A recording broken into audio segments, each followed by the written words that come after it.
Hey guys, welcome back to my channel. What if Naruto got legendary 3 elemental Pokemon from Ninja Scroll? Movie 2. As Team 7 reached the second floor of the academy, they noticed a large group of genin surrounding a doorway that had a sign that said 301 over it. As he noticed the sign, Naruto rose an eyebrow and thought, 301. But we only went up 2 flights. Must be a test to make sure these guys actually belong here. Wonder how many of these guys are actually buying it and how many are simply playing along. Naruto was brought out of his thoughts as he heard his teammates say, drop the genjutsu. I know this isn't the 3rd floor. Right, Sakura? Naruto resisted the urge to slap a hand to his forehead as the other genin around them began muttering to themselves, asking what he meant. Turning to his teammate, he instead said, you're an idiot, Sasuke, you do know that, right? You obviously have no idea what the word discretion means. This was obviously supposed to weed out those who weren't ready yet, and you just go and run your mouth. Learn when to speak and when to pass through your opponents like the shadows we are supposed to be. Don't talk to Sasuke like that, Sakura said, about ready to bash Naruto on the head when one of the genin suddenly moved faster than most of the others could keep up with and grabbed her arm and said, your teammate gives good advice, you should listen to him. The genin was then covered in smoke, revealing a larger version of the man who Naruto recognized as Katetsu from the main gates. Looking towards the door at the other one, he saw him smirk and drop his transformation to reveal Izumo. Izumo grinned and made the release sign, and the numbers on the sign over the door spun together before reforming into 201. Katetsu released Sakura's arm and walked over to Naruto and said, it seems you were able to pass the first test of the exams, Naruto. Good luck on the others. Naruto nodded and said, thanks. Katetsu then turned to face Sasuke and said, I'd take your teammates' advice if I were you. If you don't learn when it's best to keep quiet about things, then you could end up getting someone killed. Well, see ya. Both Katetsu and Izumo disappeared in whirlwinds of leaves, leaving a bunch of genin questioning what just happened, while Sasuke grit his teeth and glared at Naruto, who had already turned and began walking towards the 3rd floor. As he passed by a boy with long black hair and pale eyes marking him as a Hyuga, he heard, I'm moderately impressed. It seems even the dead last can learn a few things here and there. But it is still your fate to fail. Naruto kept walking but said over his shoulder, one of these days, Neji, you will see that not everything is set in stone. I just hope I'm there when that happens, so that I get to see the look on your face when you finally find out how wrong you've been all these years. Neji frowned as Naruto kept walking. As he did, Neji's teammates came up and the girl with buns in her hair said, do you know him, Neji? Neji's frown remained in place as he said, yes, 10-10. I have run into him in the village on occasion over the years. Come on, we should get going. The other boy on the team, this one wearing green spandex and having a bowl haircut and rather large eyebrows, hummed to himself thoughtfully as he saw Naruto's teammates catching up to him and said, if it is all right with you two, there is something that I wish to do. Do not fear though, I shall rejoin you before the exam begins. 10-10 sighed, but Neji allowed the smallest of smirks to grace his lips as he said, very well then. Just don't be late, Lee. Lee gave a quick salute before quickly rushing off after Team 7. Team 7 meanwhile was walking through the 2nd floor gym towards the door on the other side when they heard someone call out to them from the balcony above them. Excuse me, may I have a word? The 3 turned to see an unusual sight standing in front of them in the form of the boy standing on the balcony as he stared down at them. Naruto rose an eyebrow at the boy's appearance but shrugged and said, sure, what do you need? The boy jumped down from the balcony and flipped forward before landing in a crouch. Rising up from it, he said, it is customary to give your name to others before asking for theirs, so allow me to introduce myself. I am Rock Lee, the Hidden Leaf's handsome devil. I am aware of the so-called Rookie of the Year, Sasuke Uchiha, and the number 1 Kunoichi, Sakura Haruno, but I do not know the name of you, my wise friend. May I please know your name? Lee finished his little speech pointing at Naruto while Sasuke was once again fuming since Lee had implied that he hadn't earned his title. Naruto's eyebrow went right back up and he said, Naruto Uzumaki, the Hidden Leaf's Pokemon trainer.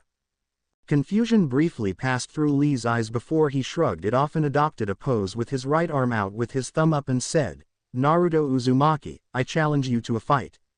Let us see whose flames of youth burn the brightest.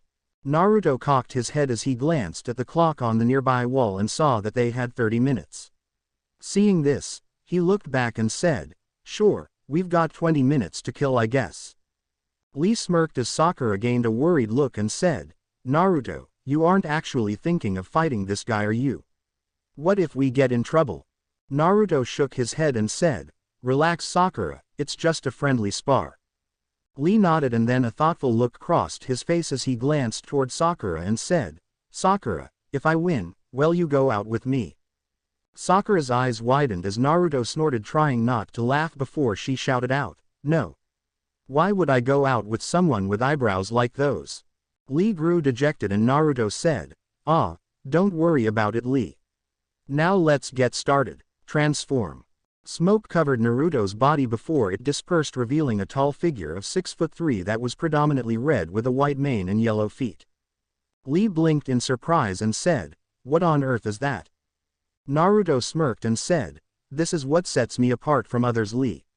I use the way I use the transformation just you to transform into whatever I want to be able to be closer to my partners. Now allow me to introduce you to Blaziken, a fire and fighting hybrid type that was said to be able to clear a 30-story building in a single leap. Let's see how well you can handle it." Lee blinked before grinning and settling into a taijutsu stance that Naruto was not familiar with and said, "Yosh. Let our flames of youth clash." And with that, Lee charged at Naruto faster than Team 7 expected and launched a flying kick at Naruto. Leaf Hurricane. Naruto grabbed the extend foot with his right hand and swung around before launching the spandex-wearing boy into the air and leapt after him, moving for an axe kick that was blocked by Lee's arms.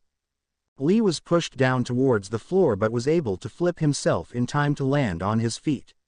He quickly looked up at Naruto, who was starting to fall, and smirked before pushing off with his legs up towards the hybrid Pokémon, throwing a quick right punch that was deflected with Naruto's left hand before Naruto's right leg came in towards Lee's ribs. Lee quickly blocked with his left knee and pushed off, and the two separated before landing on the floor about 5 feet apart, smiling at each other. "You're pretty good Lee," Naruto said as he shifted into a loose offensive stance. "Thank you Naruto. It seems you are an excellent fighter yourself. However, up until now, I was merely testing you. Now the real fight begins." And without further warning, Lee blurred straight at Naruto faster than he thought possible for someone wearing the weights he had felt when he first threw the older boy. Naruto had to quickly begin backpedaling as his arms were constantly moving, blocking punches and kicks as he was forced to move closer and closer to his team. Finally, when he was no more than 10 feet away from them, he said, "Sorry about this Lee, I can tell you prefer taijutsu, but I'd rather use this, fire punch." Naruto's right fist began to burn a little as he poured chakra into it, and he then slammed it into Lee with everything he had as Lee raised his arms in an X to block the attack, sliding back a good 10 feet while his bandages began to lightly smoke. Naruto frowned as he looked at his fist and said, "Damn, still can't get that one right. Oh well, it was just meant to give me some breathing room anyway." Lee waved both his arms, stopping them from smoking, and grinned as he said, "To manifest your flames of youth in such a way, you are truly a worthy opponent Naruto." He then began unwrapping the bandages on his arms as he said lowly, "Forgive me guys Sensei, but it seems, in order to win this quickly I will have to use that." What is he going on about? Naruto wondered before Lee shot at him even faster than before and got under Naruto's guard before he could react, going low to the floor and kicking Naruto's chin, sending him into the air with a cry of, "Leaf Whirlwind." As Naruto's trajectory in the air peaked, Lee appeared behind him and Naruto turned his head as he sensed him. Grinning, he said, "You're pretty fast even with those weights Lee." Lee grinned and said, "Thank you Naruto, however, I'm afraid, it's over." As Lee's bandages began to move, Naruto's grin turned evil as he said, "Are you so sure about that?" Lee had just enough time to gain a confused look before Naruto shot his arm back and grabbed the spandex-clad boy before positioning his legs over him and shouted out, "Double kick." Naruto's legs then slammed into Lee's body twice so fast it looked like they only kicked out once, sending Lee crashing down onto the gym's floor. Lee groaned as Naruto dropped his transformation in midair and landed next to his opponent. Leaning over him, he said, "You all right Lee?" Lee nodded and accepted the hand Naruto offered and said, "That was a truly youthful match, Naruto." Naruto nodded before he noticed something that made him frown. Sasuke's Sharingan turning off and the emo smirking. Naruto wasn't too worried about him stealing anything from him while he was transformed, since the Uchiha had no chance of ever transforming into a Pokémon, but Lee was another story. But before he could worry about what the Uchiha had probably stolen from Lee, they heard a poofing sound and someone say in a dangerous tone of voice, "Lee." Everyone looked to see someone who Lee could have been a younger clone of if he had a Chunin vest on standing on a tortoise. Both Sakura and Sasuke shivered at how the older man's eyebrows were even bigger than Lee's. "Guy Sensei," Lee said, and Naruto caught the slight note of apprehension in his voice. Guy gazed at Lee intently and said, "Lee, I have warned you against using that move, have I not? Given you explicit instructions regarding it, haven't I?" Lee looked down and said, "Yes, Guy Sensei." Guy frowned and said, "Lee, you must be punished. Therefore, you shall run 1,000 laps around the village." Lee looked up and said, "Yes, Guy Sensei."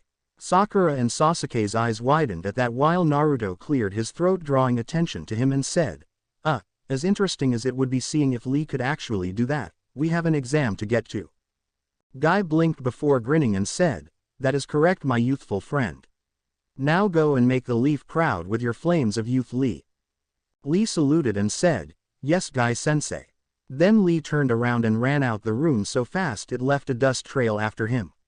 Naruto shook his head and said, "Well now, that was interesting." He suddenly felt a hand on his shoulder and he turned his head to see Guy looking down on him with a smile. "I saw the whole fight, young Uzumaki. Your flames of youth burn just as brightly as my young Lee. Good luck in the exams." Thanks I guess," Naruto said before he took off after Lee with his teammates falling in behind. As the three came to the real room 301, they found Kakashi leaning against the wall reading his book. Looking up, he said, "Oh, good, all three of you came. I was worried one of you wouldn't." Naruto frowned and said, "Why? What would have happened if one of us didn't show up?" Kakashi shrugged and said, "Then the other two wouldn't have been allowed to compete. This is a team thing. And you didn't tell us?" Sakura asked dangerously. Kakashi chuckled while rubbing the back of his head and waved them in as he began walking past them, causing Sakura to start muttering under her breath about no good teachers. Naruto merely shook his head and walked to the doors and pushed them open before walking in, taking notice of all the teams inside who had shifted to see the latest entries were. Sakura flinched as Sasuke and Naruto met their gazes coolly, causing most of them to shrug and go back to their previous conversations. That all changed though when everyone heard a shout of, "Sasuke-kun!" Followed by said emo being glomped by Ino. "Did you miss me, Sasuke-kun?" "I know I did," Ino said from her position draped over the Uchiha. Sakura gained a tick mark and shouted, "Get of him, Ino pig. Sasuke's mine." As the two fangirls began having one of their bickering matches, Naruto heard a muttered, "Troublesome," and turned around to see Shikamaru and Choji come through the doors. "So your sensei nominated you guys as well for this? Man, what a drag," Shikamaru said. "Well, looks like the entire gang's all here. This is going to be so awesome," Kiba said as he and the rest of Team 8 walked through the doors. Hinata blushed at the sight of Naruto and said, Hello Naruto. How have you been?" Naruto gave a gentle smile and said, "Been good Hinata, you?" Hinata gave a small nod before looking down. They were all brought out of their conversations by a voice saying, "Geez, keep it down will you?" The rookies all turned to see an older genin standing behind them that had silver hair and was wearing glasses. "This guy's good. I didn't even sense him coming," Naruto thought with narrowed eyes. "What do you want?" Kiba asked quite rudely. "Well, I just thought I would tell you to keep it down. After all, you're drawing a lot of attention to yourself. Take a look." The genin all glanced at the other genin and saw them all giving them death glares. Most of the rookie 9 began to get nervous while Sasuke didn't let it get to him and Naruto was simply used to it. Looking at all of the genin assembled, Naruto cocked his head to the side before he focused on the feeling of power he always got when he transformed into a fighting type and started to project the feeling outwards as intensely as he could. Think of this as a modified version of killing intent that Naruto is trying. The effect was instantaneous as all eyes in the room instantly snapped over to him before everyone decided to look somewhere else. The Rookie 9 and Kabuto were the only ones who were still staring at him, and Choji said, "What was that?" Naruto simply shrugged and said, "Just something I've wanted to try out."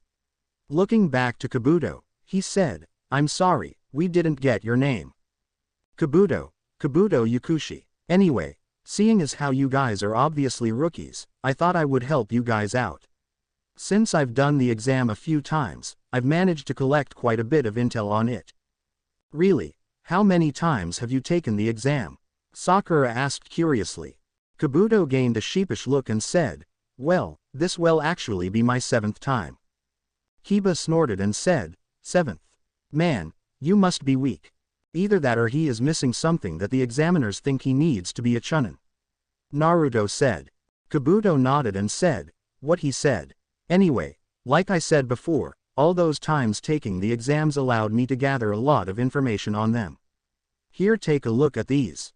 He then pulled out a deck of cards from his kunai holster and said, "These are my ninja info cards, or ninfo cards for short. They are keyed to my chakra so that nobody can see them if I don't want them to. Here, take a look at this." He then swiped out a blank card and placed it on the ground before pouring chakra into it, causing a holographic map of the elemental countries with a 3-dimensional bar graph on it to appear. As you can see, this shows what countries are participating and how many genin they've sent. Obviously, as the hosting village, we have the most occupants, while on the flip side, a new village, the Hidden Sound, has sent only 1 team. No idea how good those guys will do since they're from a new village though. The rookies all looked at the map before Sasuke said, "Do you have information on individual participants?" Kabuto smirked and said, "Not everyone, obviously, but definitely those worth looking out for. I even have info on most of you guys since most of you belong to clans. Just give me a description or village and I can narrow it down." Sasuke smirked and said, "What do you have on Rock Lee and Gaara of the desert?" Kabuto pouted and said, "Ah, you know their names. That's no fun." As he pulled out the 2 cards and began explaining their stats, the 3 genin from Sound observed the group. "So he doesn't think we're strong, does he?" the spiky-haired boy said dangerously. "Let's show him just what the Sound is made of." The other boy, this one wrapped up like a mummy, said before the 3 began moving through the genin. Kabuto had just finished saying that Gaara had finished every mission without ever being injured when 3 gray blurs shot towards them. Naruto briefly registered that they were pointed towards Kabuto and thought, "Let's see what these guys got." The mummy boy took a swing at Kabuto with his right arm and Naruto caught the sight of metal as Kabuto jumped back smirking as the punch clearly missed him before he frowned as his glasses suddenly shattered and he lurched over and threw up. "What the?" Ino started. "But that punch missed him. I saw it." Sakura said. "Put this on your cards. Every one of us is going to become Chunin," the wrapped boy said with a smirk. A line of smoke clouds appeared in the back of the room and a gruff voice said, "Not if you attack another participant without our permission first, you're not, you piece of snot." The smoke cleared to reveal a line of Chunin and a man in a black trench coat that Naruto recognized as belonging to the guys who worked in the INT department. The man grinned and all of the genin present felt a shiver travel down their spines as Team 7 was reminded of Zabuza as he said, "Now then, my name's Ibiki Morino, and I'm the proctor for the first exam. Now then, turn in your forms, take a number and have a seat in the room behind us. The written exam is about to begin." Everyone quickly did as told, not wanting to get on the proctor's bad side. As Naruto took his number, he noticed he was placed right next to Hinata near the end of a row towards the middle of the room. "All right, settle down," Ibiki shouted once everyone was at their seats. Once he had their attention, he said, "Now pay attention, because I'm only saying this once. And no questions either. Rule number 1. Each of you starts out here with 10 points. The test has 10 questions, each worth 1 point. For each question you get wrong, we subtract a point from you. Get all 10 right, and you retain the 10 points you have. But if, for example, you answer 3 questions incorrectly, we take your 10 points. Subtract 1 point for every wrong answer, and your total drops down to 7. Rule number 2. This written test is still a team event. Passing or failing will be determined by the sum of the points held by 3 members of each cell. The object is for each team to have as few deductions as possible from its joint 30-point total. Naruto felt Sasuke and Sakura's eyes on him and smirked, knowing that they were glaring at him and worried for him respectively, since he had through quite a few tests in the academy to keep up the appearance of the dead last. He wasn't too worried though. He knew just as much as everybody else in the room did, maybe even more, since he had occasionally sent a shadow clone to the library to just look through the various books there. Rule number 3. If, during the course of the exam, a candidate does anything out of the ordinary, in other words, anything that leads the proctors to determine that he or she has cheated, we subtract 2 points from each member of the cheater's team. Last rule. If any individual loses all 10 of his or her points, that person's entire cell, regardless of how the other 2 members do, will be disqualified. Naruto felt his 2 teammates' glares intensify and mentally shook his head at their lack of faith in him. You have 1 hour, starting now. The room filled with the sound of over 100 papers being flipped over, and a good number of eyes widened as the genin saw the questions on the test. Holy crap, Naruto thought once he had read through each one. I don't think I can answer any of these. Why would they give such hard questions to genin? And those rules don't make any sense either. Usually if you're caught cheating, you're automatically failed. It's almost as if they're actually testing your cheating skills. Naruto's eyes briefly widened before they narrowed, and he began thinking again. Okay, so the test isn't about what you know, it's about whether or not you can get information and not get caught doing it. Kind of dumb considering not everyone is cut out for that kind of thing, but hey, what can you do, right? Alright, enough about that, focus. Now there's got to be at least one plant in here that already has information for us to gather, so I just have to wait for a little bit for him or her to put it on their test and then get it. Using the memory from my shadow clone is the obvious way to do that, but how do I do that without getting caught? Although Ibiki only said we'd be thrown out if we were caught 5 times, not once, so I don't have to be too subtle. Naruto grinned as he briefly pictured a shadow clone transformed as a monkey running around the room causing havoc as it discreetly memorized answers off of test papers before dispelling. He then shook his head and thought, as fun as that would be, something tells me that I'd still get thrown out. My best shot would be to have the clone appear near the ceiling behind me and transform into a ghost type while the cloud is still around. Now which one should I use? Ah, I know. Ibiki meanwhile was enjoying watching the genin squirm before he noticed Naruto's brief grin and mentally frowned as he thought, what is that brat up to? 30 minutes had passed by and a number of teams had already been disqualified when Naruto decided that the plants had had enough time to put on a good enough show of working through the questions. Taking his pencil out of his mouth, Naruto brought both hands under the desk and formed a cross shape. Next to him, Hinata frowned as she saw the action with her activated Byakugan and thought, what is Naruto-kun doing? Should I help him? She decided against it though when she saw the blonde push chakra into the hand sign, since it looked like Naruto had only been waiting for the right time to get started to do whatever he was planning. She didn't have time to wonder though when a poofing sound caught everyone's attention as a smoke cloud appeared over one genin's head up by the ceiling near the back of the room. Everyone looked at the smoke cloud in confusion as it dispersed before Ibiki barked at them to quit gawking and get back to their tests. As they did, no one noticed the transparent ball of gas that was about 4 feet big float down closer to the genin's heads and begin floating over the tests before passing through the wall leading outside 5 minutes later and disappearing in another cloud of smoke. Whoever guesses what Pokémon Naruto just used first gets to choose which Pokémon he uses for combat recon to get Team 7's second scroll. Naruto quickly shifted through the answers he received before he began writing them down. As he did, Ibiki mentally frowned and thought, so that cloud was him. But what did he do? I know his file says that he can use shadow clones and transform into some kind of creatures, but I didn't see anything come out. Or a second cloud that would give away a clone dispelling. Ibiki shook his head from those thoughts before looking at the clock and noticed that there was still 10 minutes before the 10th question.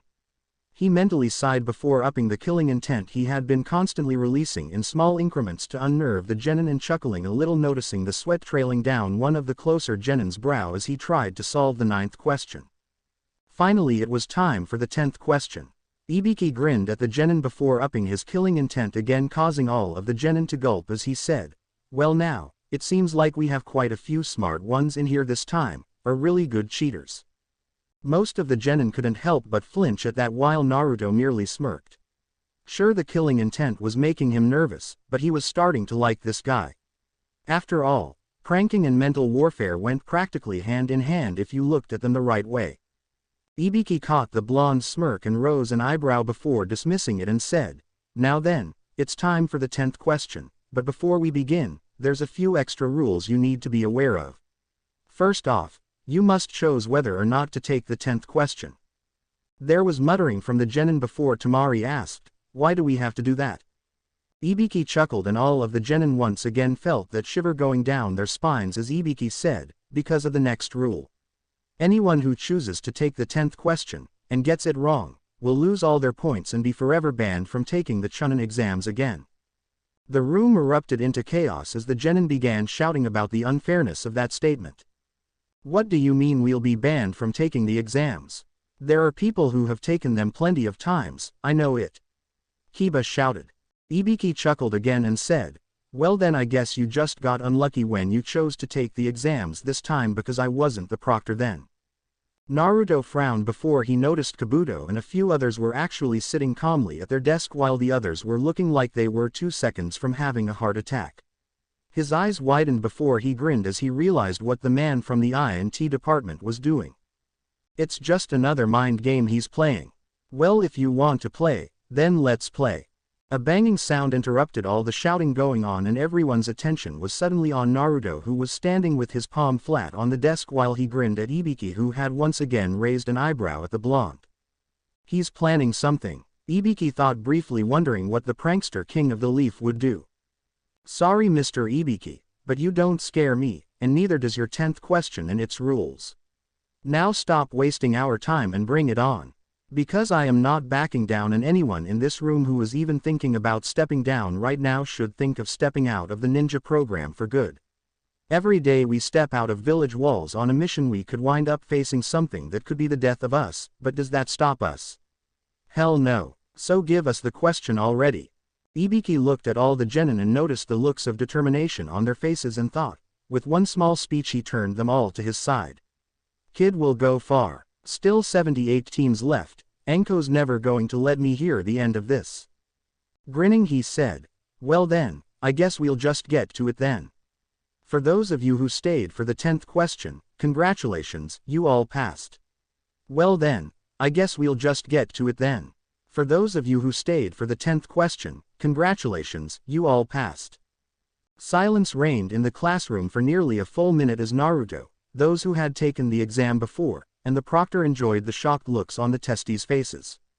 Then, "What?" Ibiki chuckled and said, "You all passed."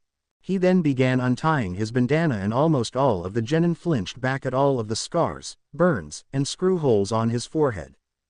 Holy, he's been tortured to the extreme. And by the looks of things, whoever did it didn't get what they wanted. Naruto thought as he willed himself not to look away, briefly glancing at Ibiki's gloved hands before looking back up to Ibiki's face. The brat was right. Every day, we put our lives on the line when we step out of those gates. When you're on a mission, can you just give up if it gets too hard? No, you have to keep going forward no matter what. So what was the 10th question? A waterfall ninja asked from the back.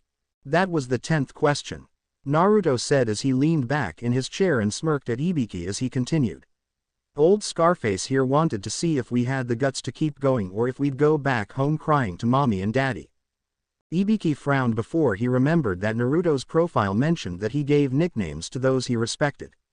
Heck, the kid was said to actually call the Hokage old man when he wasn't in the company of others, for crying out loud. Smirking at the blonde, he said, "The brat's right again. We had to see if you would be willing to keep going when the mission started to get tough, or if you would run with your tails between your legs." Then what was the point of the first 9 questions? Tamari asked. Ibiki glanced over at Naruto with a raised eyebrow that basically asked him if he was going to answer this one as well, and Naruto rose an eyebrow as if to say, "You're the proctor." Chuckling to himself, Ibiki said, "It was to test your information gathering skills.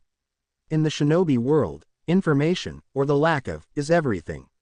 It can save lives and prevent wars. But enough about that. The second exam is about to He was unable to get any further because just then a black blur broke through the window and shot in front of him before unfurling as two kunai shot from the object and sunk into the ceiling, revealing a banner tied to them that read, "Second Proctor of the Chunin Exams, Anko Mitarashi." Standing in front of the banner was a purple-haired woman wearing a fishnet shirt under a tan trench coat and mini-skirt. Anko gave a smile that made Ibiki's look like some academy student giving you the puppy eyes and said, "No time to celebrate. The second exam begins now." Ibiki sighed as he walked around the banner, pushing it away with his hand and said, "You're early again, Anko. Can't you sense the mood in the room?" Anko blushed before she looked around the room at the genin who were staring at the oddly dressed woman trying to figure her out. Anko then frowned as she counted the number of genin before she turned to Ibiki and said, 26 teams. You passed 26 teams. Ibiki, you're getting soft. Ibiki shrugged and said, "What can I say? We have better participants this year than usual." Anko rose an eyebrow as she turned back to study the genin again and said, "Really? Well, anyway, my test well cut down these guys' numbers by at least half. Everyone follow me." And with that, the woman jumped back out the window she came in and the genin all looked at each other for a moment before shrugging and following. Scene change. Forest of Death. The 26 teams were currently standing in front of Anko, who was in turn standing in front of a forest with extremely large trees and a fence with a gate whose chain had 3 padlocks on it. Over the gate was a large sign that said "No trespassing." Nearby was a hut with a curtain that had a few chunin just sitting around. A large roar was heard from the forest and some of the genin gulped, causing Anko to smirk at them as she said, "This is the arena for the second exam, Training Ground 44. Also known as the Forest of Death. It looks like a pretty creepy place," Sakura said from behind Naruto, who was looking into the forest with narrowed eyes. Anko chuckled and said, "You're about to find out firsthand why they call this the Forest of Death." Naruto rose an eyebrow and said, "I don't know about the whole Forest of Death part, but if that roar just now was anything to go by, then that place might just be a good area to train my partners for evolution. Although they might find it a bit boring." Anko grinned at Naruto before he suddenly replaced himself with the "No Trespassing" sign as it was pierced with a kunai that the proctor had thrown at speeds most of the genin had trouble following. The kunai continued its path, cutting a single hair of a grass kunoichi before landing on the ground. The proctor appeared next to the sign as it fell to the ground, expecting Naruto to still be there, and rose an eyebrow as she heard, "Gee lady, kunai happy much?"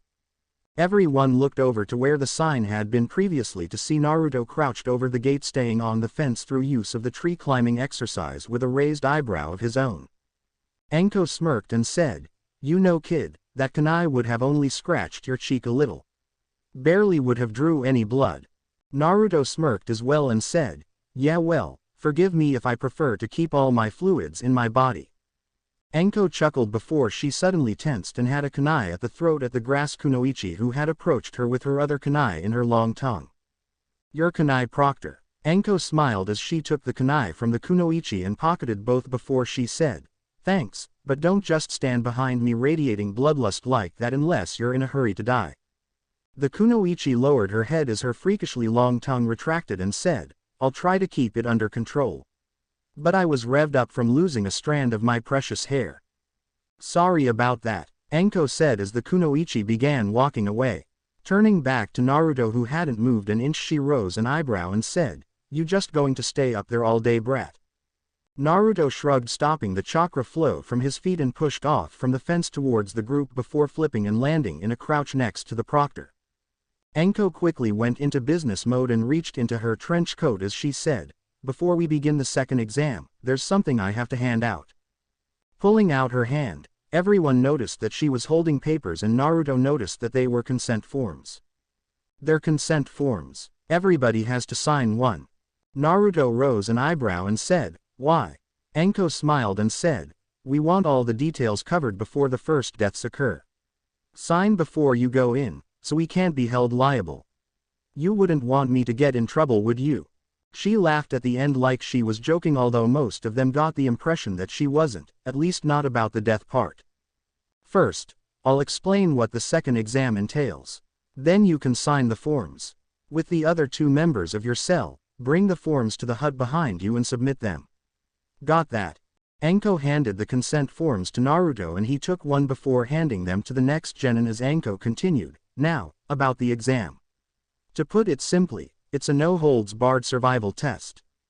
Survival A, Shikamaru thought as he passed the forms along. Another pain in the neck exam. Blia.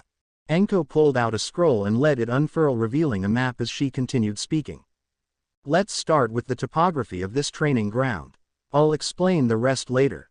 Training Ground 44 is bordered by a circular perimeter interrupted at regular intervals by 44 locked gates.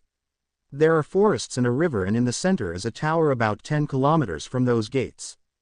Within the confines of this carefully delineated area, you're going to undergo a survival test. During the course of that test, you may use any ninja arts or weapons you have at your disposal.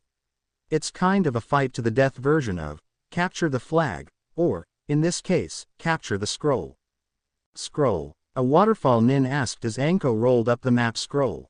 Exactly, Anko said before pulling out two other scrolls. One had earth written on it while the other had heaven. There's a scroll of heaven, and a scroll of earth. And your objective is to acquire both scrolls. There are 78 of you here. That's 26 3-member teams. 13 teams will start out with a heaven scroll and the other 13 will start out with a heaven scroll. But you'll need both scrolls to pass. And then bring them both to the tower at the center. In other words, at least half of us, the 13 teams whose scrolls are stolen, will fail. Sakura said. You bet, Anko said. And there's a time limit.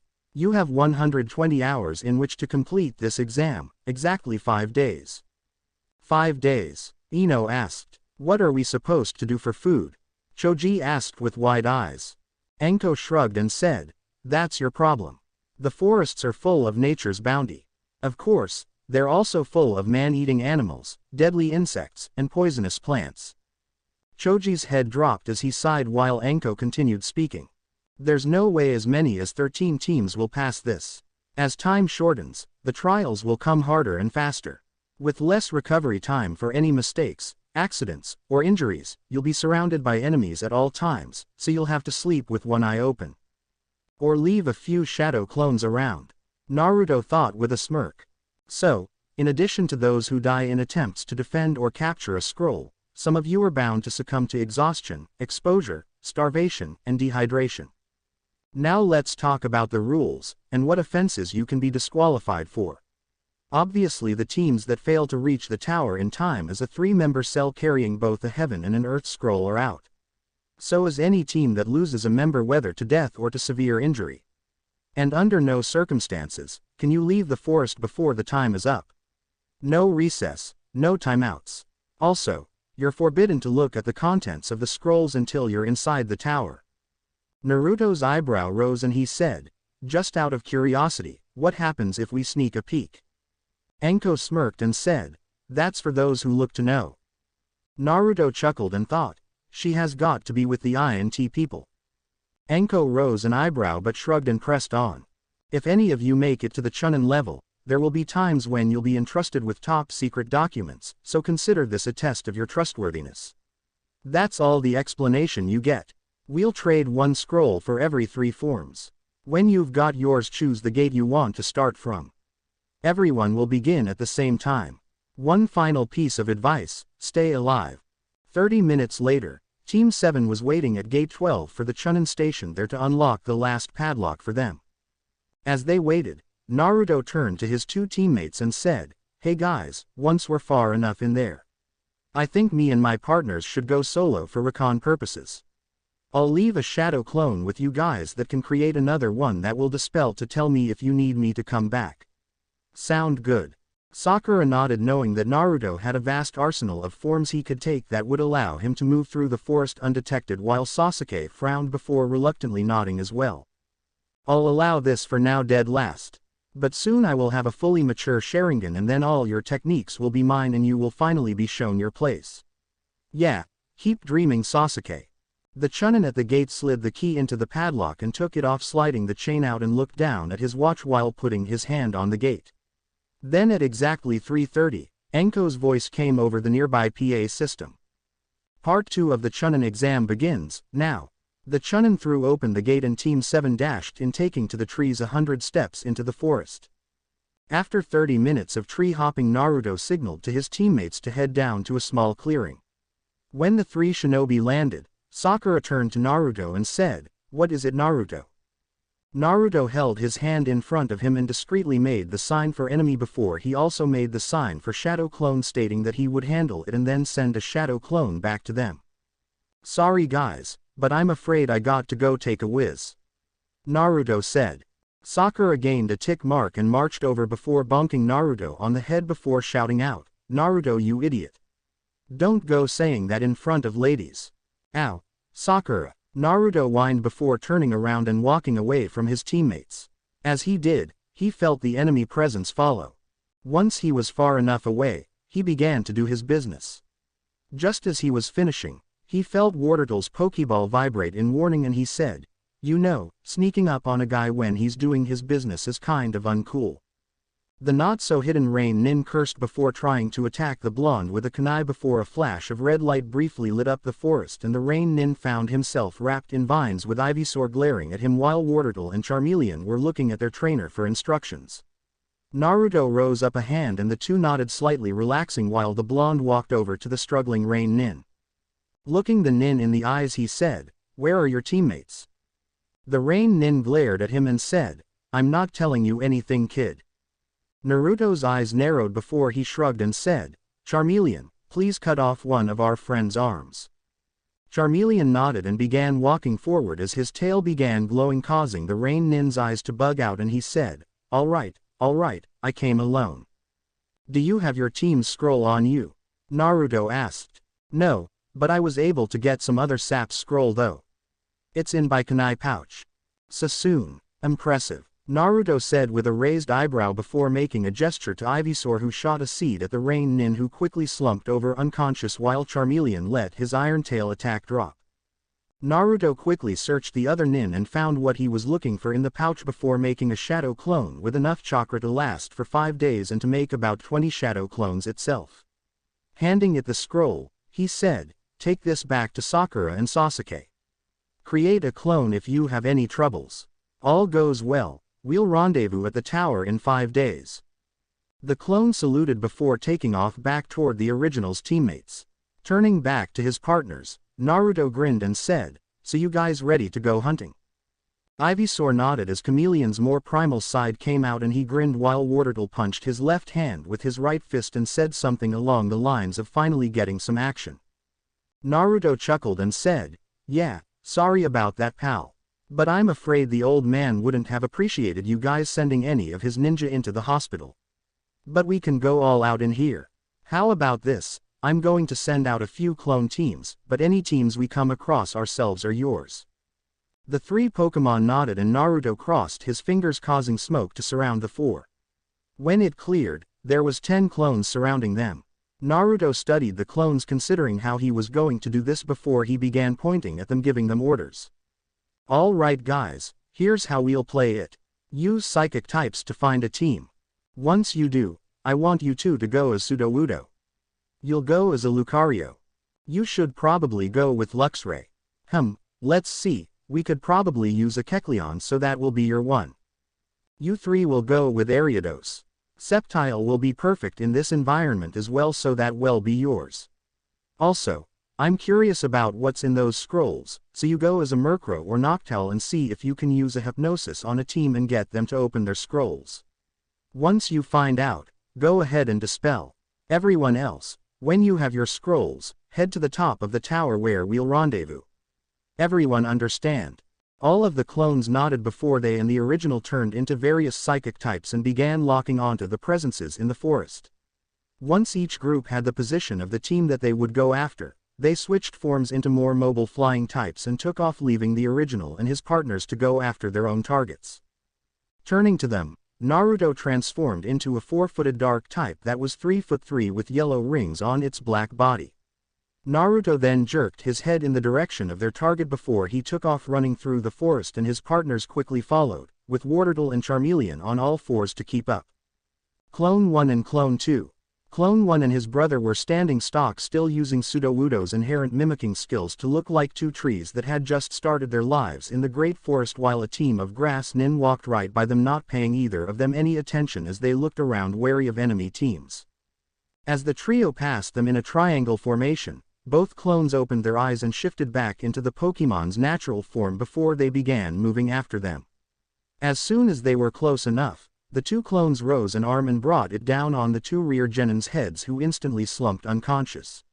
The two clones caught the bodies before they made a sound and laid them on the ground before the first clone silently walked over to the last Genin and quickly knocked him out as well. As the Genin fell, the two clones dropped their transformations and began to search the Genin. Once they found the team's scroll, they transformed into Pidgeys and took off over the treetops towards the tower. Clone 3. Clone 3 was currently standing on the top of a tree on one foot with the other leg curled. His eyes were closed with a blue aura surrounding him. Sensing all of the auras in the forest around him, he locked onto the sand team that was less than 100 yards away. Turning towards them, he jumped, landing on the next treetop, and began making his way towards them. Once he was over the team, he began making his way down. As he landed on the last branch over them, the team noticed him and they all tensed. "What the hell is that thing?" the kunoichi on the team asked. The clone frowned and said, "You know, that wasn't very ladylike of you. But to answer your question, this form I have taken is called a Lucario. Now will you please surrender your scroll, or will I have to use force?" The three Genin frowned and one of them, the clone assumed was the leader, said, "You are after our scroll. That means that we can assume that you must have one as well, or at least know where one is as well." The clone smirked and said, "Maybe I do, maybe I don't. But how do you know if I am even the real deal or just a clone the creator made to thin the ranks?" Confusion appeared on the Genin's faces before the clone closed his eyes and a blue shell appeared around his body and he disappeared. The Genin's eyes widened before the clone reappeared with his right foot in the leader's stomach, sending him flying into a tree, expelling the air out of his lungs and leaving the Genin dazed. The other two Genin had meanwhile leapt back and were both running through hand signs before flinging them at the transformed clone and simultaneously shouted out, "Wind style, Great Gale Jutsu." The two C-rank jutsu rushed towards the clone in a pincer movement, and both Genin had smirks on their faces, thinking that their opponent was about to get a taste of his own medicine. They were quickly wiped off as the clone leapt high over the technique with the help of his aura before backflipping as he brought his hands to his right side with a blue ball forming in between them. As soon as the clone landed, he shoved his hands toward the kunoichi and shouted, "Aura Sphere." The ball shot out towards the girl faster than either of the two could comprehend and slammed into her, sending her crashing into another tree before slumping over unconscious. Turning to the other Genin, who was desperately sealing for another technique, the clone quickly disappeared before slamming its aura-encased hand into the Genin's chest and calmly said, "Force palm." The Genin had just enough time to widen his eyes before he too was launched into another tree. He tried to get up, but to his surprise, found that his entire body wouldn't obey his commands. "Can't move?" the clone asked. Seeing the Genin's terrified look, the clone said, "Force palm has a 30% chance of paralyzing the target. Don't worry. It'll wear off in a little bit." Turning to the leader, who was shakily getting up while holding his chest, the clone said, "It is pointless for us to continue. Please surrender your scroll. It would not be in your best interest for all three of you to be incapacitated in an environment such as this." The leader looked to his two teammates before softly cursing to himself before pulling out a sealing scroll, earning a raised eyebrow from the clone when the Genin unsealed the team's heaven scroll and tossed it to the clone. The clone caught the scroll and said, "Your rationality is appreciated." Taking an aura-amplified jump upwards before back-flipping and landed on an overhead branch before turning and took off into the forest for a short distance before dropping his transformation. Looking back, he said, "It is unfortunate you had to face me during this exam. But we can't have too much competition at the tower now, can we?" The clone then looked forward and pocketed the scroll before transforming into a Pidgey and took off over the treetops, hoping to meet up with his brothers and compare stories with how things went with them. Clone 4. Clone 4 was currently hidden in the dark shade of the crook of a low overhanging branch of one of the forest's large trees as a leaf team walked towards him. He was transformed as a Luxray, a 4'7" black and blue lion dog hybrid that had a dull yellow mace-like tail. The clone knew that its creator had chosen Luxray for this mission as its transformation not only for its outer colors but also for its ability to see through objects. It made it a lot easier to track down the team and to know which genin carried the scroll. As the team walked to about a foot from it, the clone resisted the urge to allow the Luxray's instincts to take over and growl and prepared to pounce on them. As soon as they were right under it, the clone leapt down from the branch, instantly flattening the first genin under its weight, pinning it down. The clone had to give the other two genin this. They had quick reflexes. They had both leapt back and had kunai in their hands by the time they landed. The clone narrowed its eyes as it studied its opponents while its hostage squirmed under its paws. "What the hell is that thing?" the kunoichi asked as she stared at it with wide eyes. "I have no idea," her teammate said. The clone chuckled, earning wide eyes from all three genin, and said, "Oh, that's simple, I'm a Luxray. Now here's what's going to happen. You are going to hand me your scroll, little girl, and I will not electrocute your teammate with the electricity I can generate in my body." The three genin's eyes widened at the fact that the creature had just spoke before sparks began to appear along its coat, showing that it was serious, snapping them out of their surprise. Here, just don't hurt our friend," the kunoichi said as she reached into her kunai pouch and tossed the scroll onto the ground in front of the strange talking creature. The clone smirked and hopped off of his hostage, earning an "oof" before walking over, saying, "Pleasure doing business with you." Picking the scroll up in his mouth, the clone began trotting off into the forest towards the tower before taking off at a full-off run until he was completely out of sight of the team, leaving them staring at each other wondering what the hell just happened. The clone meanwhile had stopped running and dropped the scroll out of his mouth before dropping the transformation. "Glad they bought the bluff," he said to himself as he bent down and pocketed the scroll. In truth, the original and the clones could create sparks but couldn't quite get electrical attacks down yet. The clone then shrugged before transforming into a Pidgey and continued on towards the tower. Clone 5. Clone 5 was mentally laughing its ass off as it followed a team from the hidden waterfall village. As a Kecleon, he could change the color of his skin to almost completely blend in with his surroundings, leaving only the patterns on its belly the same. And yet these fools not once have checked right behind them. "Oh well," mused the 3-foot color swap type. "Time to get to work."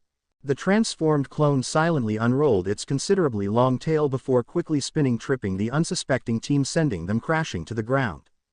"Ow, what the hell?" seemed to be the general consensus from the genin team as the clone finally couldn't take it anymore and dropped its camouflage as it rolled around the forest floor laughing. The three genin were instantly on their feet with kunai in their hands before they noticed the normal type still rolling around laughing, and they each gained WTF looks. What is that?" the genin on the left asked while the other two merely shrugged. The clone finally was able to get control of itself as it picked itself up. Looking back at the three, it nearly burst back into laughing fits. Instead, it seemed to put on a serious face and said, "Thief," before seeming to just vanish out of nowhere. The three genin were instantly on guard and looked around for a few minutes trying to find the clone before shrugging and went on their way. In some nearby bushes, the clone was holding an earth scroll in his hands and snickered to itself before saying, "Heh, suckers." It then dropped its transformation before pocketing the scroll before transforming into a Pidgey and took flight towards the tower. Clones 6, 7, and 8. Clone 8 and his two brothers were currently moving through the undergrowth as a team of Ariados parallel with a hidden leaf team to their right that was currently tree hopping. The plan was to wait for the leaf team to take a break and take M in an ambush using their web spinning abilities. With any luck, there wouldn't be any fighting involved.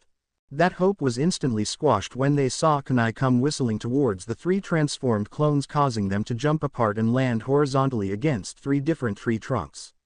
The three bug poison hybrids looked at the leaf team that were still above them but now smirking at them.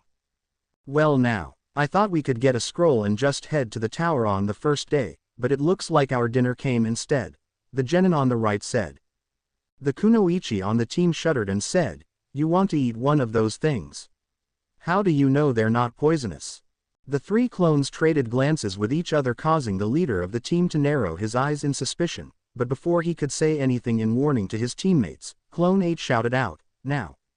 All three genin's eyes widened at the fact that one of the bugs spoke before each one cried out, "String shot." Before the genin could react, thread shot out each clone's mouth like silly string and wrapped around them, pinning their arms to their sides. The clones each gave a tug of their heads, causing the genin to lose their balance, and the three fell from the branch they had been standing on.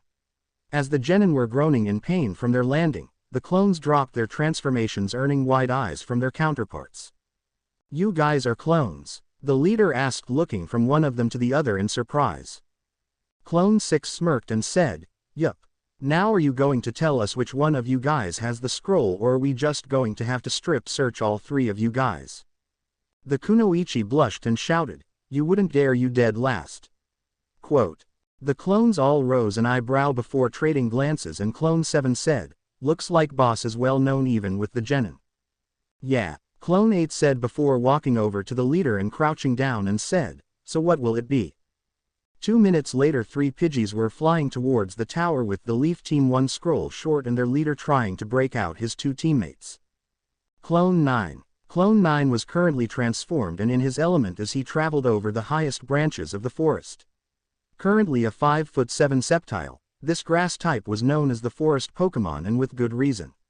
Its agility allowed it to leap through jungles with relative ease, and the sharp leaves on its arms could really put the hurt on anyone who got in its way. Not to mention the fact that their tails weren't just for show didn't hurt either. The clone angled his head and looked down towards the rain team he was trailing and smirked, knowing that he would be right on top of them in a matter of seconds and that they had absolutely no idea what was about to happen to them. Death from above indeed. The clone mused to itself before it put on one last burst of speed as it put chakra into the blades on its arms and pushed off the next branch down towards the team cloths lining the 2 genin who were in the rear of the triangle formation. The leader only saw a green blur shoot down from behind him and didn't even notice his now headless comrades' bodies fall to the forest floor before the blur landed on a lower tree branch and turned around, giving the genin a quick glimpse of something before it shot right back at him and then pivoted in midair and slammed its tail into him, sending him crashing into the nearby tree. The genin slammed into the tree, putting a dent in the bark, then fell down before landing hard on a branch. The genin groaned in pain as it felt like his entire left side had caved in. A pretty fair estimate considering the fact that the clone's tail strike had broken at least 4 ribs on the left side. But before the genin could come to his senses and figure out just what the hell was going on, the clone landed on the branch and walked over to the genin, who lifted his head to look up at one of the monsters that the proctor had obviously been talking about at the start of the exam. Clone 9 once again poured chakra into one of his blades, making it glow before leaning forward and swung, quickly separating the genin's head from its body. Sighing, the clone quickly searched the body and found the needed scroll. As he dropped his transformation, he looked at the body and said, "I am sorry for this. But in this world, it is kill or be killed." The clone then pocketed the scroll before transforming into a Pidgey and taking off to the tower to rejoin his brother clones to await their creator. Clone 10. If Clone 10 could, he would have been grinning evilly as he looked down at the unsuspecting Leaf team that was going to be the guinea pigs to satisfy his creator's curiosity. He had to give his creator this, he knew exactly what Pokémon to use for this. Currently a Murkrow, this 1'8" dark flying hybrid type was said to be feared and loathed by many, since it was believed to bring misfortune all those who saw it at night. And while it might not be night time right now, the 3 leaf genin that were currently in its sights were definitely in for some bad luck. Mentally cackling one last time at what he was about to do as the team walked past him, he turned around and said, "Yo. Leafies." The 3 genin spun around with kunai in hand, looking for an enemy. "Up here, you morons," the clone said, mentally chuckling as the 3 genin's eyes widened at the sight of a talking bird. "What the hell?" the Kunoichi said before the clone's eyes glowed a brighter red, putting all 3 on edge. The clone somehow smirked as he said, "Hypnosis," causing rings of red light to shoot from his eyes and head towards the genin, expanding on the way to encompass all 3. The 3 genin stiffened before vacant looks entered their eyes as all 3 took the traditional toy soldier pose, letting the kunai fall from their hands. "Alright, for all you diehards out there, yes, Murkrow doesn't know Hypnosis, but I did agree to put it in. Also, I saw a picture on DA where something similar happened, so bear with me on this." The clone somehow smirked before he got semi-serious and said, "Alright my minions, you 3 are going to help me find out what's in those scrolls. So whoever has it, please take it out and open it." Surprisingly enough, it was the kunoichi who reacted to the command, reaching into the first aid pouch that was next to her kunai pouch and pulling out a small sealing scroll and unsealing the heaven scroll from it before unrolling said scroll. Whatever the clone was expecting, it sure wasn't what happened next. A pulse shot out of the scroll and all three genin dropped to the forest floor unconscious before a leaf chunin that had been at the booth handing out scrolls appeared in a poof of smoke. The chunin looked down at the three and shook his head and said, "Looks like they allowed their curiosity to get the better of them." "Not really, just mine," the clone said, causing the chunin to spin around in surprise. The clone dropped its transformation before he said, "Ya, nay," and dispelled himself. The chunin stared for a moment before shaking his head and said to himself, tricking others to satisfy his own curiosity. Anko would love him. Meanwhile, all of the other clones and the original received the clone's memory and each mentally made a note not to open their scrolls until they were in the tower. With Naruto and his partners. Naruto and his partners had made good time on tracking down their team and had taken the three sand nin, composing it down in relative ease. Flashback. A sand team consisting of a puppeteer and one long and mid-range wind users were walking through the forest when the long-range wind user's left foot was suddenly wrapped in vines. Before he could shout out in surprise, the genin was dragged into the underbrush, drawing the attention of his two teammates. However, before they could go help him, a stream of fire shot out from the right of the puppet user, causing the two to separate. As the mid-range user landed, a blue blur shot out of the bushes and crashed into his stomach, revealing Wartortle as the genin folded over before losing consciousness from the pain of being skull bashed by an intermediate-level Pokémon. Meanwhile, the puppet user had his own problems with Charmeleon, who had come out of hiding and had quickly burned the puppet with a well-timed flamethrower and was now trying to hit the highly elusive genin with his iron tail and newly learned Shadow Claw attacks. But just when he was about to let loose a fire blast to finally hit the little weasel, a seed shot out of a nearby bush and hit the genin before vines shot out of the seed and wrapped around the genin, much to his surprise before they glowed red and drained his energy.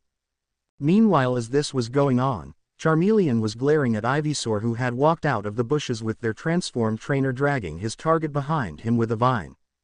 "That was my target, Ivysaur," Charmeleon growled out. Ivysaur shrugged and said, "It looked like you could have used some help." "Come on guys, no fighting," Wartortle said as he hopped off his own target and walked over. Charmeleon took a deep breath and nodded to his water-type friend before turning back to his other friend and said, "Wartortle's right, I'm sorry. I allowed the rush of battle to get to my head. I will do my best not to let it happen again." Ivysaur nodded and looked over to their trainer, who by that time had already dropped his transformation and was searching the three unconscious genin. Finding the scroll, he looked to his partners with a smile and said, "Great job guys, ready to go after another team?" The three Pokémon nodded before Naruto suddenly stiffened and looked towards the north. "What is it?" Charmeleon asked, already slipping into his more gentle nature now that the battle was over. "The shadow clone that I left with Sakura and Sasuke just dispelled from some kind of wind attack. And a big one at that." Naruto frowned as he thought, "I could transform into a psychic type and teleport there since my clone has been there before and is technically me, but I have no idea what is going on over there right now. No, my best bet is to go with a flying type and get there as fast as possible that way." Turning back to his partners, he said, "Sorry guys, looks like I'm going to have to call this hunt off a little early." His partners nodded and Naruto recalled them before making the familiar hand sign and transformed. When the smoke cleared, it revealed a 3'11" tall bird with dark brown and gray feather and a red blade of sorts on its forehead. The Staraptor looked towards where its clone had dispelled and took flight, heading through the trees, hoping it would reach its team in time. Sasuke and Sakura were currently in a bad situation. Why might you ask? Because Sasuke had just gotten his emo butt kicked by some snake summoning grass nin, and Sakura was being her usual useless self, shaking like a leaf while she watched the fight.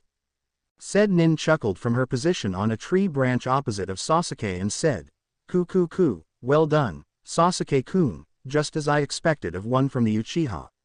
I have decided. You have passed my test and so earned a gift from me, I believe. But first, you should know the true identity of the one you have fought." The kunoichi raised a hand up to her face before grabbing it and ripped it off, revealing the face of a pale-skinned man underneath, drawing wide eyes from both genin. The man smirked at the looks on their faces and said, "Allow me to introduce myself. My name is Orochimaru. Now then, let's get started, shall we?" And before either genin could react, Orochimaru's neck extended towards Sasuke and the man bit him on the neck. As he let go and retracted his neck, Sasuke began screaming in pain as he clutched at his neck before the rest of his body went limp from the pain like a puppet with its strings cut. "Sasuke-kun," Sakura yelled before turning to the man and shouted, "What did you do to him?" Orochimaru gave his weird laugh again and said, "I merely gave him a way to obtain the power to reach his goals. And he shall come to me eventually to obtain that power. Now why don't you go to sleep?" Right after he finished speaking, Sakura felt a killing intent far worse than she ever felt before and was instantly knocked out. As the Pinkett slumped over unconscious, the man chuckled to himself and said, "Now I just have to wait for the Kyuubi child to come back for his teammates and test him to see if he is worthy like Sasuke-kun was. I do hope he is. To have both the power of the Sharingan and the Kyuubi, delicious." Right after he finished speaking, Orochimaru's long tongue ran over his lips. In a tree branch overhead, a Staraptor that had only been able to reach the battlefield in time to see his teammate get the ultimate hickey shuddered and thought, no thank you Mr. Pedophile. Still, if this guy is who he says he is, then this could be bad. I was thinking about just letting the guys loose on whoever's ass took out my clone with that wind jutsu, but if even half of what I heard about this guy is true, he could wind up killing them. Which means it's up to me to get those two out of there while not getting bit by that freak. Great. What to do? That might work. It'll definitely attract a lot of attention to this area as well considering how big of an explosion it'll be, that's for sure. Meanwhile, Orochimaru was patiently waiting for his next bit of entertainment, when two kunai suddenly shot down towards Sakura and Sasuke before he heard, "Shadow Kunai Jutsu." Orochimaru's eyes widened thinking that his next vessel was being attacked, but before he could do anything, the two kunai had multiplied before being covered in smoke and metallic figures with two arms but no legs appeared continuing towards the two genin before arranging themselves into domes around the two.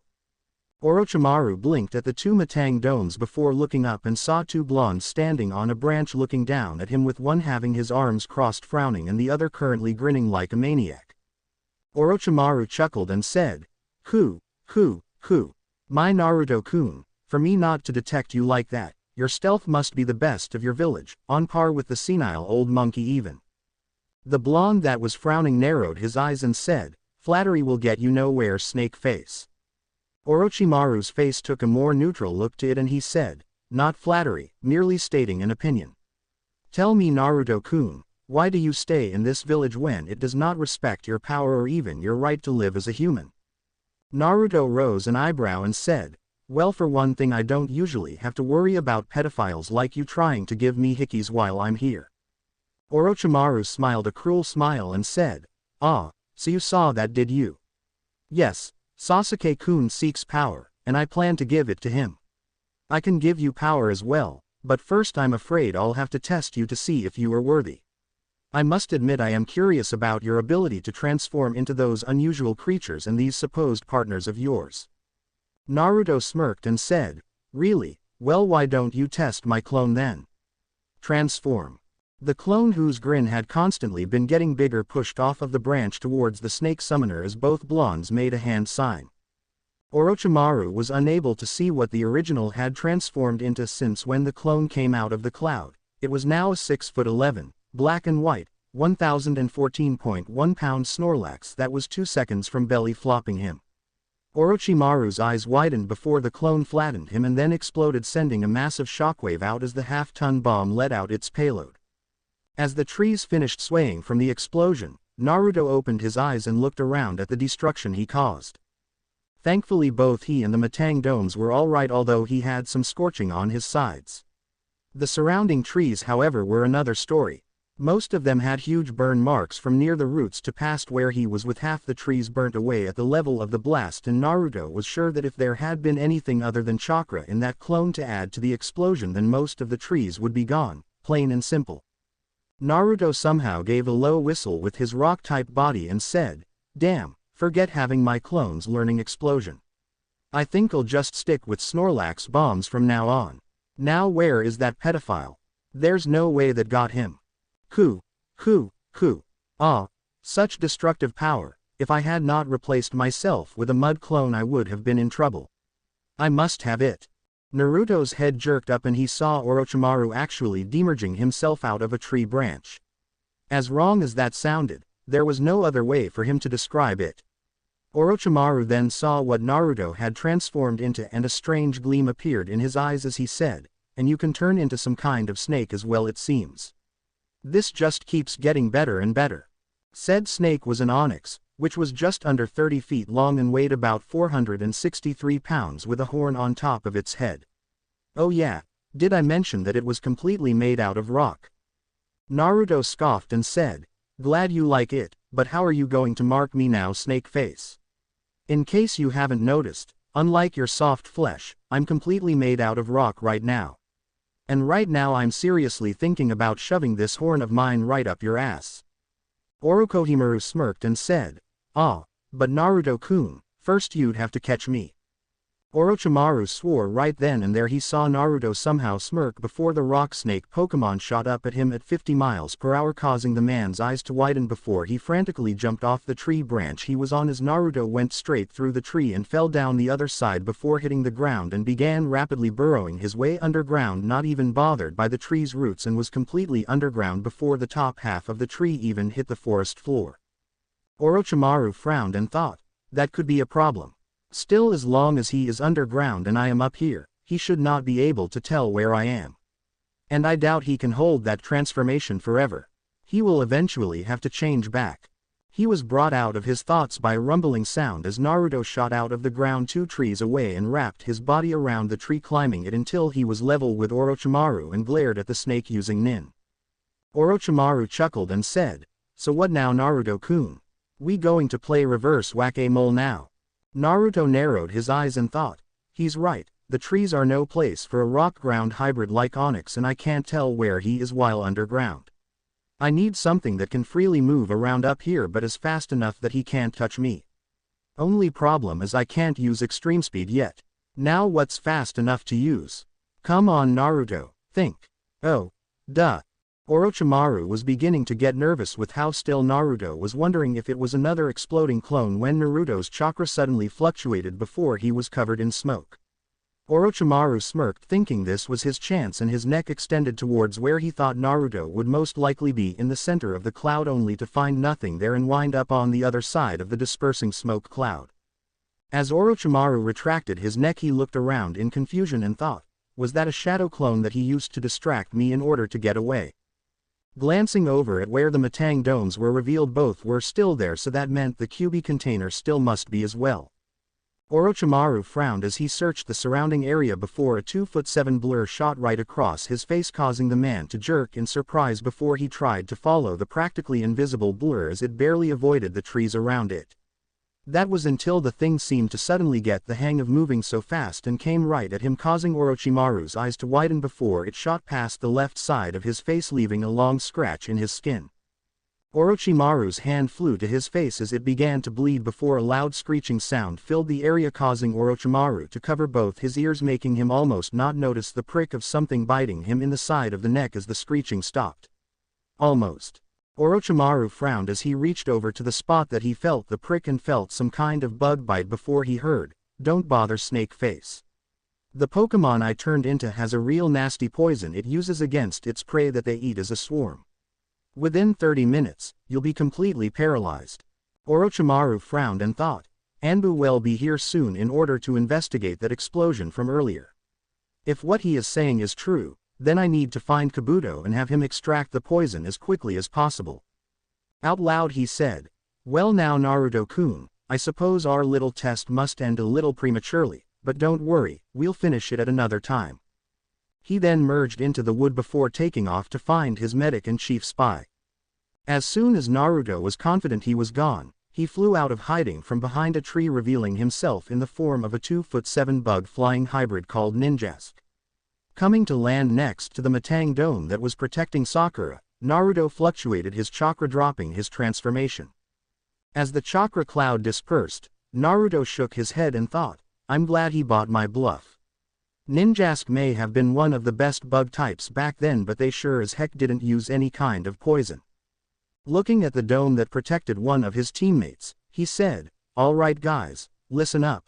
I need all but one of you to find us somewhere where we can wait for these two to wake up without worrying too much about an ambush. The other I need to dispel telling the others at the tower about what happened and to keep an eye out." The dome erupted in smoke before clearing, showing the clones who all saluted before one of them dispelled and the others all made the necessary hand sign and transformed into various Pokémon that blended in with their surroundings and took off. After they were gone, Naruto tree hopped over to Sasuke's dome and said, "I need one of you guys to go to the old man and tell him what's happened. The rest of you find the proctor and tell her that Orochimaru is here. If that mark one saw on her neck is the same one on Sasuke's neck like I think it is, then she will most likely know what to do about it." The dome went up in smoke and the clones saluted him before one transformed into a Skarmory and took off back to the village while another transformed into a Gallade and began focusing on the different presences. Locking on to the proctors, he said, "I found her, she's in the forest about 3 clicks from our position heading this way." "Uh-oh. What is it?" Naruto asked. "That snake freak is closing in on her," the clone said, opening his eyes. "The two will be on top of each other in about 10 minutes. And although there's an Anbu team entering the forest, I doubt it will be anywhere near them until after that guy's had plenty of time to play with her." Seeing everyone looking at him funny, he said, "You all saw how he acted. I'm willing to bet all my chakra that the proctor was a former experiment and that Orochimaru is going after her just to mess with her head before finishing her off." Naruto frowned and said, Point taken. All right, new orders guys. Get to her as fast as possible and make sure she lives long enough to talk with the old man. I don't care if you have to burn down half this forest with that new link we found in the fire chain, just keep her safe. Orochimaru seems interested in her for some reason, so feel free to screw his ass over any way possible that you can think of until help arrives." The clones nodded before the Gallade clone made the necessary hand sign and transformed into a Staraptor and said, "Follow me." The other clones quickly transformed as well before the small flock took off over the forest to hopefully keep the member of the legendary 3 from killing their test proctor. Naruto suddenly received memories and a few observations from one of the clones at the tower and frowned as he thought, "A teammate and that team from the Sand Village have already made it to the tower. But how the hell did that team get there in an hour and 37 minutes without getting a single scratch on any of them? Never mind the fact that Gaara Kid seemed to not have a speck of dirt on him. Never mind, I can't worry about that right now." As if to agree with that last thought, one of Naruto's clones dispelled, showing him a tree whose roots made a cave that would make a good shelter for the night. Naruto briefly considered the position of the tree before nodding to himself before making 2 clones, one of which quickly dispelled, telling the others to head to the tree to form a perimeter around it.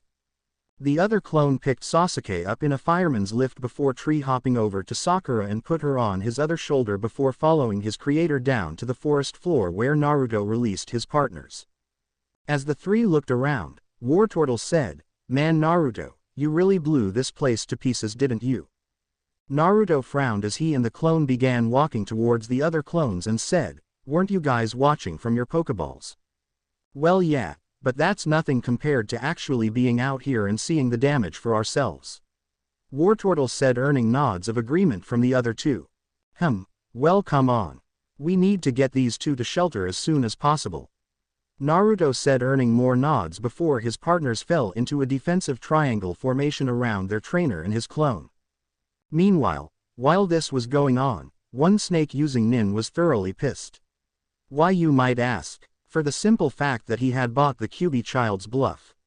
After 5 minutes of heading towards where he knew his medic would be, Orochimaru had finally realized that he should have at least felt the first symptoms of a paralyzing poison if what the blonde trainer had said about whatever form he had taken was true. But so far, all he had was a rather big bug bite. He'd been played for a fool. Still, he would mark the boy eventually, and right now he was on his way to intercept a chakra presence that he was very familiar with and that he was looking forward to meeting again. After all, she should provide enough entertainment to get his mind off the Kyuubi child. Said Kunoichi was currently tree-hopping towards the large explosion she had seen a short while ago, hoping it had something to do with her former teacher and not some pyro junkie of a genin who had over 20 A-rank paper bombs set to go off all at once. As Anko stopped on a branch for a minute, she smirked and said, "Hello Sensei. Long time no see." Behind her, Orochimaru's face in a tree muttered, "Impossible," before completely demerging with the tree it was in, showing the Sannin. Anko turned around and her smirk turned into a frown as she said, "What are you doing back in the leaf, Orochimaru?" Orochimaru chuckled and said, "Oh, what happened to Sensei, my dear Anko? But if you must know, I learned of a couple of potential bearers of my mark that I wanted to test. I was already able to mark one of them, but the other proved rather slippery. Then when I sensed you coming, I decided to have a little reunion." Anko's eyes narrowed and she said, "Oh yeah, and just who would interest you enough that you would come here personally?" Orochimaru rose an eyebrow and said, "Why Anko, are you jealous? But to answer your question, it's Sasuke-kun and the Kyuubi child, of course." "You bastard, you're still after the Sharingan. And why the Uzumaki kid?" Anko growled out. Ku. Sasuke-kun will come to me seeking power to kill his brother, and when he does, my ambition shall be fulfilled. As for Naruto-kun, he holds the most powerful demon inside of him. That, as well as the fact that he is able to turn into such amazing creatures, is more than enough to want him, wouldn't you say?"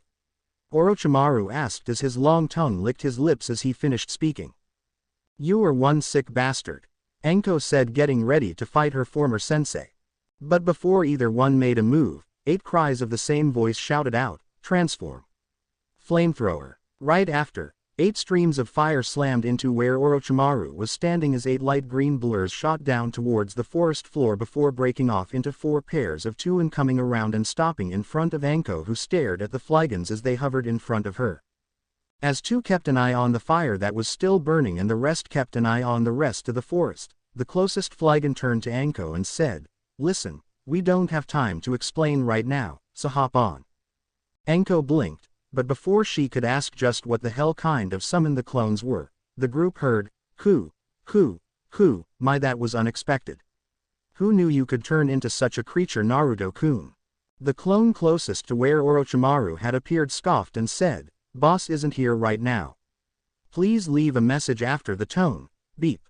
Orochimaru chuckled and said, "And you clones have such a sense of humor as well." The clone by Anko looked at her and said, "Get on now." Anko looked like she was about to argue before she saw the look in the clone's eyes that said if she didn't then the clone was just going to carry her, and so quickly hopped on. "And what makes you think I'll let you all just leave?" Orochimaru asked in a lazy tone of voice. "This," the closest clone said as it made a hand sign and was covered in smoke before it cleared, revealing a 4'11" dragon flying hybrid type called Salamence that was predominantly blue with red wings, a long tail, and a face that looked like it had a pointed butterfly mask on it. "You want our proctor, you're going to have to get through me first," the clone said before looking over to his brothers and said, "Get going, I'll hold him off for you guys." The clone holding Anko nodded and said, "Don't leave us too soon, brother." The Salamence clone nodded before turning back to face Orochimaru as the others took off towards the edge of the forest. As the clones took off, Orochimaru studied the Salamence clone, wondering why he suddenly felt uneasy for some reason. He briefly considered the thought that the clone was an exploding one, but dismissed it, seeing as how he doubted the Kyuubi child would send exploding clones to recover his exam proctor. The clone, seeming to sense the Sannin's unease, grinned and said, "What's wrong, Orochimaru? Don't tell me this form's intimidate ability is getting to you already. I would have thought one of the legendary 3 would have been made of sterner stuff." Intimidate ability. Orochimaru wondered before filing that tidbit away and chuckled before saying, "Do me a favor, clone, and tell those other clones when you dispel to tell Anko not to cancel the exams or I'll destroy the Leaf Village." The clone growled and said, "They won't have to. Because by the time I'm done with you, the exams will be long over by the time you can even think about walking again." The clone flapped its wings and then launched itself at Orochimaru, who leapt out of its way before the clone swung its tail at Orochimaru, sending the snake Sannin into a tree. Scene change. Path to training ground 44, 2 miles from training ground. Sarutobi was running towards Training Ground 44 with a team of Anbu after he had received word that his former student was discovered to be in the area. All of a sudden, the five-leaf nin heard a cry of, "Old man." The Hokage and Anbu team looked up and saw a large gray bird that looked like it was made of metal dive down on their position and landing in front of Sarutobi before being covered in smoke, revealing Naruto. Sarutobi frowned and said, "Naruto, what are you doing here?" Naruto shook his head and said, "Not Naruto, old man, shadow clone. We got attacked by some snake-face freak called Orochimaru in the forest and Sasuke got bit and some weird mark appeared on his neck. Boss sent me to come find you." Sarutobi frowned and said, "I see, so he has already struck. Is Naruto and Sakura all right?" Naruto nodded and said, "Yeah, Sakura's just unconscious and boss was able to keep that pedophile from biting him until he tricked him to leave." Sarutobi's eyes hardened further and he asked, "He was after both Sasuke and Naruto?" The clone nodded and said, "Yeah, apparently he heard about boss's transformations and partners and wanted in on that as well as Fuzzbutt's power and decided he wanted to give boss a hickey like he did Sasuke." The clone then suddenly stiffened and looked into the forest with a frown.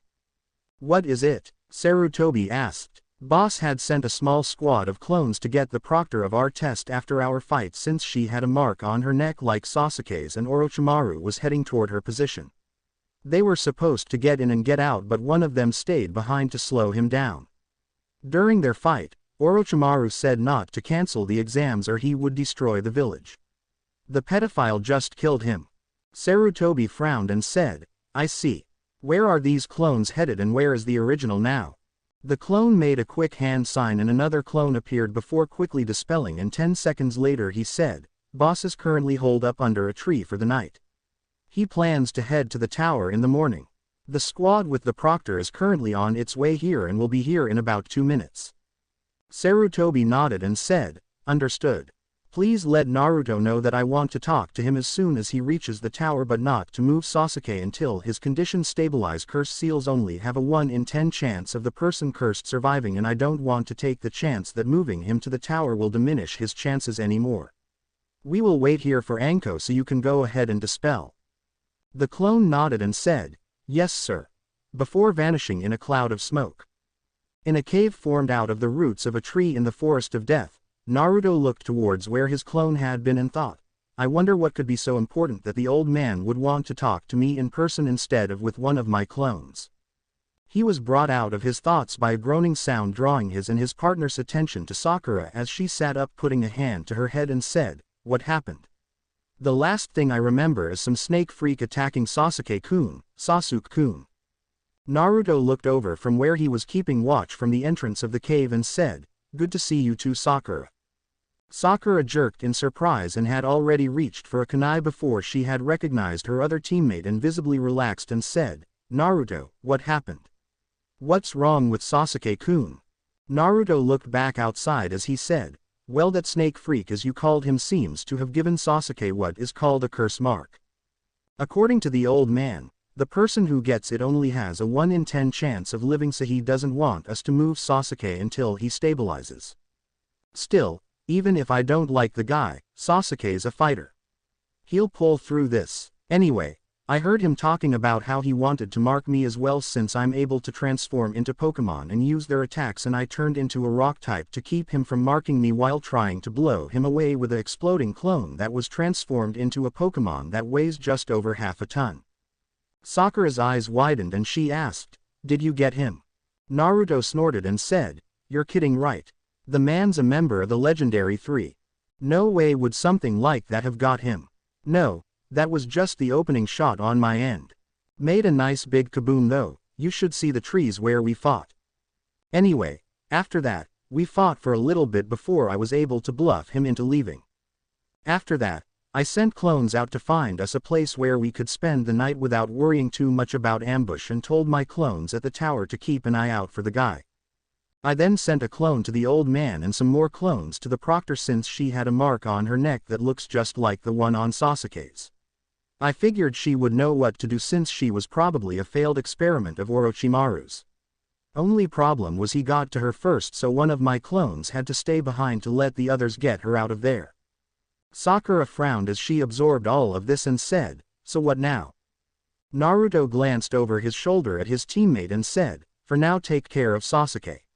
He's been running a really high fever and me and my partners can only do so much since we need to keep watch, especially with night coming soon. I have a perimeter of clones around this tree that are supposed to dispel if they spot any hostiles in the area, but I can't take the chance that they miss someone."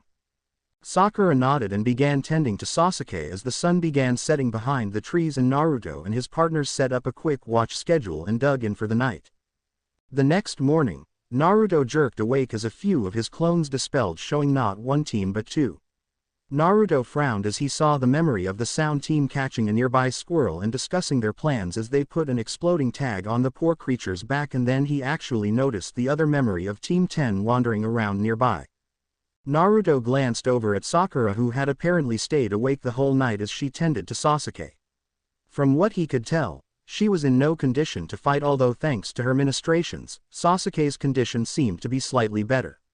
The fact that Wartortle had used Ice Beam on her handkerchief a few times might have helped with his fever though. Looking back out the cave, he saw the squirrel running towards the cave and quickly made a clone that just as quickly dispelled before a Noctowl clone swooped down and snatched the squirrel from the ground and took off into the forest, where it would drop its transformation and take the tag off where the sound team could not see. Smirking at the faces that he could imagine was on the sound team's faces, Naruto thought, "Your move." In the bushes across the clearing in front of the cave, the sound team was staring, trying to figure out what just happened before Zaku shook his head and said, "What the hell? Where did that owl come from, and what the hell has it been eating? That thing had to have been 5 feet big at least."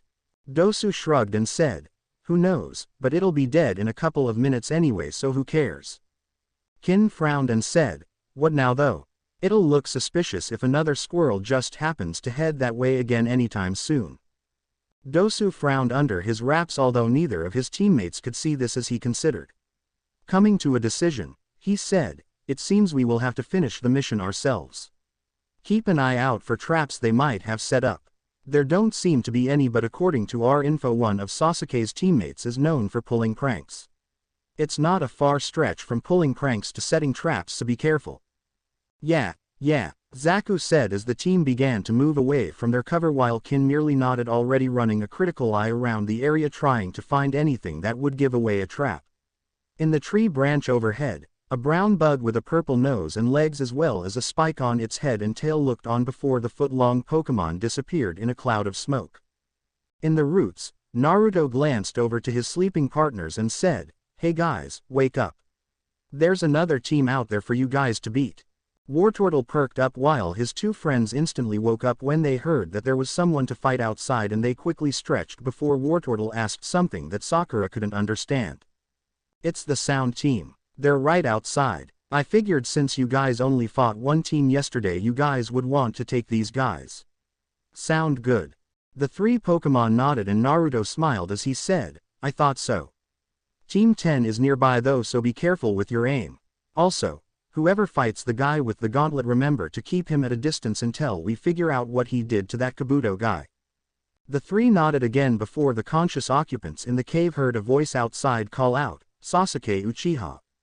Come out and fight us." Sakura's eyes widened as she glanced at the still unconscious Uchiha before Naruto said, "I do believe that's our cue, guys. Sakura, stay here where it's safe." Sakura nodded and the 3 walked out of the cave as she thought, "They're leaving me behind again." Outside, the sound team was standing near the edge of the clearing, and when they saw Naruto and his partners, their eyes widened at the sight of the 3 Pokémon before Dosu frowned and said, "Where is Sasuke Uchiha?" Naruto frowned and said, "He's currently indisposed. Why do you want to fight him?" "We were ordered to kill him," Dosu said bluntly. Naruto's eyebrow went up and he said, "By whose orders?" Zaku scoffed and said, "That doesn't concern you, weakling. Just get him out here so we can kill him." Naruto shook his head and said, "What part of indisposed do you not understand? Besides, if you're here to kill my teammate, then I'm afraid I'll have to stop you, even if the guy is a prick. Have fun, guys." Zaku scoffed as the 3 Pokémon stepped in front of their trainer ready to do battle and raised his right arm as he said, "You really think you weaklings can stop us? Take this, decapitating wave." Dosu's eyes widened as he saw Charmeleon open his mouth and he shouted, "Zaku, wait." It was too late however, as a great rush of air shot out of the tube that was in the palm of his hand towards the Leaf Nin and his partners. Charmeleon grinned around his open mouth as a red glow appeared before a flamethrower shot out of his mouth and intercepted the wind, adding power to the fire-type attack as it continued towards the three Sound Nin, who quickly jumped out of the way of being barbecued. In some bushes off to the side, Ino and Choji's jaws were on the ground as they saw the flames burning the trunk of the tree it had hit, and Shikamaru muttered, "Troublesome." Back with the others, Naruto glanced over to a tree branch as another of his clones dispelled and saw Rock Lee standing on it watching. Naruto frowned and thought, what's he doing here by himself? Before shrugging and looked back to where his partners had rushed in towards their fights. Wartortle vs. Dosu. Wartortle ran towards his opponent, who prepared his Melody Gauntlet. However, before Wartortle was in the range that he had seen the Sound Nin attack back before the first exam, he jumped forward and pulled his head and limbs in as his shell dropped to the ground, spinning rapidly like a top towards Dosu's legs, causing the Sound Nin to jump out of the way to avoid being tripped. Wartortle kept spinning for about 5 feet before coming out of his rapid spin and focused on Dosu, opening his mouth and shouted, "Bubble Beam." Dosu's initial reaction to the bubbles that were rapidly shooting out of the strange turtle creature's mouth was to scoff and dismiss them, but his shinobi instincts told him not to take them lightly, and so he dodged the attack again and was glad he did when the bubbles floated down to the ground and exploded. Wartortle frowned and thought to himself, I should have known that attack wouldn't work. It's mainly to use against rock and ground types after all. He then jumped out of the way and rapid spinned away from Dosu, who had rushed the turtle Pokemon, trying to get close enough to use his Melody Arm. Coming out of his spin 7 feet away from where Dosu had stopped, Wartortle shouted, "Water Pulse," causing the moisture in the air to quickly condense and then pulse out towards the Sound Nin, who saw the attack coming and jumped over the attack, which slammed against a tree, cracking from its power. Wartortle tracked the Sound Nin in the air and called out, "Water Gun." The stream of water shot out of Wartortle's mouth and slammed into the Sound Nin, sending him into a nearby tree. Acting quickly, Wartortle called out, "Ice Beam." A blue glow appeared in his mouth before a single cold blue beam shot out like lightning from his mouth and hit Dosu's right arm, pinning it to the tree and covering the entire arm in ice, preventing him from using his primary weapon. As Dosu struggled to free his arm from the ice, Wartortle lowered his head and gathered power before rushing the Nin and slammed into him with a full-powered skull bash, sending the Nin through the tree and into unconsciousness.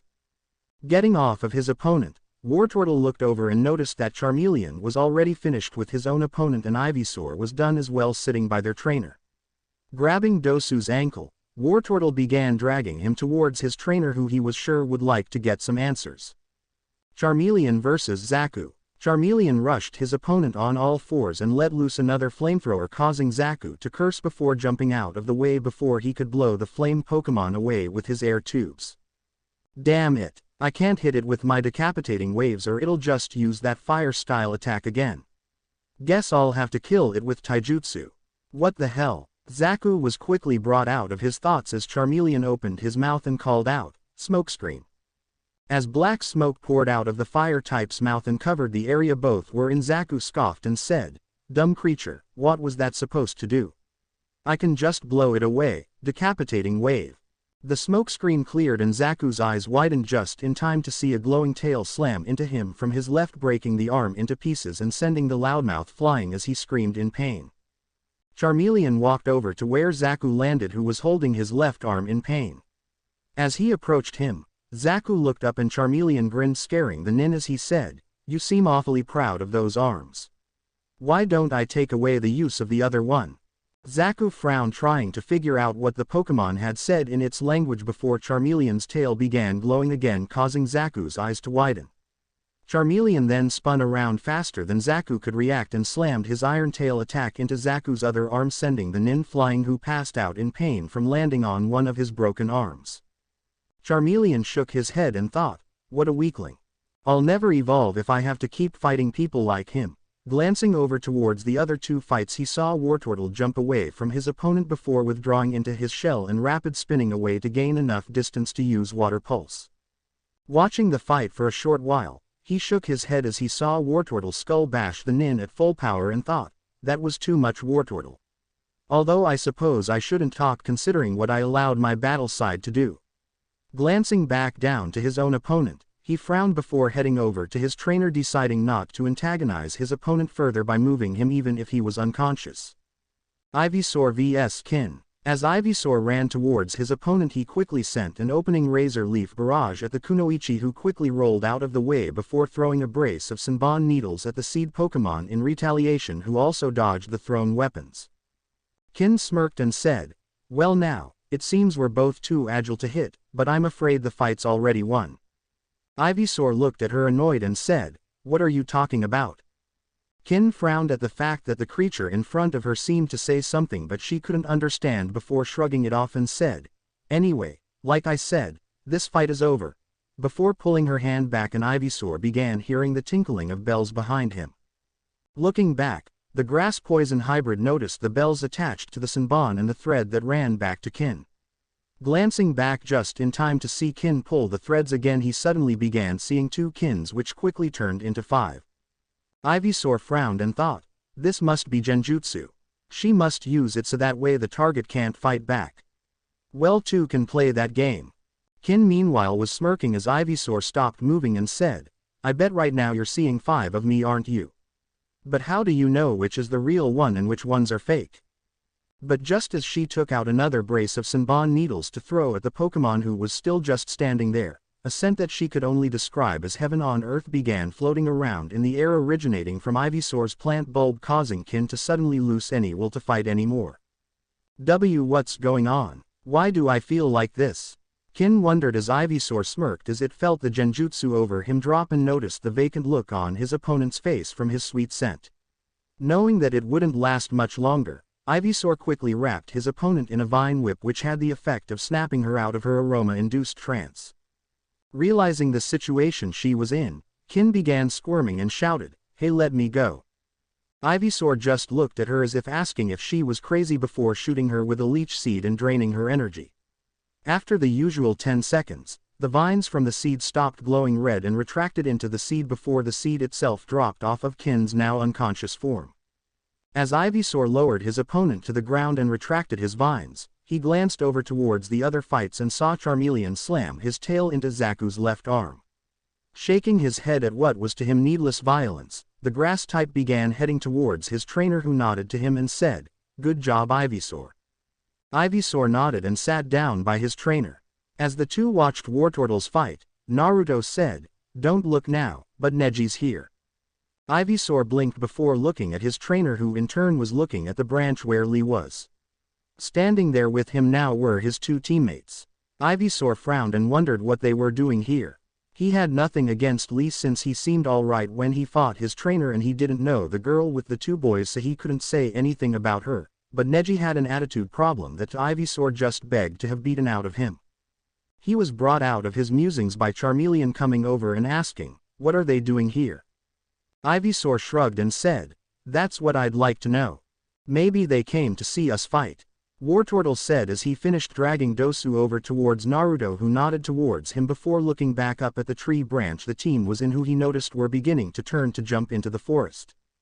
Making a split-second decision, Naruto called out, "Hey, Team 9. The team looked back towards the blonde and Neji said, "What is it, dead last?" Naruto ignored the dead last comment and said, "Do you guys have both scrolls? I'm only asking because I've already sent 7 teams of clones out into the forest, and they already took out their teams and are waiting for me at the top of the tower to give me the scrolls they collected before dispelling. If you want, you can join us at the tower and get a scroll." Turning to the bushes where he knew Team 10 was, he said, "You guys can do the same if you want, Team 10. Team 10 stood up and Ino asked, "How did you know we were there?" Naruto made a gesture around them and said, "Same way I knew the Sound Team and Team 9 was here. Shadow clones." Turning back to Team 10 he said, "So what will it be, guys?" Neji frowned and said, "We don't need your help, dead last." But as he was turning to go back into the forest, 1010 said, "We'll come with you." Neji spun around and hissed, "What?" 1010 looked at him and said, "Think about it, Neji. If he's telling the truth, then a good chunk of the scrolls are already at the tower. And if he's not, then we can just take his scrolls when we get to the tower." Naruto smirked and said, "You guys could try." Turning to look at Team 10 he said, "And you guys?" Shikamaru sighed and said, "Troublesome. We might as well since we don't have our second scroll yet." Naruto nodded, but before he could tell the two teams about how they had to wait for Sasuke to wake up before they could head to the tower, a chakra that felt extremely foul and just plain wrong to the blonde exploded from the cave and Sakura shouted, "Naruto, get in here." Naruto frowned and turned to run over to the cave, but before he got more than 5 steps towards it, Sasuke walked out with Sakura following looking unsure of herself. And with good reason too, considering the fact that Sasuke had flame markings over half his face and a semi-crazed look on his face. Naruto frowned as he and the others took in Sasuke's appearance before Sasuke clenched his fist and said in a low voice that everyone still heard, "This power, I see, that is what he meant. It feels good, but I have to test it to make sure it can stand up to him." Looking up, he noticed Naruto and he grinned and said, "Ah Naruto, you'll make a good test of this power. Fight me." Naruto frowned and said, "Not now Sasuke. There will be plenty of time to do that during the third exam." Sasuke scowled and shouted, "No. You'll fight me now," before disappearing and slammed a fist into Naruto's stomach sending him flying, causing everyone else besides Neji's eyes to widen in shock at Sasuke attacking his teammate. Naruto's Pokémon instantly reacted to the threat of their trainer with Charmeleon attacking with Shadow Claw and Wartortle and Ivysaur coming in on either side with Tackle. Before the 3 attacks could land though, Sasuke seemed to phase out as an afterimage took the 3 attacks as he went after Naruto again, who by that time was already on his feet making a hand sign.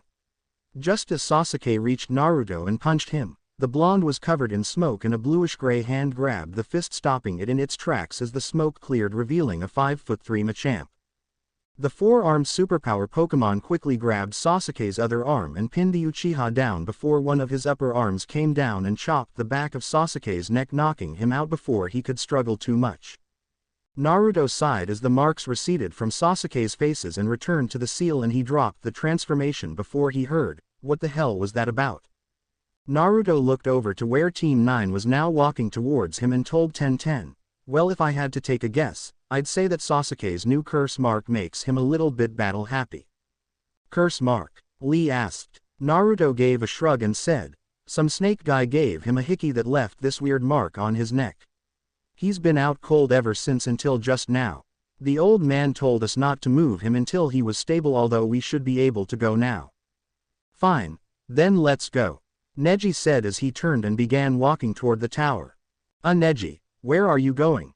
Naruto asked. Neji turned to look at Naruto like he was an idiot and said, "I'm heading to the tower."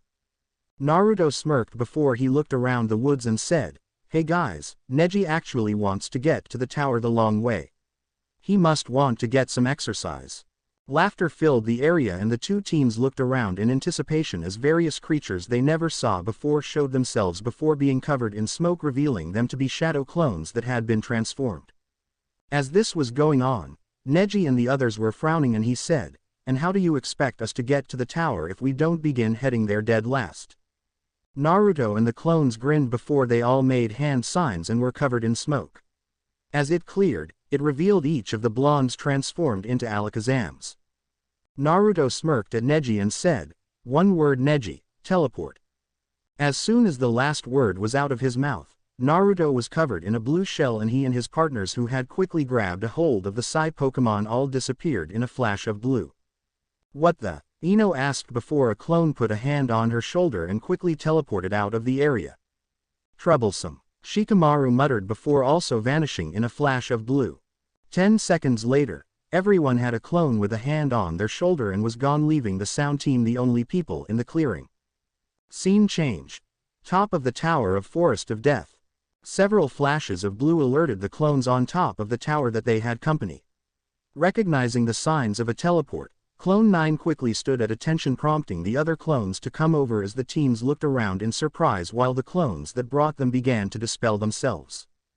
"Good to see you in good health, sir," Clone 9 said as he reached into one of the scroll holsters on his vest and pulled out the scroll he had taken from the rain team he had killed and handed it to his creator. "Thanks. Did any of you have problems getting your scrolls?" Naruto asked as he accepted the scroll. The clones all shook their heads no as each team handed in their scroll. Naruto then turned to the two other teams and said, "So what scrolls do you guys have?" "Earth," Shikamaru said. "Heaven," Neji stated coldly. Naruto eyed Neji for a moment before shrugging and tossing the needed scrolls to the two teams before recalling his partners. He then walked over to Sasuke's prone form and picked him up in a fireman's lift before turning to his remaining clones to give orders. "Alright guys, we're going to head in now. I need you guys to stay out here and keep an eye out for any other teams that come to the tower. I want one clone to dispel each night this test goes on regardless of if a team comes through or not. Also, if you happen to see that snake face one of you dispel immediately so I can let the old man know. Understand?" The clones each nodded before moving back to their posts around the top of the tower to keep an eye on the forest. Turning to his conscious teammate, Naruto made a follow-me motion with his free hand and walked over to the edge of the tower before he walked over the side down to the ground using the tree climbing exercise with Sakura behind him. Back on top, the other two teams quickly went to opposite sides of the tower and went down to the first floor of the tower as well. Once on the forest floor, Naruto walked around the tower until he found a door nearby that had a piece of paper on it showing that no one had used it yet and led Sakura over to it before opening the door breaking the seal. Once inside, Naruto looked around and noticed the poem on the wall and rose an eyebrow as he read it. "If you lack heaven, seek wisdom, be prepared. If you lack earth, run in the fields, seek advantages. And if you have both heaven and earth, you can succeed in even the most dangerous mission. These rules will guide _extremes. Now where have I heard that before? Still, the proctor said not to open the scrolls until we reached the tower, so since we're here I guess I might as well."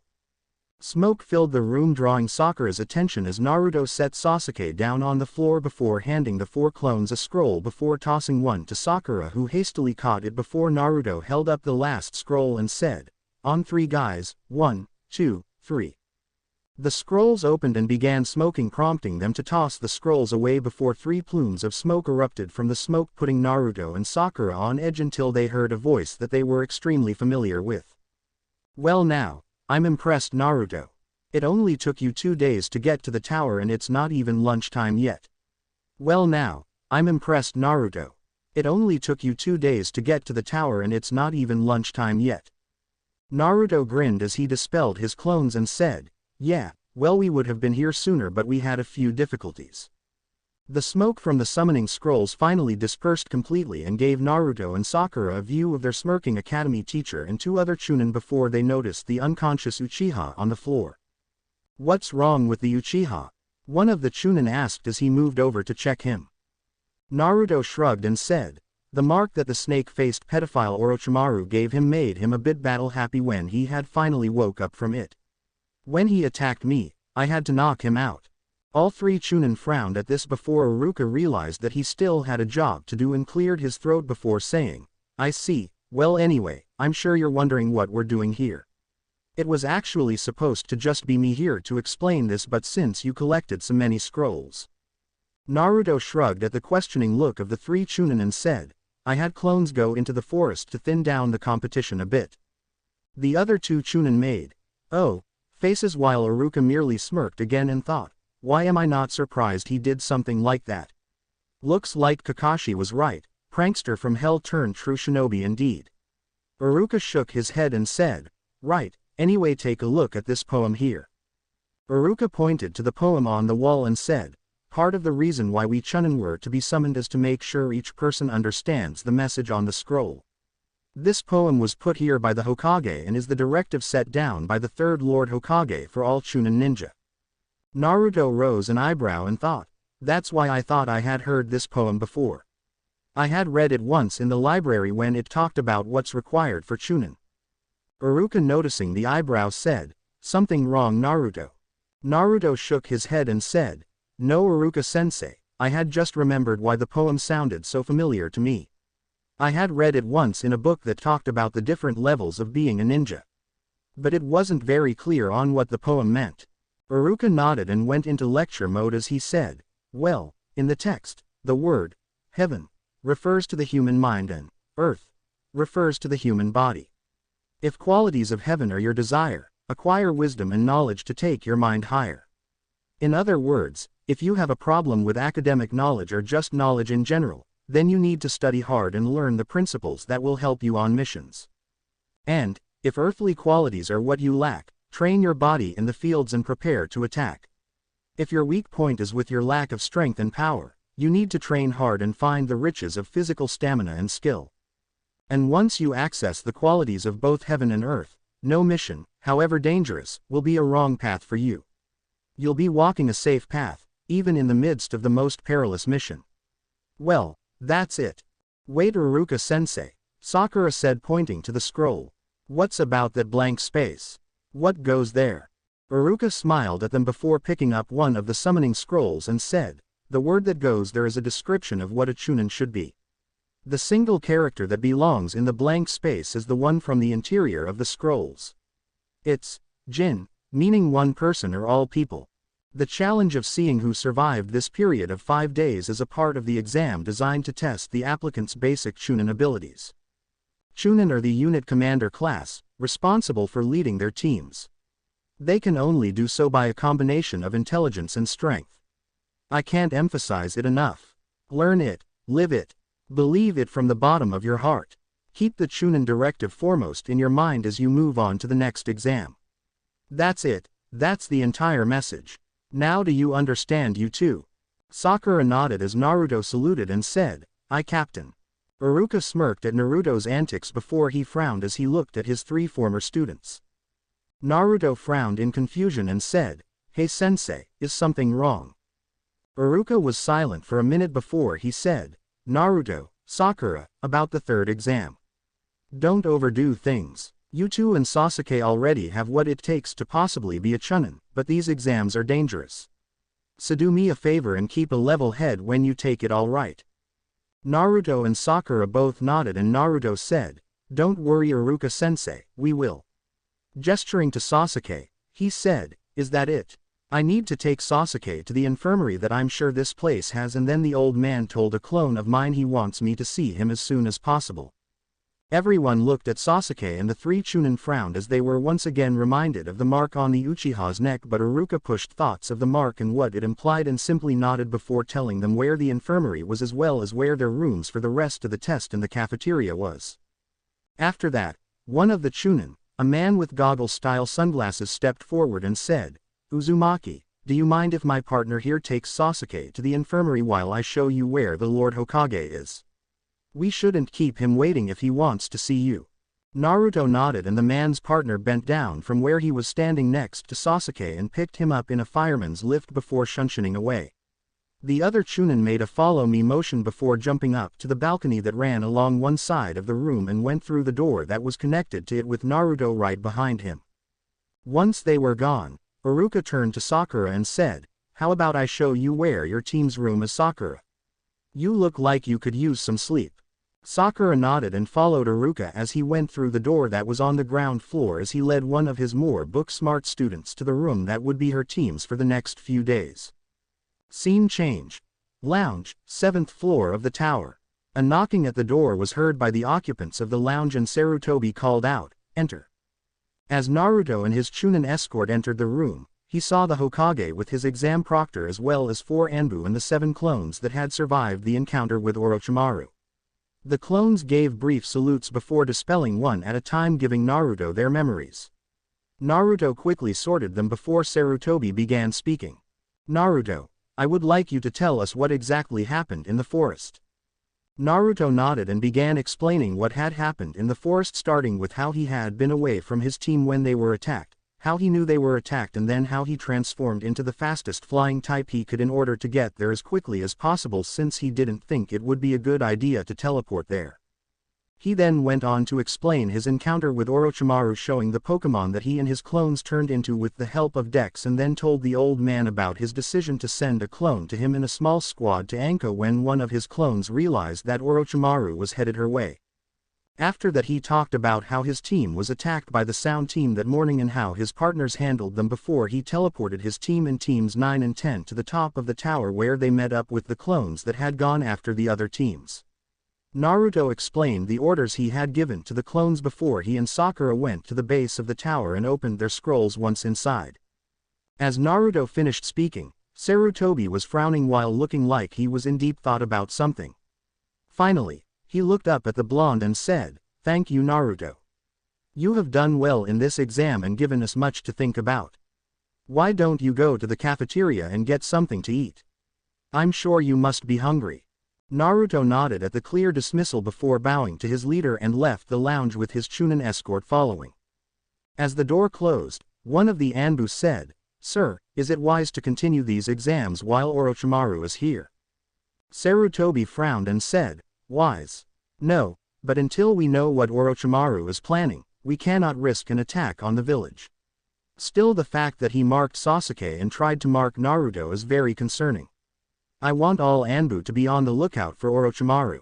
Don't engage him if you see him though, report immediately to me instead. That goes for you as well, Anko." Everyone in the room nodded and Sarutobi dismissed his Anbu so that they could spread the word. Scene change.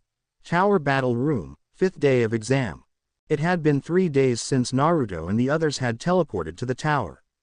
And although his clones never did spot Orochimaru in the area close to the tower, he couldn't shake the feeling that he was still here somewhere.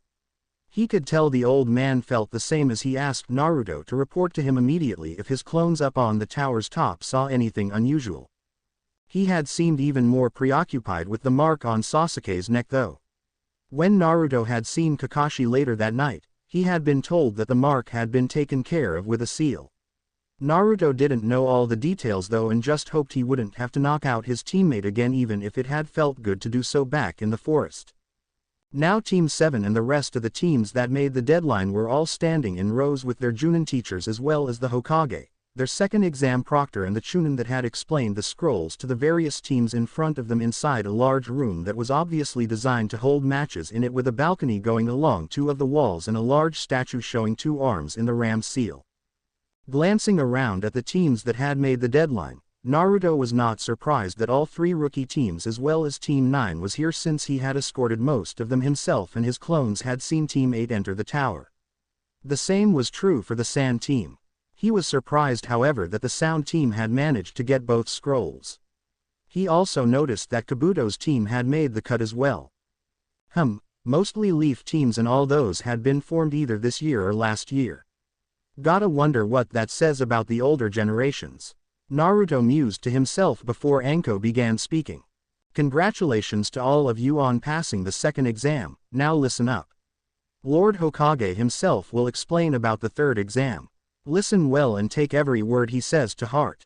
They're all yours, my lord. Sarutobi nodded and said, "Very well. The third examination is about to commence. But before I go into the specifics of how it will be conducted, let me make one thing perfectly clear. It pertains to the underlying purpose of the exam." All of the genin each looked confused as they thought, "Purpose?" Lowering his hat to shadow his eyes, Sarutobi continued his speech. "Why do you suppose an examination of this nature is being jointly conducted by all of the nations in our mutual alliance? To promote the friendship among allied nations and raise the level and standards in the art of the shinobi. Be very clear about what those fine-sounding phrases actually means. This series of so-called examinations is in fact." Sarutobi sighed and took his pipe out for a moment to exhale the smoke in his lungs before putting it back in his mouth. Looking up at the genin with a dead serious look that Naruto had rarely seen on his face before, Sarutobi said, "A war in miniature between all of our allied lands." All of the genin's eyes widened at this and the Ten asked, what do you mean?" Sarutobi's eyes met each genin before he said, "If you were to study our recent history and consult a map it would swiftly become apparent that our alliance is in fact a temporary and mutually beneficial agreement between a group of geographically contiguous lands." Naruto frowned and asked, "So are we nothing more than pawns in a glorified war game? Whatever happened to using the exams to select Chunin?" Sarutobi focused solely on Naruto and said, "Make no mistake. When this exam is done, it will have had the side effect of winnowing out any applicants unfit to ascend to the level of Chunin. But even more importantly, it serves as an arena wherein, for the honor of their respective homelands you shinobi may fight, to the death if need be." "Honor of their lands?" Ino asked confused. This third examination will be conducted under the watchful eyes of a number of distinguished guests, including the rulers and nobility of the various lands you all aspire to serve. And among their number will be those who rule over each country's own hidden ninja villages. They will be watching you. If any one nation's applicants demonstrate outstanding skill and superiority, the noblemen from every land will be quick to commission work from those that trained in that superior nation. Conversely, if a particular country's applicants are shown to be incompetent or feeble, commissions to agents of that country will dwindle.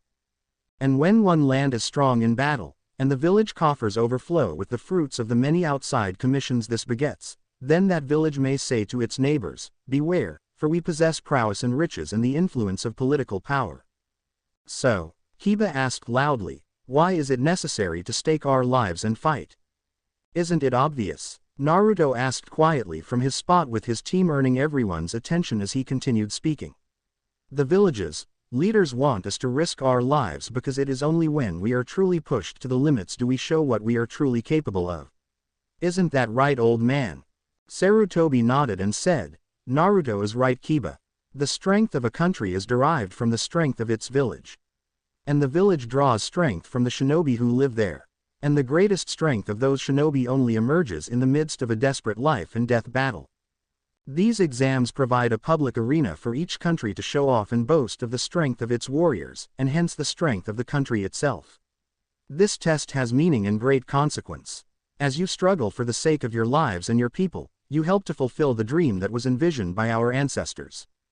But you've always emphasized the concept of friendship. Why?" Ten asked. Sarutobi's eyes took an even harder glint in them, reminding Naruto why he was called the god of shinobi, as he said, "Though my meaning is subtle, I chose my words with care. To preserve the balance of power at the risk of lives is the essence of friendship in the world of shinobi. Let me reiterate before the third exam begins, you are taking no ordinary test. You risk not only your own futures and your dreams, but the dignity and prestige of your home village as well." "I see," Naruto thought. No wonder the old man was always so interested in who made it to the finals whenever I visited him while the Chunin exams were going on. Whatever. Could you wrap up the philosophical talk and get down to the life and death stuff anytime soon? Gaara asked. Sarutobi HMPHED, but before he could say anything, everybody suddenly felt like they were in the presence of some kind of massive dragon. Everyone's eyes widened as they traced the source back to Naruto, who was staring at Gaara coldly for disrespecting the person who he considered to be like a grandfather to him. Naruto somehow made the presence he had unintentionally given off even stronger as he said, "Listen Gaara, I don't care what you can or can't do back in the Sand Village. But disrespect the old man like that again and I'll send you packing." Naruto's Pokeballs vibrated, showing his partner's agreement with that statement, although only those who had seen them had any idea what that meant. Gaara stared at him impassively before Sarutobi chuckled, bringing everyone's attention back to him. "Thank you Naruto, but Gaara is right in a way. It is time to explain the third exam." Right after he finished speaking, a Chunin appeared in front of him in an impressive display of speed, already in the bowing position as he said, "Forgive my interruption, Lord Hokage. But if you don't mind handing the rest of the proceedings over to me, Gecko Hayate, proctor of the third exam." Sarutobi nodded and the man stood up and turned around, showing everyone a face that looked very sick as he said, "Okay, good to meet you everyone, I'm Hayate. Before we start the exam, I must ask you all to do something for me." Cough cough. "Is he really our proctor? Guy looks like he should be in a bed instead," were the general thoughts that ran through the Genins' heads. You see, there are some preliminaries to the exam proper. And whether you proceed to the main exam is contingent on how well you manage those preliminaries. Like what? Shikamaru yelled, not wanting to more work than he had to. "Master Hayate, I don't understand what you meant by preliminaries. Why can't all of the remaining applicants just proceed directly to the next exam?" Sakura asked. "Well," Hayate drawled, "I don't want to say that the first two exams weren't demanding enough, but the truth is, we still have too many applicants. Under the traditional rules of the exam, we have to have a preliminary test to reduce the number of applicants to proceed to the third exam. This is because, as Lord Hokage mentioned, a number of honored guests will be observing you during the third exam, so we must make the exam intense, tight, and fast-moving." So anyway, now that you know something of what it's really all about, anyone who doesn't feel up to the challenge, either physically or mentally, can walk away. Just take one step forward, cough, cough, because the preliminaries start, right now. Now, Kiba shouted. Naruto's eyes swept over all of the other genin as various plans on how to fight each one ran through his head based off of what he knew about them. He was broad of his thoughts though when Kabuto rose his hand and said, "Well, I'm outta here." Hayate coughed as he said, aren't you Yakushi Kabuto of the Leaf? Okay, you can go." As Kabuto walked away, Naruto narrowed his eyes and thought, why would he quit? Isn't this the 7th time taking it? Surely he isn't that tired from doing the forest run. All 3 of the Pokeballs suddenly vibrated from his partners telling him that they were getting bad vibes from the nin and Naruto tapped out an agreement. Hayate meanwhile coughed again and said, in case I forgot to mention it, from here on in, you fight as individuals not as members of teams. So you can make the decision that's right for you without worrying about anyone else. So, anyone else want out? Show of hands. When no one else rose their hands, Hayate said, so no one else is bailing out, huh? Well then, we'll now begin the preliminaries which will consist of individual combat matches, as though this were part of a tournament. As there are a total of 20 combatants remaining, we will hold a total of 10 bouts. And the victors of those bouts will advance to the 3rd exam. This is no holds barred combat.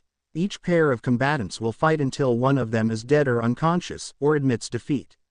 As soon as you sense that your opponent is overpowering you, immediately concede your loss, if you value your life.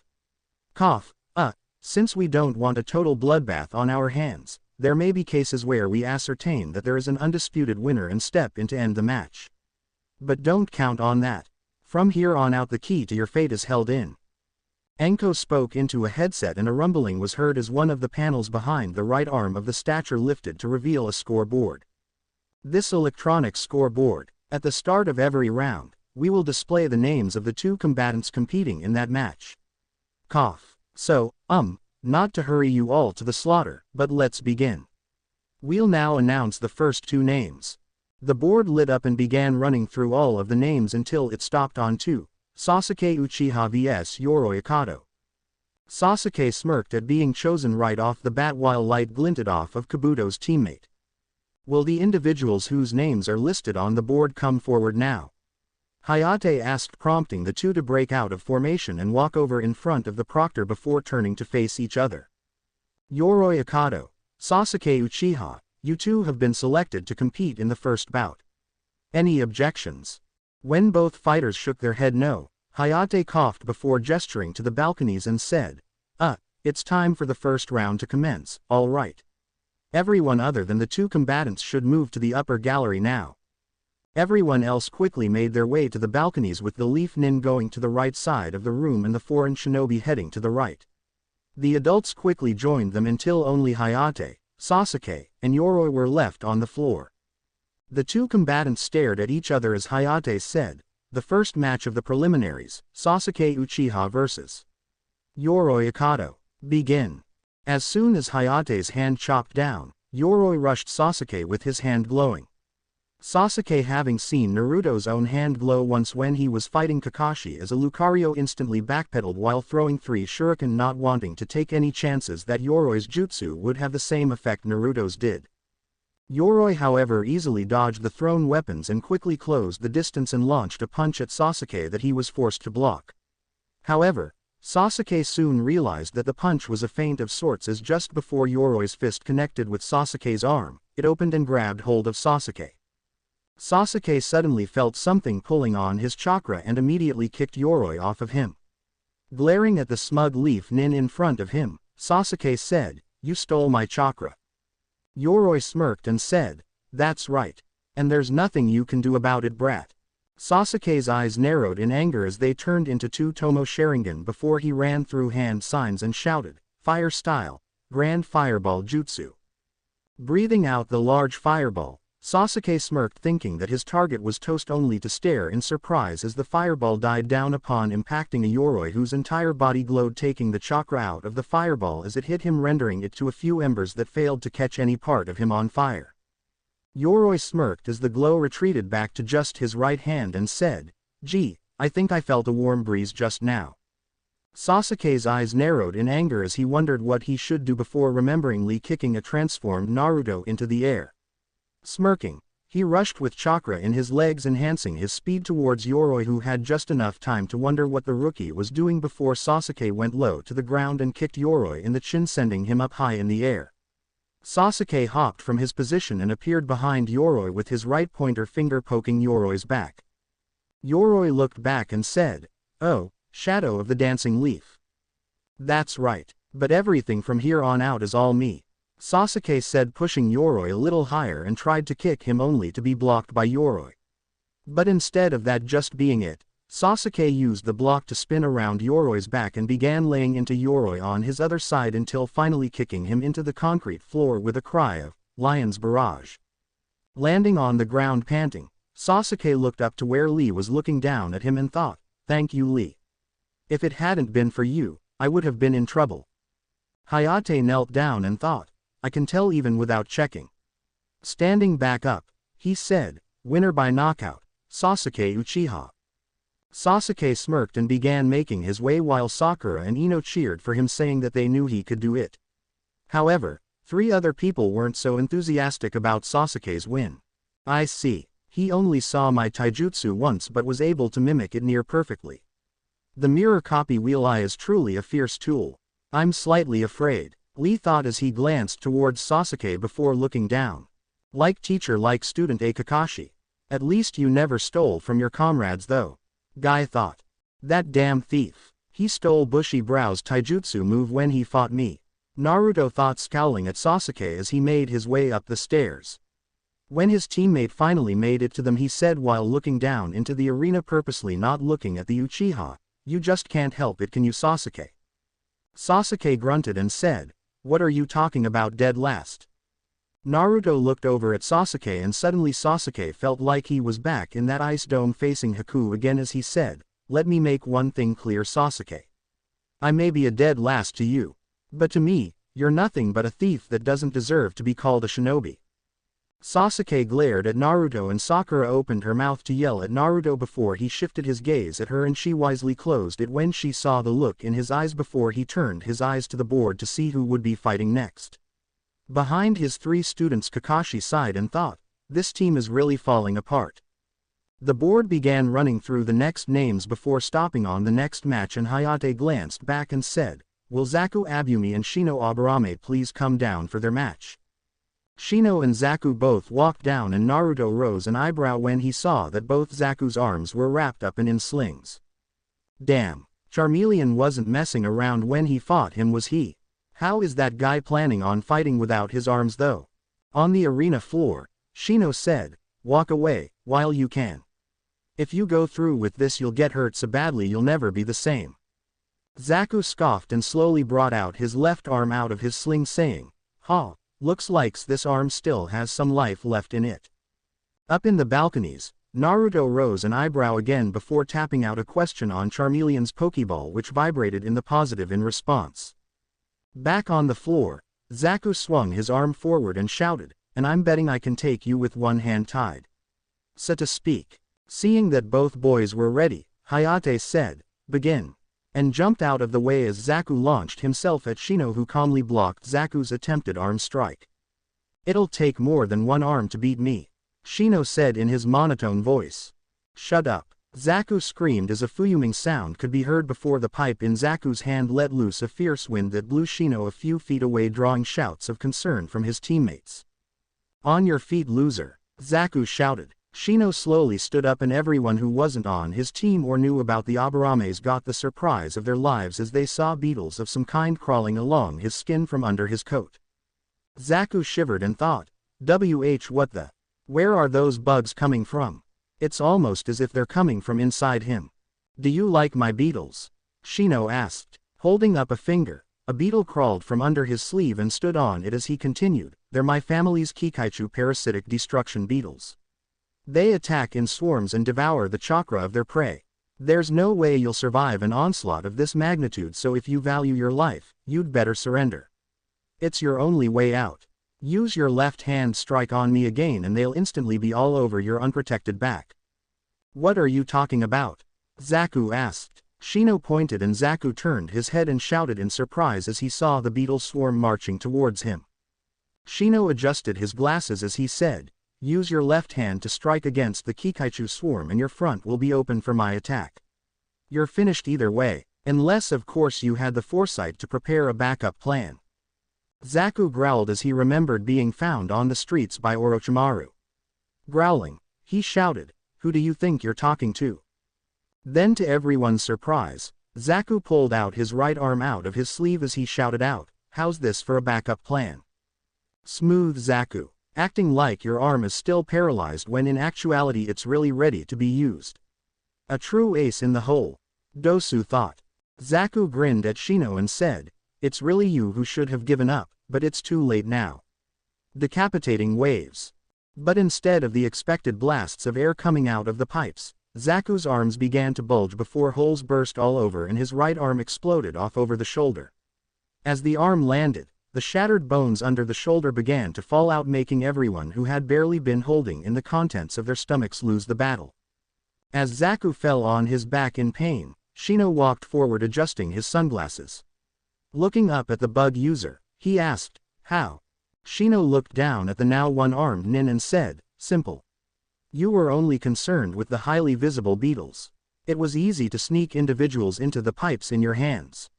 When you next used your attack, the pressure built and had to go somewhere. The sides of your arms were merely the path of least resistance. Winner Shino Aburame, Hayate said, as Shino walked towards the balcony and Zaku was carted off on a stretcher with his arm and bone fragments on top of him. Naruto took a moment to shudder and thought, I know I can be brutal when I have to be, but I don't know if I could have done that in his place. I think I would have just killed him, it would have been kinder. Naruto looked towards the board as it ran through the next two names and glanced back towards the arena floor as Hayate said, will Masumi Tsurugi and Conquero please come down for their fight? As the two contestants made their way down, Naruto saw the briefest shift in the bundle that was wrapped on Kankuru's back. Narrowing his eyes in thought, he glanced over to Kabuto's other teammate who was also making his way down and wondered what would set him apart from those in the room. Once the two were in front of him, Hayate coughed and said, are you two ready? Once the two nodded, Hayate chopped his hand down and called out, begin, before jumping back. Masumi stared at Conquero and said, even though you're just a little brat, I'm not letting down my guard like Yoro did. In fact, let me make one thing perfectly clear. You'd be better off forfeiting the match before you get hurt. This won't take long at all. I agree, Conquero said as he slipped the bundle off his back and said, I'll be finished with you in no time. Masumi's eyes narrowed and he launched himself at Conquero with his left arm drew back over his right shoulder ready for a strike as he said, don't try any tricks. I'm going to win this with the first strike. Masumi's strike was easily blocked though and everyone in the bleachers was wondering what the guy was on and where they could get some until the guy's arm began wrapping around Conquero's arm soon joined by his other limbs until Masumi had his entire body wrapped around Conquero's with his arm around Conquero's neck. Up in the balconies, Naruto frowned and looked over to Sarutobi wondering if he had made the same connection to how this guy had moved and Orochimaru did. When Sarutobi sensed Naruto's gaze and gave a small nod, Naruto's frown grew. Kakashi noticing this said, what is it Naruto? Naruto looked to his sensei and said, I read in a couple of books that Orochimaru was supposed to be able to move around like a snake. What that kid did just now seems to be pretty similar. Sakura gasped and said, you're right. It's almost exactly like how that snake freak moved up the trees when he attacked. Kakashi hummed and looked back to the floor where Masumi had just given his ultimatum to Conquero of give up or I snap your neck. Conquero refused and Masumi went through with it causing Conquero's head to slump forward much to most of the Leaf Genin's shock. He actually did it. Sakura gasped with her hands to her mouth.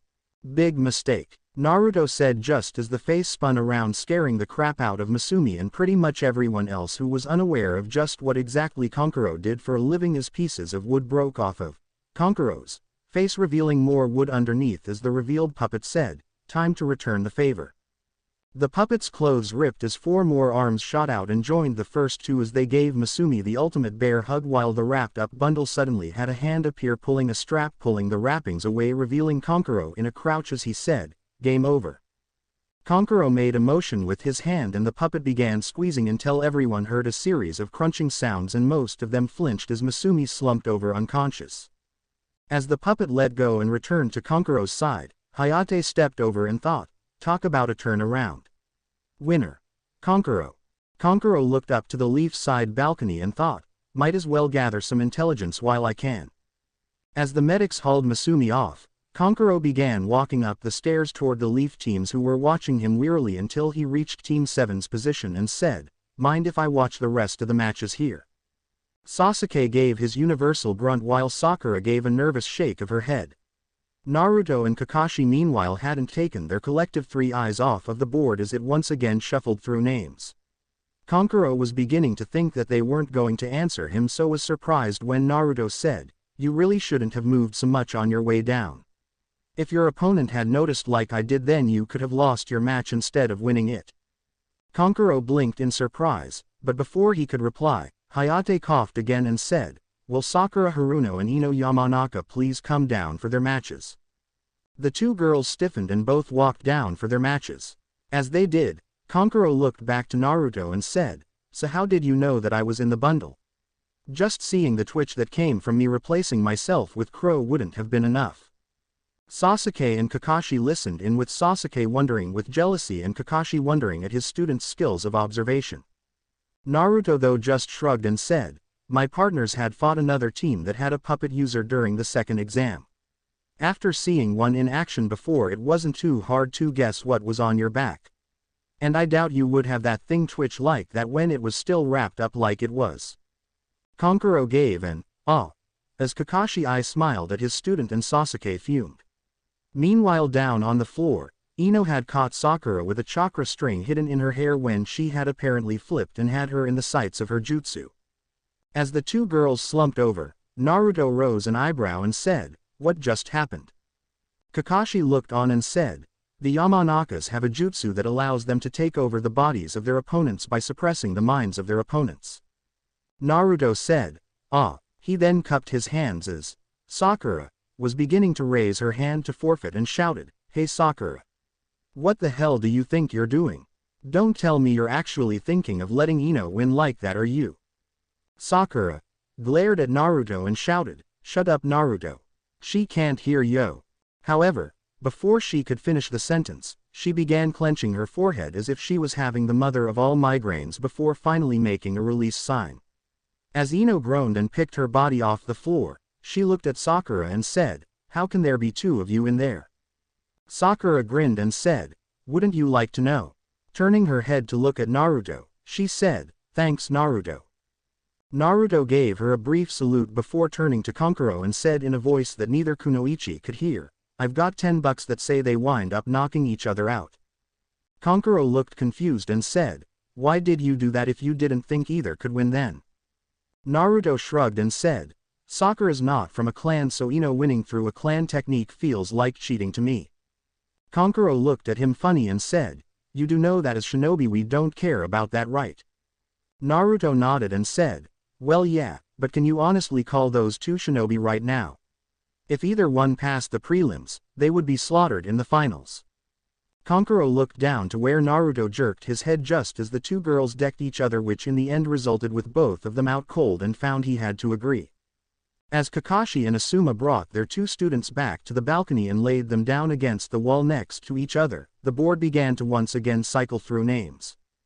Hayate looked over his shoulder and then looked back forward saying, "Will Tenten and Temari come down for their match? 2 Kunoichi versus Kunoichi matches back to back. And Sakura and Ino aren't even awake yet to see this. That board has a sick sense of humor," Naruto said as he watched the 2 Kunoichi make their way down. Kakashi chuckled while Tenten, who had heard Naruto as she walked down, grinned and thought, "Oh, I agree Blondie. It really is too bad that those 2 won't be able to see how a true Kunoichi fights." Once the 2 Kunoichi were in front of each other, Hayate asked, "Are you 2 ready?" When the 2 girls both nodded, Hayate coughed and said, "Then let the 5th match begin." before slashing down his hand and jumping out of the way. Temari smirked as she stared at Tenten and said, "I hope you're able to put up a better fight than those two fangirls were able to." Tenten matched her smirk as she reached into her kunai pouch and said, "Oh, don't worry. Unlike those two, I actually take my training seriously." Meanwhile, back up in the balconies, Naruto was frowning as something clicked in his mind. Naruto opened his mouth to shout to Tenten before he found a hand on his shoulder. Following the hand over to her sensei who shook his head, he said, "Guy sensei, Tenten's a long-range weapon user isn't she? She needs to be warned to go close range." Guy shook his head again and said, "Tenten is a very youthful student Naruto. But she needs to learn not to rely on her weapons so much. This will be that lesson. Are you nuts? Do you see the size of that fan Temari is using? She could kill Tenten if she lets her open it all the way." Naruto said, remembering the facts that he had read about the wind mistresses of the Land of Wind that he had found in a book about the Land of Wind and its residents. As Naruto and Guy were talking, Conquero was watching and thought, for a supposed rookie, he sure knows a lot. Maybe too much. Meanwhile, down on the floor, the battle had gone from bad to worse for Tenten. She was currently up in the air trying to hit Temari with her twin rising dragons attack, but Temari just blew the weapons away. "Is that the best you've got?" Temari asked. Tenten gritted her teeth and shouted out, "It's not over yet." Pulling on the wires attached to all the weapons that were scattered all over the floor, Tenten pulled them all into the air around her before swinging her arms towards Temari, who merely smirked and said, "Not bad. For a weakling." Opening her fan all the way, drawing Naruto's attention as he saw the three moons, she called out, "Wind style, whirling cyclone jutsu." A huge blast of wind stronger than anything the wind mistress had used yet blasted out of her fan and blew the weapons away before continuing on to Tenten, whose eyes widened before it hit her and began spinning around her. Tenten screamed as the winds began tearing into her before dying down after half a minute, and she began falling towards Temari, who was smirking as she positioned her fan to catch Tenten. However, her smirk was wiped off her face and everyone's eyes widened as a smoke cloud appeared over the fan, which Tenten dropped into before it cleared, revealing an Infernape standing on the fan holding the Kunoichi bridal style. Everyone except for the members of Team 7 glanced over at Sarutobi, thinking that the semi-flaming ape was a summons of his. However, the Hokage looked just as confused as they did until they heard Kakashi say, "That enough to prove Naruto's point, Guy, or should he have not made a clone and let Tenten hit that girl's fan, probably breaking her back and permanently ending her career in the process?" Almost everyone's eyes widened as they thought, "That's a clone." Hayate shook his head free of his thoughts and said, "Due to interference, this match's winner is Temari."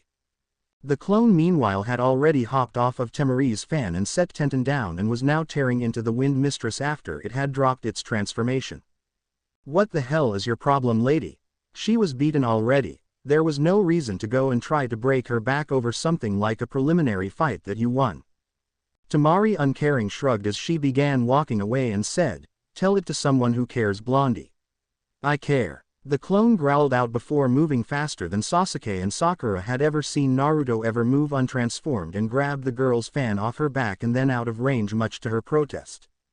"Hey, give that back!" Temari shouted before the clone glared at her and the whole room shivered as they suddenly felt like they were in the middle of a roaring volcano. As most of the shinobi began wondering just how the hell they could even identify the sensation they were feeling, Naruto's clone said in a low tone of voice that somehow still matched the presence it was giving off.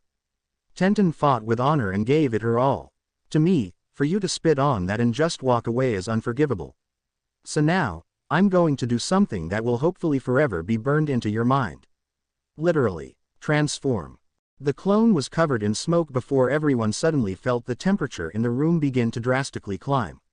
When the smoke cleared to reveal the clone, everyone was surprised to see a 4'3" creature of sorts that seemed to be on fire at its tail and two horns on its head with a flame theme on its body. There was a black collar around its neck and legs, and its red arms seemed to be made out of rocks with red spikes coming out of its back. "What the hell is that thing?" Kiba shouted. "Magmar. The Spitfire Pokémon. This fire type dislikes cold places, so it blows scorching flames to make their environment suitable for itself. The fiery surface of its body gives off a wavering, rippling glare that is similar to the sun.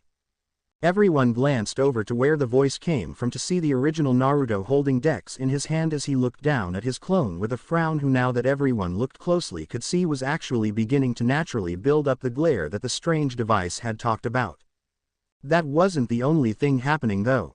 As the temperature in the clone's body continued to naturally rise, Temari's fan that was still in its hands began to melt and parts of the paper inside began to catch on fire. Temari's eyes widened and she shouted out, "No! What are you doing?" The clone glared at her and said, "You almost took away Tenten's ability to be a shinobi. So now, I'm going to take away yours. Even if it is only temporary until you get a new fan, you can use that time to think about how your actions have consequences." The clone stoked its inner fire even more, causing everyone to feel like they really were in a volcano as the glare around it got too intense to look at directly. Temari spun around to the proctor and said, "Aren't you going to stop him?" The proctor looked at her and said, "My job is only to stop matches, young lady." Temari's eyes widened before she turned to the Hokage, who word said was a kind leader, only to see said old man shaking his head at her. She then looked up to the original, pleading with her eyes. The original frowned and said, "Why are you looking at me with those eyes like that? Weren't you going to end Tenten's career? It's not like he's going to burn you alive or anything. Just your fan. You can buy a new one, can't you? Besides, I think you've begun to rely on that thing a little bit too much if you're acting this way over it." Temari's eyes began to tear up before they widened even further than before as the same voice came from behind her, causing her to spin back around. Ability activate. Flame body. There was a whooshing sound as the clone's entire skin was engulfed in white-hot flames which reached towards the ceiling, forcing everyone to block their eyes with an arm. As it did, the few embers that was in the paper of the fan turned into a full blaze and the metal began running off in streams, pooling on the floor, steaming. After 10 seconds of this, there was nothing left to indicate that the pool of liquid metal on the floor that was actually beginning to evaporate was ever a weapon used by the Wind Mistress, and the clone cut off its form's ability. As it did, Temari sunk to her knees as tears began to fall freely from her eyes and said, "My mother's fan. It's gone." The clone turned away from the girl and said, "That's right. Maybe now you'll learn to be more considerate of your opponents." There was then a popping sound as the clone disappeared in a cloud of smoke. The room's temperature instantly began dropping back to closer to normal now that a living miniature volcano wasn't in the room. Conquero looked over at Naruto with a hard look and said, "That was the only thing my sister had to remind her of her mother." Naruto looked at Conquero and the puppet user shivered as he was reminded of his brother because of the look in the blonde's eyes. They held a look that said, "If you get in my way, I'll kill you." Conquero knew the blonde was downright pissed, since from what he could tell the blonde normally had a far more cheerful outlook. That girl just tried to cripple another, taking away her hopes and dreams forever. I did not know who that fan had belonged to before she had used it, nor do I care now that I do. What my clone just did was the very least I myself would have done. Having said his piece, Naruto glanced back up to the board as everyone shivered, telling themselves never to get on the blonde's bad side. Back on the floor, Tenten glanced at the still crying Temari and then up to Naruto and frowned as she thought, "The destruction of a weapon that you have bonded with is never easy. I can't imagine how it must feel if one of my weapons was destroyed and it belonged to my mother." Walking over to Temari, she put a gentle hand on her shoulder. When Temari looked up at her in surprise, she gave a soft smile and said, "Come by the Wolf Claw shop when this is done. I'll see what I can do to get you a new fan for the finals." Temari looked stunned before she nodded her head and whispered, "Thank you." Tenten nodded and began walking to the balconies as Temari took another moment to collect herself and then followed. Over with the Chunin, Sarutobi smiled and thought, "This is what I wish the exams were truly about. The building of friendship. Still, I wish it did not have to come from the actions that Naruto's clone had taken, even if they were justified." Meanwhile, the board had gone through its next set of names, uncaring of what was going on down on the arena under it, and was patiently waiting for its selection to be called out. Hayate glanced over his shoulder and said, "Will Shikamaru Nara and Kintsuchi please come down for their matches?" As the two made their way down, Naruto suddenly stiffened before glancing out the doors. "What is it, Naruto?" Kakashi asked, recognizing the signs of a shadow clone dispelling somewhere out of sight and the original getting the memories. Naruto glanced back at Kakashi but shook his head and said, "Nothing, Sensei, don't worry about it." Looking forward, he thought, I had told my clone to tell the other clone that was still on the top of the tower to try and track down Kabuto since that guy was rubbing me the wrong way. But I never would have expected him to have been that good. I wonder what his hurry had been though. Kakashi narrowed his eyes slightly and thought, what are you up to, Naruto? Meanwhile, down on the arena, Shikamaru had Kin trapped with his shadow possession jutsu and the two reached into their shuriken holsters before both let one fly at each other. However, before either of the two shinobi could be impaled, Shikamaru bent backward, slamming Kin's head into the concrete, knocking her unconscious and probably giving her a concussion to boot. Naruto smirked as Shikamaru found the need to lecture his unconscious opponent and thought, it's always the quiet ones you have to look out for. After Hayate had declared Shikamaru the winner due to knockout, the board shifted through names again and he said, will Uzumaki Naruto and Kiba Akamaru come down now? Yahoo! Alright Akamaru, we got this one in the bag. Kiba said, having brushed Naruto's previous actions off as a rare thing due to his anger since he knew Naruto looked after his pack. As Kiba rushed across the balcony and down the stairs, Naruto allowed a small smile to cross his lips at the antics of one of his partners for the pranks he used to pull before taking a deep breath. Then turning away from the railing of the balcony, he began to walk calmly towards the stairs ready for his match. As he walked, he felt the eyes of everyone on him but paid them no mind as he tapped out a question on one of his Pokeballs and gave a small smirk at the enthusiastic response he received in reply. As Naruto walked down towards the arena floor, Kurenai looked towards Kakashi and said, I hate to say this, Kakashi, but even after that show he just put on, against Kiba and his partner Akamaru, your student has no chance winning this match. Kakashi looked over at Kurenai and shook his head as he said, Oh Kurenai, you have no idea what your student has just gotten himself into. Once Naruto was in front of him, Kiba said, I don't know what that weird transformation of yours was, Naruto, but you are going down. I'm not even going to have Akamaru's help on this one. Akamaru whined before Naruto laughed and said, I had actually hoped to try and keep that a bit of a secret from your team and the other teams that hadn't met up with my own Kiba. But I still have one secret that makes this match perfect to reveal. So I would use Akamaru if I were you, because I plan on using a partner as well. As Naruto finished speaking, he unclipped a Pokeball from his belt, earning confused looks from everyone else but Team 7. What are you talking about? Kiba asked, earning a smirk from Naruto. This, Naruto said, pushing the button on the ball causing it to expand, earning widened eyes before throwing it up in the air in an overhand pitcher's throw and shouted out, Go Wartortle. The ball flew up towards the ceiling before stopping over 10 feet in the air and opened up on its hinges, and a red light shot out that landed in front of Naruto that formed into the blue turtle with long ears as the ball closed and shot back to Naruto's hand, reverting back to its regular size on the way. Kiba and the most of the others in the room stared at the strange creature before their attention was brought back to Naruto as he said, I can't tell you how long I've been looking forward to having a match with an Inuzuka Kiba. A chance to have a true no-holds-barred 2-on-2 match. This is going to be awesome. Transform. Naruto made the required hand sign and was covered in smoke before walking out of it looking the exact same as his partner as he stood side by side with Wartortle. The two grinned at their opponents as Naruto said, Ladies and gentlemen, LLL, let's get ready to rumble. Kiba smirked as he tossed a food pill to Akamaru and swallowed one as well and said, Took the words right out of my mouth, Naruto. As Akamaru began turning red, Hayate quickly slashed his hand down and shouted, Fifth match between Naruto Uzumaki and Kiba Inuzuka begin. Before he got the hell out of there. Just in time too, as Naruto and Wartortle withdrew into their shells and rapid spin towards Kiba and Akamaru, who had just barely been able to transform into feral-looking versions of Kiba before they had to split up to avoid being taken out in the first few seconds of the match.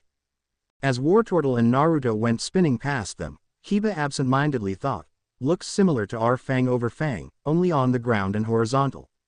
He and Akamaru then rushed the two turtles as they were standing up with a ninja art, beast mimicry, down on all fours using the added speed to get in close. Seeing the two transformed canines coming, the two turtles began back-flipping away at speeds faster than what most of the people in the room would have thought they could manage before cartwheeling away to opposite sides once they reached the walls. Kiba and Akamaru both skid to a stop, barely stopping before they bashed their heads into the wall like Kin had in the previous fight before they heard one turtle give an incomprehensible cry and another shout out, "Water gun." Both turtles opened their mouths and shot out a stream of water which slammed into the two canines, pushing them up against the walls they had just avoided. The two turtles used the time that the canines took to get up to rapid spin a short distance towards the other wall and regroup. As Kiba and Akamaru shakily got up from being slammed into the wall, Naruto looked over to Wartortle and said, "So any particular way you want to do this?" Wartortle looked around the arena and Med before saying, "Well, so long as this is all dry land, they have the advantage since they're bigger than us. So unless you want to change shapes or we can change this place to an ocean, then we're just going to have to wear them out with dodging them." Naruto glanced toward the double doors and got a thoughtful look and nudged Wartortle as a prankster smile made its way across his face as an idea began forming. Wartortle noticed where Naruto was looking and soon had the same grin on his face.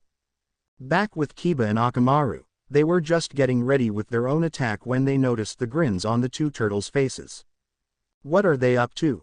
Kiba wondered. Akamaru gave a soft whine in confusion as well before Kiba shrugged it off and said, "Well, whatever it is, knowing Naruto and how he thinks, it can't be anything good. We're going to have to take things up a notch, boy, and get serious now. You ready for this?" Akamaru nodded and the two rushed towards the turtles. Naruto, seeing this, said, "Here they come, Wartortle." Wartortle scoffed and said, "Let them come. Soon it'll all be over." Naruto frowned and said, "Don't get cocky." Right as he said that, Kiba threw a couple of smoke bombs right at the two turtles and the two canines started spinning at the two, becoming a pair of spinning drills before tearing into the smoke cloud with cries of, "Fang over fang." Up in the balconies, Kurenai smirked at Kakashi and said, "It's over, Kakashi. That's Kiba's finisher combination."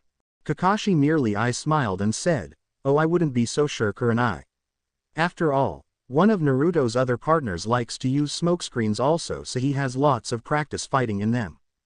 True to Kakashi's word, Naruto and Wartortle were currently dodging the drills thanks to the sensory input that their long ears were giving them. As they were rolling around and doing cartwheels, Wartortle shouted out, "She calls this a finisher combination. Charmeleon used his smokescreen way better than this." Naruto just laughed as he dodged another drill by rolling backwards and pushing off with a handstand before cartwheeling in another direction. Finally, after 5 minutes, the smokescreen cleared out and Kiba and Akamaru stopped their spinning, returning to the ground panting, staring in shock at the two turtles who were grinning at them. Kakashi smiled at Kurenai, who was looking down at the floor in shock, and said, "See." Kiba got an angry look on his face and said, "How the hell did you guys manage to avoid us for so long?" Naruto and Wartortle wiggled their long ears as the transformed blonde said, "Lots of hours of practice using these buddies, while another partner of mine practiced using his own smokescreen attack and a few other of his attacks. Now then, time for our own plan." Right after Naruto finished speaking, he and Wartortle withdrew into their shells and began rapid spinning. But instead of spinning towards Kiba and Akamaru, it was away towards the double doors. Kiba and everyone else looked on in confusion as they reached it and pulled it shut before Naruto turned around and said, "Sorry, Kiba, but this is the beginning of the end for the two of you, Shadow Clone Jutsu." The transformed blonde crossed his fingers and over 30 turtles joined the group spread out between the combatants. The clones then all jumped in the air and withdrew in their shells as they shouted out, "Hydro Pump." Then, to everyone's shock, water began pouring out of their shells that rapidly began filling up the arena. Within 10 seconds it was already past Kiba's ankles and it didn't look like it was stopping. Desperate to stop the water, Kiba and Akamaru launched themselves towards a turtle each in a fang-over-fang attack, but were pushed back by the force of the water from the spinning turtles that were kept in the air by their attacks. Meanwhile, as this was going on, Wartortle had frozen the two doors shut with an ice beam attack, and he and Naruto were watching as the Chunin and the Hokage were beginning to apply the water walking exercise while Kiba and Akamaru splashed into the water. Coming up for air in the now up to his neck water, Kiba saw the original Naruto and his partner were floating with their arms and heads above the water, and he shouted, "What the hell are you doing?" Naruto shrugged and said, "Changing the playing field." By that time the water had reached to just under the balconies and Kiba and Akamaru were treading water. The clones stopped spinning as the water died down to a trickle and they all dived into the water while the original and Wartortle also dived. Kiba, getting nervous, looked around before suddenly he and Orochimaru felt something grab their feet and both went under the water. Everyone in the balconies watched as bubbles appeared in the water before the area around where Kiba and Orochimaru was exploded. Cliffy. I am evil, wahahaha. Well, Kiba survived. Has Naruto finally lost it and committed the ultimate crime by killing Orochimaru? The water was just barely reaching the balconies and Kiba and a transformed Orochimaru were treading water as the shadow clones Naruto created stopped spinning and dove underwater, shortly followed by the original and his partner. Kiba and Orochimaru looked around nervously before both felt something grab both of their feet and they were suddenly dragged under. Kiba looked down and saw two of the turtles had his feet as they kicked downwards towards the floor, and a glance towards Orochimaru showed that the transformed canine was in the same position. But before he could try and knock the clones off, another two clones grabbed his arms as they reached the room's floor and kept Kiba from moving as two more clones did the same with Orochimaru. As the two struggled to break free, Kiba saw another turtle come swimming towards them from where the door was at speeds that Kiba wouldn't have believed if he hadn't seen it with his own eyes. The turtle first swam over to him and opened his mouth and shouted out something into the water before a cold blue lightning bolt shot out and encased his feet in a sheet of ice that, while not thick by any means, was certainly not thin enough for Kiba to break free before he ran out of air. Kiba's eyes widened as he realized that Naruto planned on drowning him and Orochimaru, and the two began struggling even harder than before as the new turtle repeated the same process with the transformed canine before it hightailed out of there. Once the two canines were secured, the other turtles let go and began swimming closer to the surface, and Kiba watched them go as he continued to struggle before they did something that made his eyes widen even more. Once the clones were in a ring over his position near the surface of the water, all 32 clones suddenly glowed blue for an instant before they exploded. Up in the balconies, everyone was soaked as the water splashed out at them. However, getting wet was the least of everyone's worries as they had to deal with the pressure to their ears that the explosions in an enclosed space put on them. Admittedly though, the people watching the fight weren't all that worried about being wet or slightly ringing ears right now. Kiba, Hinata yelled as waves rushed away from where the explosions were. The girl was leaning against the railing and it was only her sensei holding her back that prevented her from diving down into the water to try and find her teammate. So upset over the apparent fate of her friend, she forgot to activate her Byakugan. Said sensei meanwhile was looking into the water with a bit lip, hoping for the best and praying that the troubled water wasn't about to turn red. Kiba and Orochimaru meanwhile were dealing with their own problems. The concussive force from the blast had transferred even more in the water than through the air and had thoroughly dazed them, and Kiba was sure that he and Orochimaru had some damage to their inner ears. However, before the two could recover, a long tail that was red and segmented that ended in a long white fin that was shaped like a wide W suddenly came out of the shadows of the water around them and slammed into the two, breaking the shells of ice, keeping them on the floor, causing the two to gasp out in pain, losing precious O2 in the process. The two were pushed hard through the water for a good 5 feet before they could stop themselves. But just as they were going to make a break for the surface of the water, the tail came back around and slammed into them a second time in an upward arc, sending the two rushing towards the surface of the water. Everyone on the balconies were holding their breath as they waited to find out what was going on underwater when suddenly two bodies burst out into the air before their momentum ran out, revealing them to be Kiba and a now untransformed Orochimaru before gravity reclaimed them and the two slammed back into the water. As Kiba and Orochimaru both tried to catch their breath while treading water, a 21-foot-long shadow was moving under the water's surface towards them, causing Kiba's eyes to widen as he saw it before he was showered with more water as the figure burst to the surface. Everyone's eyes widened as they saw Wartortle on top of the head of a 21-foot-long sea snake that had a segmented red body with a yellow underside. A row of 4 large fins ran down the large atrocious Pokémon's back, leading towards a wide tail that was in the shape of a W with a piece of bone going through the middle, lending it more strength than a usual versus tail. Eastern dragon-style whiskers hung from the sides of the face, which had 3 horns that were connected on its forehead and 2 fins behind its mouth. Kiba paled as he saw what Naruto had turned into, and in the silence that had spread through the rest of the people in the room everyone heard him say, "Oh shit." Naruto grinned and said, "I hope you're ready for round 2, Kiba. But first, Allow me to introduce you to Gyarados, a water-flying hybrid that was said to demolish everything in its rage. Kiba visibly gulped and Wartortle smirked as his extremely sensitive ears picked up his nin dog partner doing the same. Looking down at his trainer, he said something that only the blonde understood, causing Naruto to nod before Wartortle jumped off his head and dove back into the water. As the turtle Pokémon slipped into the water, Kiba began to feel nervous again. He and Orochimaru were unable to think too much on what his opponent's partner was going to do when a stream of water erupted from beneath his own partner and sent the dog back at an upward angle, earning a surprised yelp from the pup before the nin dog landed back in the water near the giant statue. Orochimaru came up sputtering before he turned and tried to make it to the considerably shallower waters that was over the statue when another stream of water shot out from the direction he was heading, sending the pup flying again. Kiba was worried for his partner at first but soon had to worry about himself more for the moment as Naruto said, "I'd stay focused if I were you, Kiba." Flamethrower. The transformed blonde reared his head back before letting loose a stream of fire towards Kiba. As one of the few fire-type TM moves the predominantly water-type could use rushed towards him, Kiba's eyes widened before he quickly dove beneath the surface of the water to avoid the stream of fire that actually evaporated the water in the small area that it hit.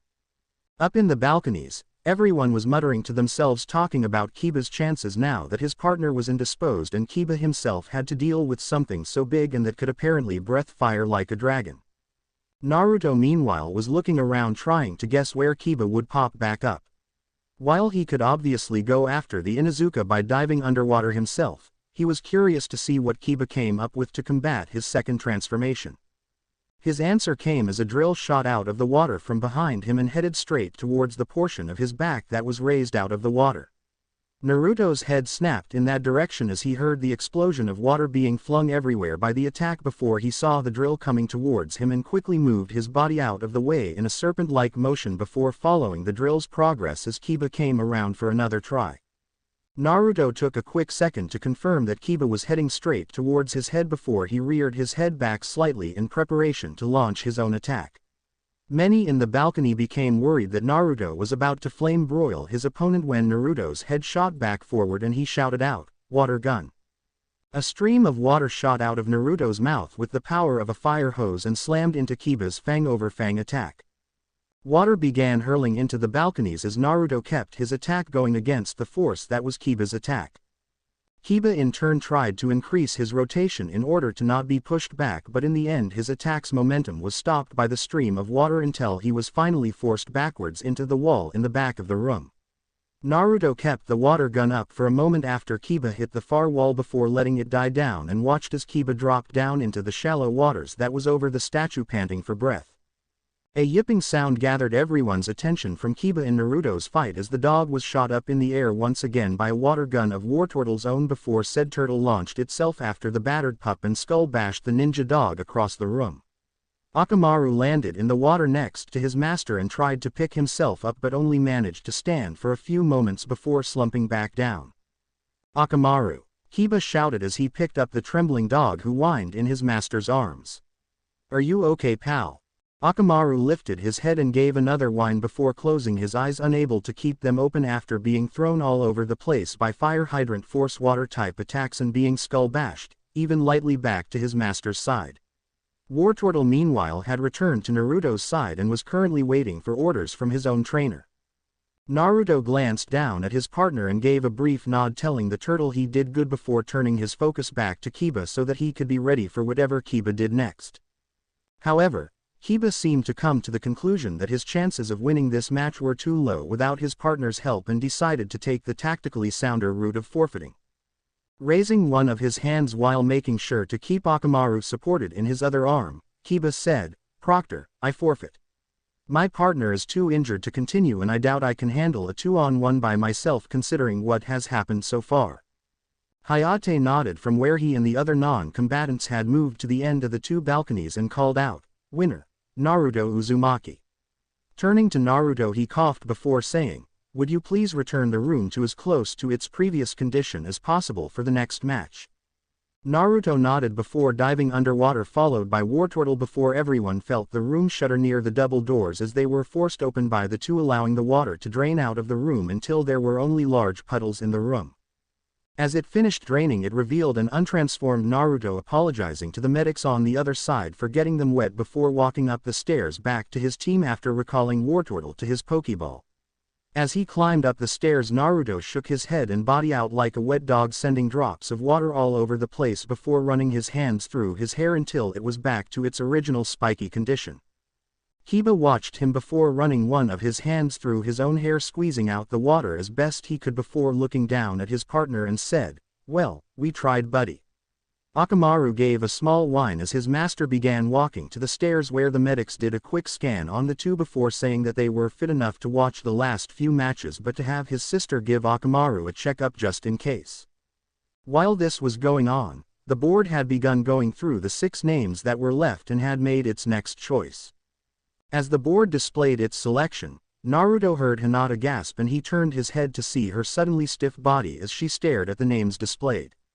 Naruto turned his head up to the board and found his own body unconsciously stiffening as he realized just what exactly had the young heiress so tense.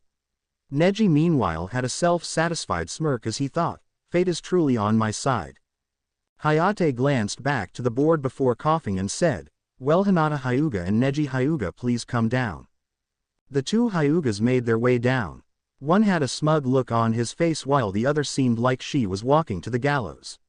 As she passed him, Naruto sent a small smile her way and said, "Good luck, Hinata." Hinata blushed something fierce at the object of her affections, wishing her luck, but managed to keep her composure as she nodded and walked down the stairs. Neji meanwhile was scowling as he watched his cousin walk over and take her position in front of him. Once the 2 fighters were in position, Hayate said, "Hinata Hyuga versus Neji Hyuga. Begin." As Hayate jumped away, Neji's scowl turned into a stern frown as he said, "Before we begin, there's something I have to point out, Lady Hinata. You're not cut out to be a shinobi. Withdraw from the match." Hinata's eyes widened as she stuttered, What?" Neji's own eyes narrowed as he said, "You're all sweetness and light, a peacemaker, not a troublemaker. You're easily led, not a leader." Hinata's eyes shifted downwards as Neji began laying into her verbally. Up in the balconies, Naruto frowned as he noticed Hinata's form slump a little lower than usual and thought, "Looks like that scar-faced guy has an apprentice." On the floor, Neji was continuing his speech. "Also, you have no self-confidence. You've got a world-class inferiority complex. So I know you'd have been more comfortable and content staying at the genin level. But applicants for the higher-level Chunin selection exam must compete as a trio, and you couldn't bear to let your teammates down. The truth is, your participation has been reluctant from the start, hasn't it?" Hinata shook her head violently a few times in denial as she said, "And no, you're wrong. I really wanted to change that about myself. So, of my own volition, Hinata." Naruto thought, frowning as he witnessed Hinata's form shaking the slightest bit and remembered how Hinata was always doing her best in the academy even with her self-confidence issues. "Don't let this guy talk you down. I know that there is strength in you somewhere. I've seen it. Lady Hinata, you're the sheltered little baby of the main branch, aren't you?" Neji asked. Hinata's body jerked as she asked, What?" Neji's eyes narrowed even further as he said, "A leopard doesn't change its spots. A failure always fails, and a weak personality won't become strong." Okay, now he's beginning to go too far. Naruto thought with narrowed eyes as Neji continued to break the girl's will to fight. If there was one thing Naruto hated, it was people looking down on him, telling him that he could never accomplish anything. Watching Neji do the same to Hinata in front of him was really steaming him. It's precisely because of the unchanging nature of humankind that differences between people are born. Neji said, still unaware of the thoughts Naruto was currently having as he continued to seemingly stare right through Hinata's soul. "It's why we've coined terms like elite and failure. It doesn't matter who you are. We're all judged on the basis of our looks, our intelligence, our talent, or our personalities, just as we judge others in their turn. Yes, it's a form of discrimination. And the factors that it's based on don't change. We have no choice. We must live with the boundaries set for us by the judgments of others. It's as unchangeable as the fact that I'm of the cadet branch of the family, and you're a member of the main branch." Naruto's fist was turning white as he gripped the railing, struggling not to go down there and shut Neji's mouth physically. I've seen through many things with this all-seeing Byakugan eye. And so I know, this courage you're displaying is just a bluff. In the truest, deepest part of your heart, you're desperate to run away from here right now. And no, I really want to, Hinata started to say before Neji growled and everyone saw the veins around his eyes bulge causing Hinata to blink and bring her hands up so that one of fingers was covering her mouth. My eyes can't be deceived, Neji said in a tone colder than anything he used before. Just now, to escape my stare, you averted your own eyes. Glancing towards the upper left, it signaled your recall of a past experience, one that brought you pain. When you subsequently glanced to the lower right, it indicated that you were envisioning physical and mental agony. In other words, you recalled your own previous experiences, and based upon those memories, you imagined the outcome of this match, you foresaw your own defeat. Even now, as you bring your arms up in front of your body as if to shield yourself, your body is signaling your desire to raise a wall between us, to create some distance from me. You implore me to come no further, to peer no more deeply into the innermost secrets of your heart. Because everything I have said so far has been right on target. Okay, this guy really needs to shut up now, Naruto thought as he growled before everyone suddenly felt a massive pressure crushing on their shoulders like they were at the bottom of the ocean. Everyone except for Hinata, who instead was feeling like the ocean currents were swirling around her in a protective manner. Everyone's eyes were drawn to Naruto as he said in a dangerous tone, "You need to learn to shut your mouth, Neji." Neji transferred his glare from his cousin to the annoying blonde and said, "A failure such as yourself has no right telling me what I can and cannot say, Uzumaki. After all, a dead last such as yourself is just as destined to fail as the dear Lady Hinata here." Naruto's eyes narrowed before the sense of a crushing ocean turned into the fiercest blizzard of all time causing everyone to shudder. Neji remained unmoving as Naruto said, "A failure, huh? Well, I'd rather be called a failure, which has the chance to improve than be a so-called genius that can't see past his pride to know when he's actually nothing but a fool." It's true that Hinata may not be the strongest out there when it comes to fighting, but she's also one of the few people besides my partners that I would actually trust to have my back in a tough situation. And that's because I know that deep down inside, there is a flame that burns brighter than even a Magmar's flame body. She just has to find it. Hinata had flinched when Naruto said she wasn't the strongest but had gasped when Naruto declared that he would trust her enough to watch his back. After he said she had such a strong flame, Hinata's shoulders automatically squared and she stood a little taller as she thought, "Naruto, do you really think?" Neji growled and said, "Pretty words from a failure. But you cannot change your fate. Neither you or Lady Hinata are fated to succeed in life. It is your fate to instead fail." Before Naruto could say anything like pointing out that he and his partner won their fight, everyone's attention was drawn to Hinata as she said in an even tone, "Neji." Neji looked back down to his cousin to see her in the gentle fist starting stance with her Byakugan active and a determined look on her face. "It's time I showed you and everyone else my worth," Hinata said in a confident voice that was nothing like the one she was using just moments before. "Fine, but know that what happens next is your own fault." Neji scowled and spat out. And then by some unspoken signal the two Hyugas rushed each other and began laying into each other using the gentle fist style. Palms and fingertips rushed to their opponents as the other person deflected and countered. As the attacks continued, everyone saw the chakra that was being pushed out of their hands in small explosions of blue. As the two Hyugas bombarded each other with palm strikes on the floor, up on the balcony Sakura looked over at her sensei and said, "Kakashi-sensei, what kind of fighting style is that? It's not like anything I've seen before." Naruto frowned and before Kakashi could answer said, "Weren't you paying attention in class when they went over the different clans' preferred fighting methods, Sakura?" Sakura's head snapped over to Naruto and she asked, "What are you talking about, Naruto?" Then her eyes narrowed in anger as she said, "And what do you mean wasn't I paying attention? You weren't even in class half the time. And the other half you never paid attention yourself." Naruto shifted his head a little to look at his teammate from the corner of his eye and rose an eyebrow before snorting and muttered something about not needing to be in the actual classroom to hear a lecture. Kakashi rose an eyebrow at his two students' interaction before shaking his head and said, "They're using the gentle fist of the Hyuga clan, Sakura." "Gentle fist?" Sasuke asked, intrigued by the style the two Hyugas were using. Naruto spared a quick glance over at Sasuke and saw that his Sharingan was once again active. Snorting to himself, Naruto shook his head and thought, I don't know why I even bothered. Kakashi studiously ignored the snort that came from his blonde student after he looked at Sasuke and said, the Hyugas use a special type of taijutsu style that only they use. Instead of attacking the outer body like almost every other taijutsu style does, they attack the insides of the person's body by pushing their chakra into their hands and into the other person's body. This is an extremely effective style, although it does have the weakness of needing to be up close and personal. My eternal rival's right, Guy said from where he and Lee were standing next to them. Kakashi seemed a little surprised at the serious tone in the other man's voice but shrugged it off as the man continued. The gentle fist style is one of the most devastating styles out there since it attacks the Kirakuke, or chakra pathways and inner organs of the body.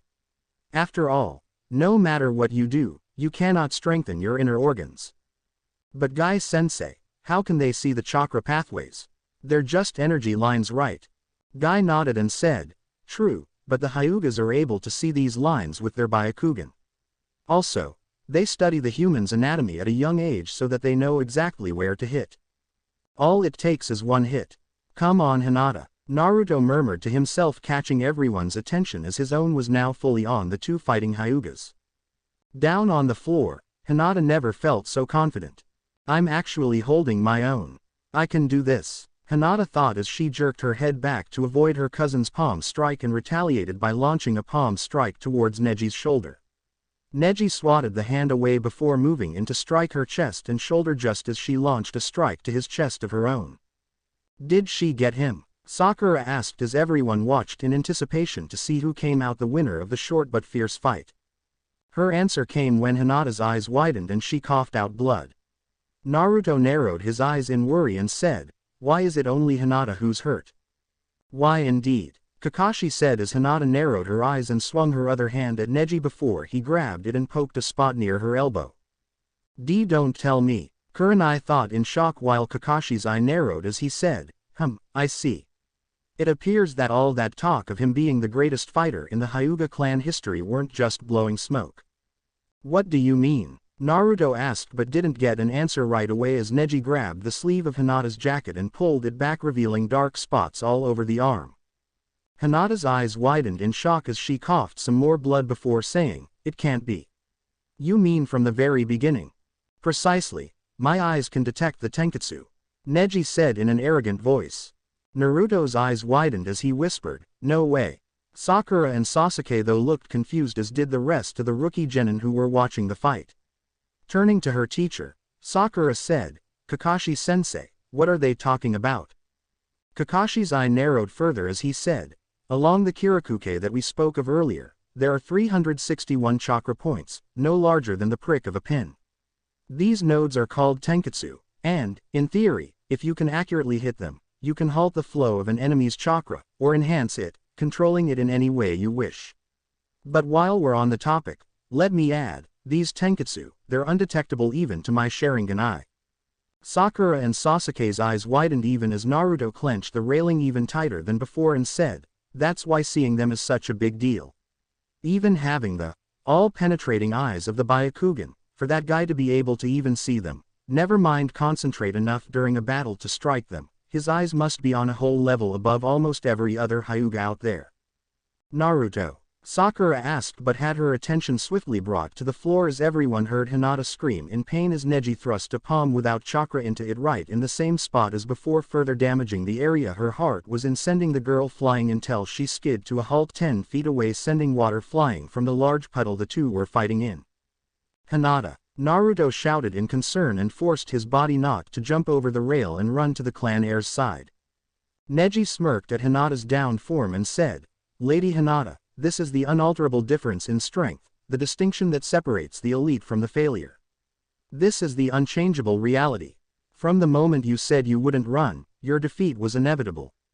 The only possible outcome was your present despair. Withdraw. Never go back, on my word, Hinata said slowly as she painfully got to her feet, dripping water from the front of her body and turned around. Neji's eyes narrowed while Naruto frowned in worry at how hard Hinata was fighting to stay on her feet. Because that's my shinobi way too. Hinata finished panting from her position of half kneeling with her hands on her knees. Hinata turned her head upwards and locked eyes with Naruto, whose own eyes were shining with both concern and support. Neji growled and said, I never go back on my word. What a foolish thing to have for a shinobi's way. This world is full of lies and deceit. This is just one more thing that proves you should not be a shinobi. Hinata panted a little bit more before she opened her mouth to reply before a throbbing pain shot through her body and she curled in a little on herself in pain. She's not going to be able to take much more of this. One more hit and she could be in some serious trouble, Naruto thought. Neji shifted back into the gentle fist as Kakashi said, Neji's strikes on her Tenketsu node points have completely arrested the flow of Hinata's chakra. She lost the capacity to perform the gentle fist attacks that flood her chakra into her opponent's body. This fight is as good as done if she doesn't come up with something else quick. But I doubt that in a close combat fight against a fighter like this Neji, even Sasuke could win. Naruto might have a chance, but that's only because he actually has 2 chakras. But as far as I know, he hasn't tapped into the Kyuubi's power yet, so even he would have some serious trouble. Those eyes are so creepy, Ino said as she flinched at Neji's glare. Hinata won't get killed, will she? Choji asked in concern. Naruto's eyes briefly glance over to the two and he thought, she better not. He then turned his attention slightly to his female teammate as she said, his level of strength, this isn't a fair fight, he's too strong. Sasuke grunted and said, this is the difference between geniuses and those who are weak. Naruto scowled at his teammate before he took a deep breath to calm himself. The next instant everyone suddenly felt the gentle warmth of a fire surrounding them that was completely different from the sensation of a volcano from before. Hinata seemed to gain strength from the special brand of intent that Naruto was quickly becoming so adept at using and looked back at Naruto in gratitude. Neji meanwhile frowned and thought, the look of strength is back in her eyes. He was snapped from his thoughts as he saw Hinata rush towards him with a hand raised in preparation of a strike. Fool. Hinata was on him in seconds, launching palm strikes which Neji swiftly deflected before sending more of his own. The two traded blows for about a minute before Neji suddenly slapped Hinata's right arm away from him and hit the same spot he had before, sending Hinata back to the floor even farther from her cousin than the first strike. Hinata! Naruto yelled and prepared to jump over to the railing toward the air, unable to just stand and watch anymore. Clipped to his belt, all 3 of his Pokeballs vibrated in concern for the girl. But as Naruto moved to go over the railing, he found a hand on his shoulder stopping him. Following the hand, he saw Kakashi looking down to the arena in a strange way. She's not out of this just yet, the Cyclops said, and Naruto looked back down and noticed that Hinata's hands were moving to push herself back up out of the puddle. Proctor, call the match. She's not getting back up, Neji said, turning to walk away. I wouldn't do that just yet, Gecko, Kakashi called down, drawing the Proctor's attention, who looked up at his comrade and then followed Kakashi's arm, which was pointed towards Hinata, who was once again on her feet with water dripping from her coat. Neji frowned as he turned back to face her and said, what are you doing? If you keep this up, you're going to die. Just accept your fate and give up. Hinata shook her head and said, no, I won't give up. Because it's really you who's denying your fate, Neji. Neji's frown turned into a scowl as he said, what are you talking about, Lady Hinata? Hinata somehow managed to smile a little as she said, you say that we are all bound by fate, but out of all of us here, you are fighting against it the hardest. Neji growled and shifted into a stance, causing most of the Chunin as well as his teammates to stiffen as they realized the boy's intentions. Neji began running towards Hinata, arm raised to send one last strike to end his cousin's life. But before he could get halfway to her, he found the Proctor, his sensei, and 2 of the Rookie 9's Chunin senseis in various positions around him, stopping him. Scowling at the Chunin who hadn't let go, Neji said, I see that the main branch is getting special treatment once again. Hardly. Look again, Kakashi said lazily. Neji frowned and looked over to where Kakashi had glanced towards Hinata, and his eyes momentarily widened at the sight of a white horse with a flaming mane and tail standing between a bewildered Hinata and them, which had its head lowered ready to gut him with the very long and very painful looking horn on its head. The horse was glaring at him as Kakashi continued, that's a Rapidash. If what I remember from what Naruto told me about them is true, they're extremely fast, able to run at speeds that reach 150 miles per hour in just 10 steps. I imagine that horn is nothing to scoff at either. The Rapidash glared at Neji again before it was covered with smoke, revealing Naruto as he turned to Hinata and said, "You alright, Hinata?" Hinata began to nod before a throb of pain shot through her and she collapsed, coughing up blood, turning the puddle they were all in into a darker shade of red than it was before.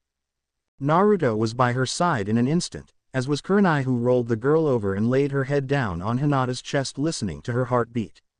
Apparently what she heard wasn't good, because she instantly snapped her head up and shouted, "Medics! Get over here quick, she's going into ventricular fibrillation." Said medics, who were already on their way, practically flew over as they rushed to verify Kurenai's statement. Naruto meanwhile looked back over his shoulder at Neji and sent a focused blast of intent at the boy, making him stiffen slightly as he felt like a dragon was staring down at him. Naruto's attention was brought back forward as one of the medics said, "At this rate, she won't last 10 minutes. We've got to get her to the emergency room right now." Naruto glanced back at Kakashi, who had walked over, and the Cyclops nodded. Turning to the medics who were beginning to put Hinata on a stretcher, he said, "Let my student get you there quicker. He has a way to teleport to places he's seen before and can get you to the hospital in a blink of an eye." The medics glanced at each other before giving Naruto a quick once-over before deciding to just go with it and nodded. Naruto meanwhile had already created 3 clones and told one to stay behind while he and the other 2 quickly transformed into Alakazams and grabbed the medics and Hinata and teleported out of the area in a flash of blue. Scene change. Hidden Leaf Hospital reception area. Everyone in the hospital were suddenly brought out of what they were doing as a flash of blue appeared in front of the reception desk, dying down as soon as it appeared, revealing the 3 medics and their charge, as well as the weird fox-like creatures who were then covered in smoke as 2 disappeared and another revealed a blonde genin of the village's ninja forces. The 3 medics spared a quick second of orienting themselves and realizing that yes, they were in fact in the village's hospital instead of the tower inside the Forest of Death before their medically oriented minds snapped back into place and they rushed off to the emergency room. Naruto watched them go and thought, "Please be alright, Hinata. I honestly don't know what I'd do if I lost a friend like you." Turning to the receptionist, he said, "Excuse me, do you know where emergency room patients go after they are healed?" The receptionist shook her head from seeing a group of medics and their charge, who, if she was right, appeared to be the Hyuga heiress, apparently appear out of nowhere with the help of the local Jinchuriki, and said, "That would be the ICU area. You can ask the head nurse there where to go once the patient is finished with their operation." Naruto thanked the nurse and left before the receptionist could revert to anti-Naruto mode and took off to the ICU using the map in the reception area to find it. Once there, he explained what happened to the head nurse and asked if he could be informed when Hinata was brought out of surgery and if he could see her afterwards.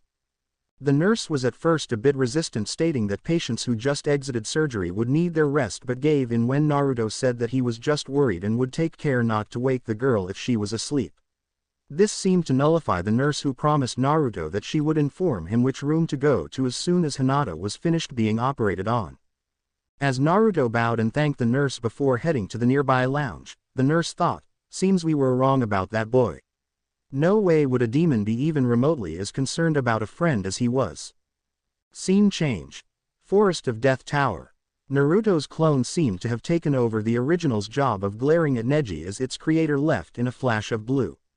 Keeping up the intent that the original had leaked out, it said in a dangerous voice, "You better hope she lives, Neji.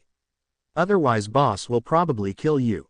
Neji stiffened a little as the clone sent out a bigger spike of intent as it finished speaking before scoffing and said, "As if a failure such as him could ever defeat a genius like me."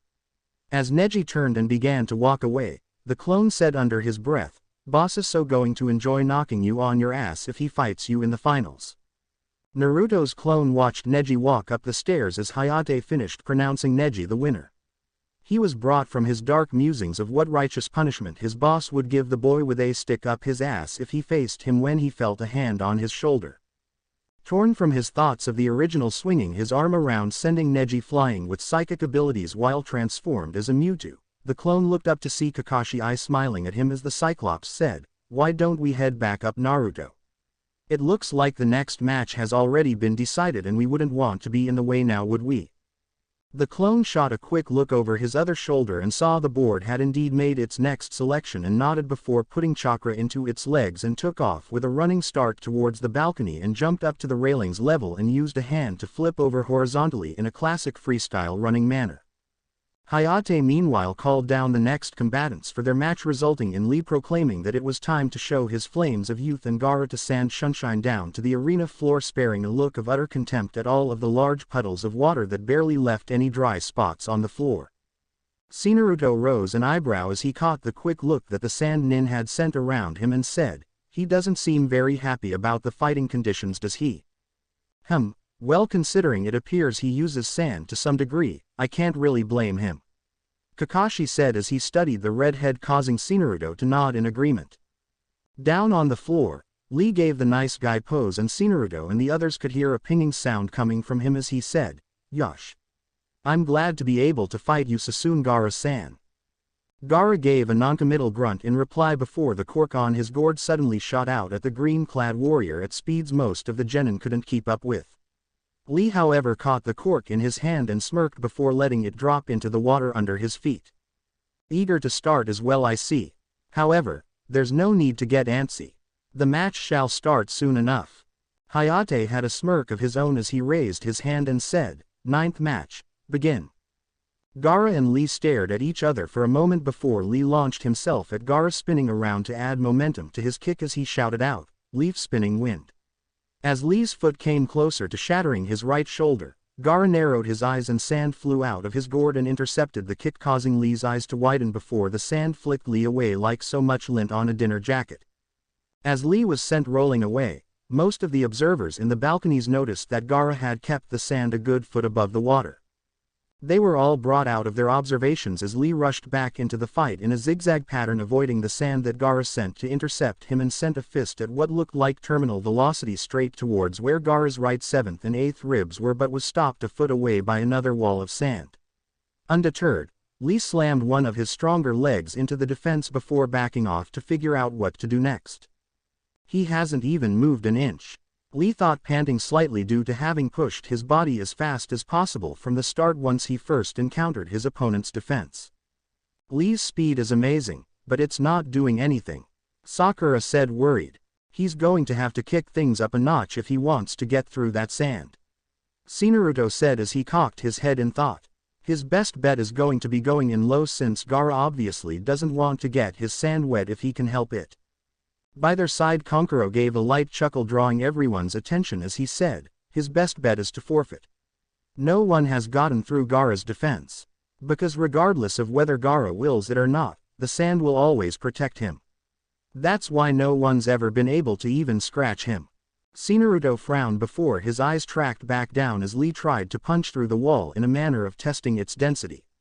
Naruto's eyes then shifted to the various puddles that were surrounding the two fighters and his brain began going into overdrive as he began going through variables.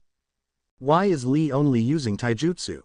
He should get some distance and fight with ninjutsu, or even genjutsu, Sakura said in worry. "It's not that Lee won't use ninjutsu," Guy said, drawing the others' attention, even Naruto and Sasuke's, as they both cocked their heads to listen. "It's that he can't use either ninjutsu or genjutsu," Guy continued, earning wide eyes from most of the others who hadn't known about that fact. "What? Then how has he gotten so far?" Sakura asked in shock. "Blood, sweat, and tears," Kakashi said. "I can believe that," Naruto muttered. Guy spared both a quick glance before saying, "When I first met Lee, he really had nothing. So, I molded him into a shinobi who would be the absolute best at taijutsu." Back on the floor, Lee was forced to stop testing the sand shield's strength as another stream of sand came around the first group of grains and tried to crush Lee in a flanking maneuver, causing Lee to begin cartwheeling and then back-flipping away in an effort to outrun the now two streams of sand which seemed intent on crushing the boy in between them. Naruto was impressed that Lee could actually keep his footing while he flipped through the puddles before his thoughts all suddenly snapped into place and he shouted out, "Lee! You need to get him wet. Make some waves." By that point, Lee was already at the statue and he jumped up to the top, causing the two sand streams to head back to their master as Lee looked at the blonde in confusion. Guy, however, was smiling as he shouted, "Excellent idea, my youthful friend. Lee, take them off." But Guy-sensei, you said to only do that when I have to protect many precious people. Lee said even as he saluted his teacher. Guy smiled and gave his student the thumbs up as he said, "It's all right, I'll allow it." Lee's eye lit up as he shifted from his crouch into a sitting position and pulled off his leg warmers, revealing weights with guts, grits, and spirit written on each bar. Weights? Sakura asked as she saw the bands that had formerly been around the green-clad Genin's legs. Yup, Naruto said, remembering the fight he had just before this whole thing started. Oh Guy, what an old training method, Kakashi said, sighing. Guy merely smirked as he watched his student finish taking the weights off. Yosh, now I can move much easier, Lee said, standing up and letting go of the weights that he had picked up after putting his leg warmers back on. PFT, what difference is a few pounds going to make? Conquero asked as the weights fell before they landed, causing the arena to shudder as two smoke clouds rose up to the ceiling. Naruto smirked at Conquero's gob-smacked face and said, "Just a few pounds. Isn't that a bit much, Guy?" Kakashi asked his eternal rival, from under the hand that was keeping his head from dropping. Guy allowed himself to chuckle before he rose his hand with two fingers up, then thrust it outward, shouting, "Lee! Explode!" Yes, Lee shouted before seeming to vanish off the fingertip of the statue. Lee reappeared behind Gaara in a crouch, showing that he had jumped down as Gaara actually moved his eye towards him in shock before his sand suddenly stopped, a fist right next to his ear. As Lee yanked his hand out of the sand that tried to crush his wrist, he noticed that the puddle he was in had rippled from his movements so much that small waves had actually formed. So that's what Naruto meant, Lee thought before he vanished again and slammed his foot against the sand that appeared just over an inch from allowing Lee's kick to connecting with the back of Gaara's head. As the sand actually gave in a little and pushed Gaara's head downwards, Lee suddenly took a wild shot and dropped down to the floor in a sweep kick, catching Gaara unaware as the sand shield tried to keep up, getting wet in the process and becoming even slower than before. So instead of Gaara's foot only being moved a few inches at best, it was instead completely swept off the floor, sending Gaara tumbling before a cloud of sand caught him before he hit the ground. Didn't really help him much though, as Lee was already coming out of his sweep kick and swinging in for an axe kick to send Gaara fully into the puddle they were in. Lee's kick actually connected to everyone on the sand team's shock, and Naruto swore he heard an oof from Gaara as he was slammed down into the water, sending it flying. Did he get him? Sakura asked as Lee jumped clear in case there was to be a retaliatory strike, and everyone's eyes widened at the sight of what appeared to be cracks in his skin. There were even chunks falling off of his body, showing that it was actually sand that had taken damage. No, but I'll admit he did some serious damage to Gaara's sand armor, Conquero said. Damn, this guy is obsessed with defense, Naruto muttered. Gaara suddenly coughed from his laying down position and everyone saw a small bit of red land on his chest. Conquero and Temari's eyes widened as Conquero let out a shocked, "No way." The hit was so strong it actually did some form of damage to his organs even with the armor. Kakashi muttered to himself. Would that be enough? Sakura asked, and everyone could hear the hope in her voice. Nope, Naruto and Sasuke said simultaneously as a massive wave of sand surrounded Gaara before launching itself at Lee, who frantically backpedaled before reverting back to flipping until the wave died down, falling back to the floor due to Gaara being unable to control that much wet sand for too long. Where'd he get so much sand? Tenten asked as she tried to figure out where it all came from. My guess would be that he ground up the floor, Kakashi said as everyone saw the hole in the floor that the last bit of water in the puddle was falling into. Gaara meanwhile was lifted back up into a vertical position by his sand as he glared at Lee before he touched his lips and noticed the blood that had clung there. All of a sudden the room felt a crippling pressure as Gaara unleashed the entire force of his ki as he said in a cold tone, "You made me bleed. Yes, you'll prove my existence for certain. I'll kill you." Everyone shuddered at how Gaara said that even as more sand flew at Lee, who was quickly being boxed in. As the sand finally cornered Lee and prepared to slam into him from all sides, Guy shouted out, "Lee! Open them!" Lee had just enough time to look shocked before the sand slammed down on him. "Lee!" Sakura shouted out before everyone felt a pulse of chakra and they all heard a shout of, "First gate, initial gate open. Second gate, heel gate open." The sand exploded, revealing Lee perfectly fine despite the fact that his spandex jumpsuit was ripped to pieces in the front, revealing Lee's chest. No way. Naruto muttered in shock as Kakashi shot Guy a sharp look and said, "You taught him to open the gates." "Guy, what were you thinking?"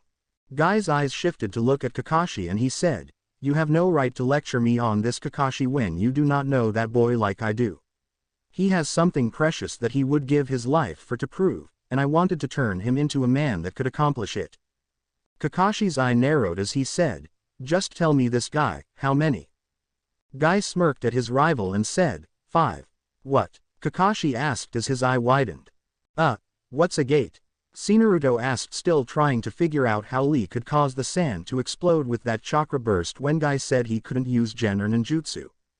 While Kakashi and Guy launched into an explanation of the gates, down on the floor Lee had been busy. The boy was steadily making his way back to Gaara, avoiding the streams of wet sand that tried to trap him, sometimes even just running straight through it too fast for it to properly react where it was weak enough. As Lee came at Gaara with all the inevitability of a train crash, Gaara had just enough time to widen his eyes before Lee's fist slammed into his face, sending him flying. The punch was so strong and fast, all the genin saw was Lee suddenly appearing in front of Gaara and then the boy slamming headfirst into the statue at the back of the room, sending cracks through the entire height of the statue as the force of the blow caused the sand nin to be buried halfway in. Only Sasuke actually saw what happened, and that was only a brief blur even with his Sharingan active. "Ooh," was pretty much the general consensus in the room as Naruto said, "Oh, I don't care what village you're from, that's gotta hurt." Any amusement that statement might have brought was drowned out by a ferocious roar coming from the statue as it practically exploded, revealing a figure almost completely covered in thick layers of sand, leaving only the eyes visible. As the rest of the top half of the statue began dissolving into sand, Lee audibly swallowed before crossing his arms and shouted out, "Third gate, life gate open." Another pulse of chakra shot out from the boy as his eyes turned completely white and his skin became red from his blood vessels being worked over time.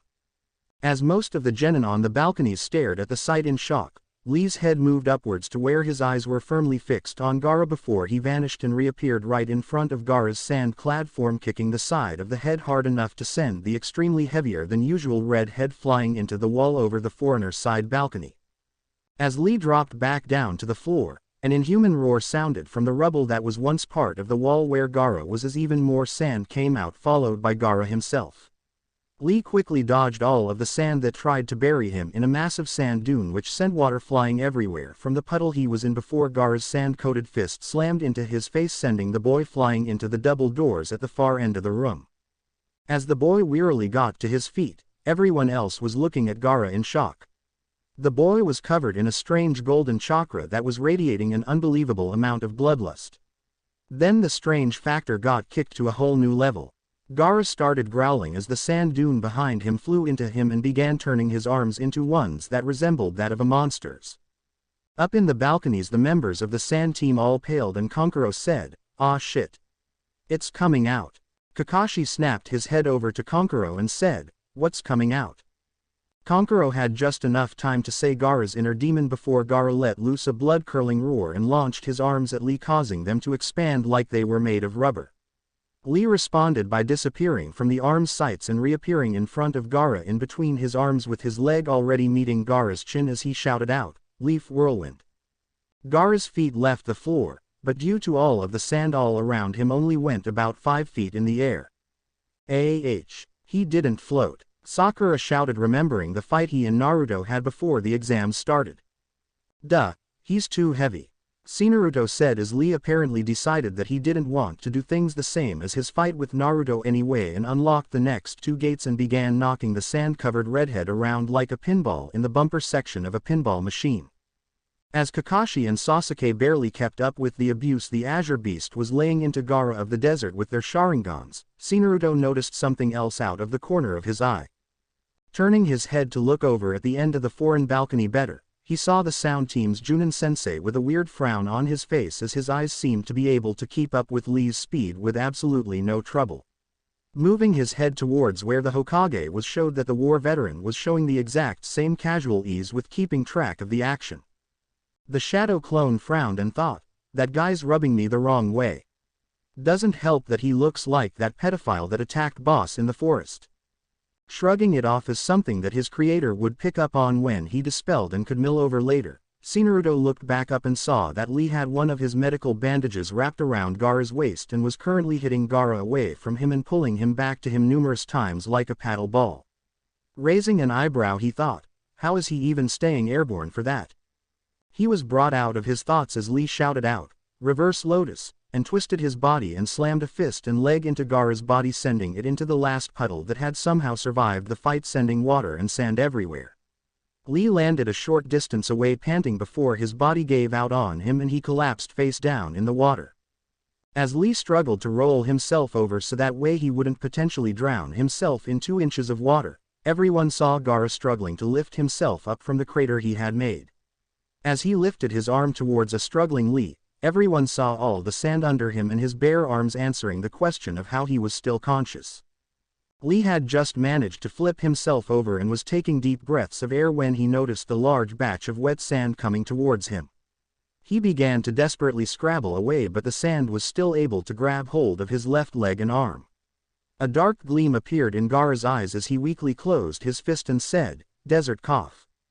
Surf. The water molecules in the air multiplied an infinite amount of times faster than anyone could keep up with as a wave of water appeared out of nowhere over the entire leaf balcony and slammed into the floor, and the 2 contestants washing the sand away as it rushed out of the double doors for a second time that day.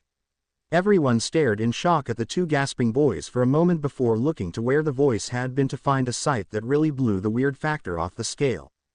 Sasuke's shock though quickly became anger as he thought, first a miniature sun, now a portable tsunami. I should have that power, not some clan less dead last. What will it take for everyone to realize that? I must find out what makes his transformations different. They're obviously the easiest way to defeat him. Currently making use of one of those transformations, Naruto's clone was now a large brown and white sea weasel with 2 tails and some kind of yellow flotation sac that started at the back of its neck and went down both its shoulders before ending in front of its 2 tails. The clone, now a floatzel, took a moment to thank his creator for actually having the foresight to learn the main water-type hidden move in addition to the primary water-type attack chain before he jumped off the railing, dropping his transformation on the way down before walking over to Lee and offered his hand. As he helped the taijutsu specialist up and supported him, Gaara's voice drifted over to them. Why did you save him?" Naruto looked over his shoulder and said, "For 2 reasons. He's my friend for one. And there's no reason to end his career over something as stupid as a preliminary fight for second." "Friend?" Gaara asked as if he couldn't believe what he was hearing. "Yeah, friend. You know, someone you would do anything for if they were in trouble. Although considering who I'm talking to you might not," Naruto said with narrowed eyes. Gaara's eyes narrowed as well before he clutched his head in pain and the boy began muttering to himself as if he was remembering a bad experience before he suddenly stopped and slowly got to his feet. Naruto stiffened and prepared for a fight, but Gaara simply walked past him and said, "I give up." Hayate coughed and said, Due to interference, the winner of this match is Gaara of the Desert." As everyone tried to figure out just what happened in the last 30 seconds, Guy had jumped down and rushed over to where Lee and the shadow clone holding him up were. Said taijutsu user was currently being checked over by a group of thoroughly soaked medics as the clone did its best to stay out of their way. As Guy approached, one of the medics looked up and walked over to him and said, "Are you the boy's teacher?" "I am." Guy nodded. The medic sighed and said, "You have no idea how close your student came to not being a shinobi anymore." Guy frowned and said, "What do you mean?" The medic looked back at the blonde clone who was listening to the medics talking to the green-clad beast and said, "The muscles in his arms and legs have been almost completely torn and he's showing massive signs of exhaustion both physically and mentally. That's to be expected after opening the gates. But that's not the bad part. The bones in your student's left arm and leg show signs of being crushed.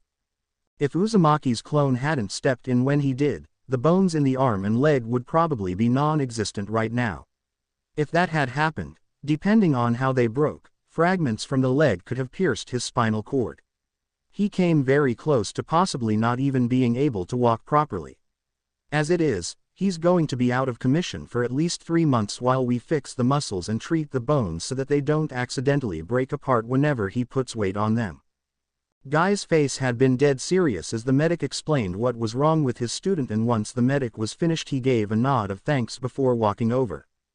Once Lee saw him, he sat up from his laying down position and gave a salute and said, "Guy-sensei.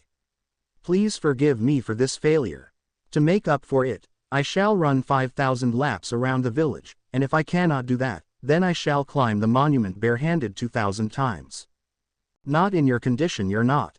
You are going to stay in a bed for at least a week before we let you put any weight on that leg of yours," one of the medics said as he pushed the energetic boy back down while Naruto chuckled at the boy's enthusiasm. Guy smiled at his carbon copy and said, "There is no need to apologize, my most youthful student. For now, I want you to do everything these youthful men tell you to do. Once you are back at full strength, we will train 100 times harder than before." "Yes, Guy-sensei." Lee saluted before the medics took him away on a stretcher. As the medics took the boy away, Naruto shook his head and thought, talk about a training nut. He was brought out of his thoughts by Guy's arm on his shoulder. When the blonde looked up at him, said man gave a thumbs up and his teeth pinged as he smiled and said, "I must thank you, youthful clone. According to the medics you are the reason my most youthful student can still be a shinobi. For that you have my eternal thanks." Said clone simply shrugged and said, "Don't mention it. I simply reacted when I saw what Gaara was going to do. Be that as it may, if you ever need anything from me or my team, do not hesitate to ask." Guy said before rushing back up to the balcony telling Neji and Tenten the good news of Lee's eventual recovery. "Woo," Naruto said, and Kakashi chuckled from his spot behind the clone, causing the blonde to jump as he said, "Yes, Guy can be quite eccentric at times." Kakashi's flippant attitude did a 180 as his eye narrowed and he said, "So tell me, Naruto, I thought you said that you were going to hold off on the widespread attacks until you finished learning all of the primary attack chains." Naruto rubbed the back of his head and chuckled as he said, "Well, boss thought it might come handy if we ever had to fight multiple enemies at once and we were cut off from the others." Kakashi kept his stern look on the clone for a moment before his attitude again shifted and he smiled and said, "I see, well then, good luck learning the rest of them then." As his creator's teacher then ruffled his hair and began walking toward the stairs, Naruto wondered if Kakashi was bipolar or something before shaking his head from those thoughts and began heading up the stairs. As he climbed up, he saw that the board had already put up the last two fighters' names and shook his head again as he heard Choji's declaration of his upcoming feast at the barbecue restaurant. As Choji rushed past him, Naruto briefly wondered at how Asuma could possibly have thought his students were ready for the exam. Ino was a gossiping fangirl who would rather find out the latest piece of news in the village than train. Choji's only motivation factor seemed to be food, and Shikamaru was a lazy sod with no motivation at all. How could a team like that possibly have any chance of having any of its members promoted?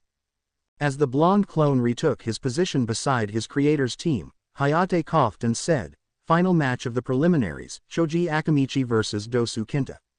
Begin." As Hayate quickly jumped out of the way, his actions were mirrored by Choji, who also jumped to add some space between him and Dosu as he said, "I know from seeing you fight in the forest that you have to get in close to use that weapon of yours even if you don't have to actually hit me. I also know that you use sound somehow. Well, let's see you fight an opponent whose ears you can't reach. Talk much." Naruto thought as Choji expanded himself and began rolling all over the place trying to squash Dosu like an apple under the wheel of a cart. Dosu, however, just dodged around lazily before leading Choji towards the wall where the big-boned boy managed to embed himself halfway into the wall. Dosu calmly walked towards Choji's form as he said, "You really are a useless fat tub of lard, aren't you?" "I can't hear you, my ears are covered," came Choji's muffled response. Dosu simply scoffed and said, "Fun fact, 75% of the human body contains some form of water, which is an excellent conductor for sound." Stepping in closer to Choji, Dosu casually flicked his melody gauntlet before burying his right arm halfway into Choji's form. For a few seconds it looked like nothing had happened. But then Choji suddenly shrunk back to normal size and everyone could see that he was passed out due to the way his eyes were unfocused. Dosu once again scoffed at his opponent before turning towards the stairs and said, "What a waste of my time." Hayate coughed before saying, "Winner, Dosu Kinta."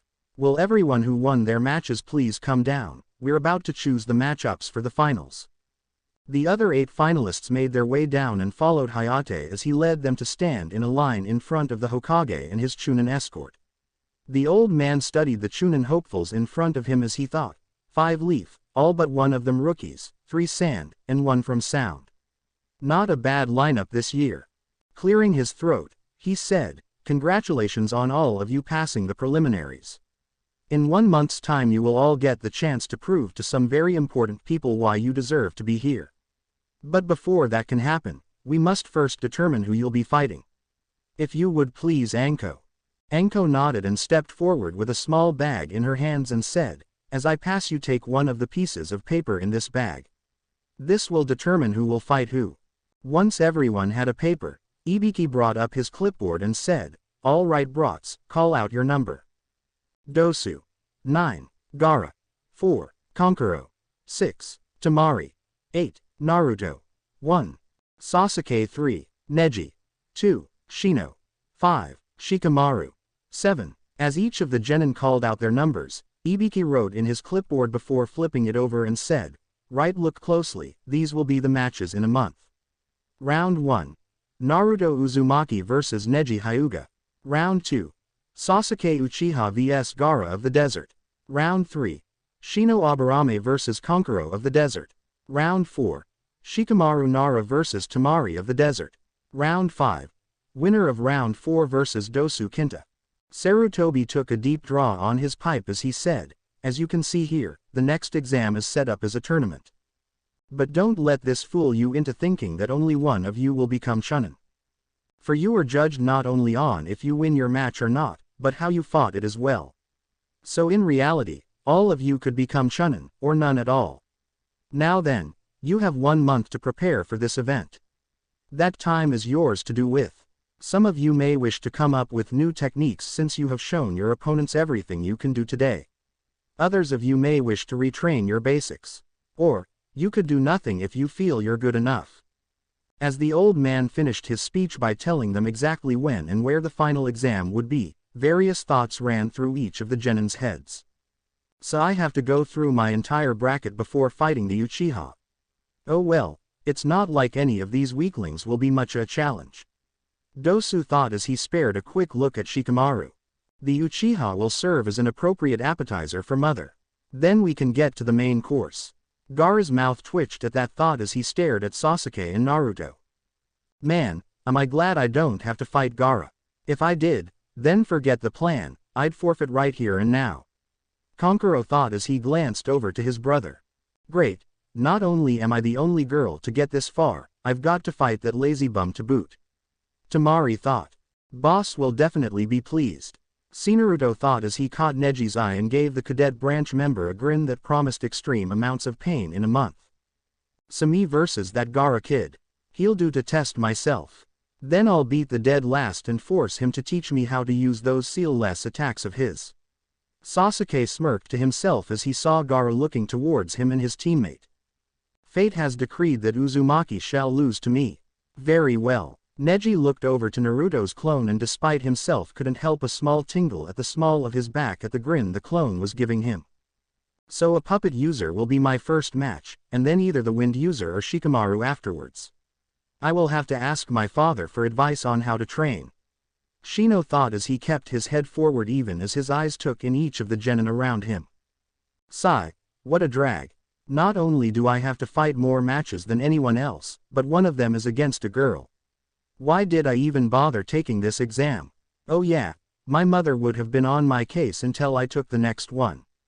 Scene change. Konoha's ICU Hinata's room, 1 hour later. Naruto looked up from the seat he was in where he had been keeping watch over Hinata's sleeping form as the rest of Team 8 filed into the room with Kakashi and his clone with them. "How is she?" Kurenai asked as she took in the girl's features.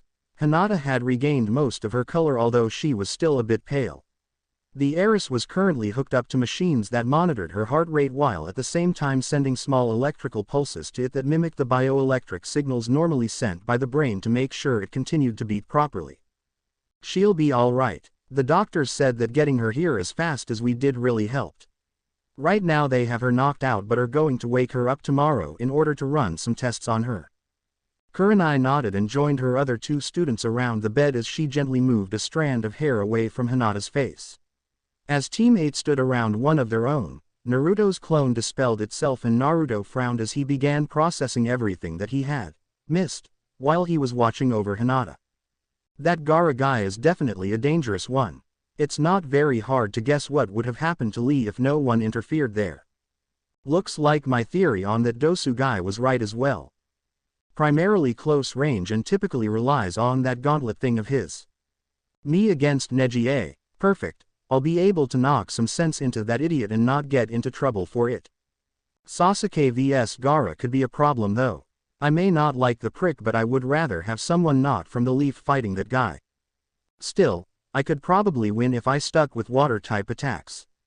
Shino will probably have a bit of a challenge dealing with Gaara's brother since both the Aburame clan and puppet users rarely fight in close and personal themselves and instead rely on their bugs and puppets respectively. Shikamaru will most likely win against Tamari since even though he's a lazy-ass bum 1 month is plenty of time for that scary mind all Nara males seem to have to come up with something. From what I saw though he might just forfeit before his fight even begins. And that just leaves Dosu. Yeah. That guy's toast either way. Shikamaru would never let him get close enough and Gaara's sister would probably just blow him out of the arena. Kakashi watched as his student processed his clone's memories before he said, "Naruto, I'm afraid I have some bad news."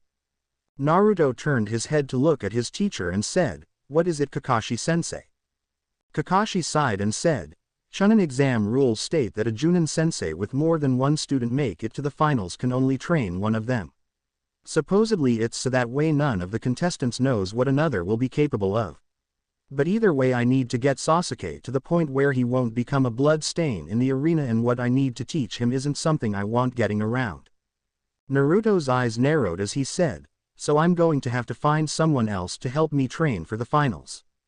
Kakashi nodded and said, "That's right. I know a few Junin that owe me a few favors that could help. Or you could train on your own. If I remember correctly, you're working on an attack chain right now. You could finish that by yourself and I could give you a chakra exercise to work on that would come in handy in the future. I'm going to be teaching this exercise to Sasuke and Sakura as well before we leave since it's such an important skill to have." Naruto closed his eyes in thought as he went over what Kakashi told him and the cons and pros of each option. On one hand, anyone Kakashi got to teach him would have to have the Scarecrow's trust to do a good job getting Naruto ready for the finals. On the other hand, Naruto and his partners had a unique way of fighting which needed to be taken into account.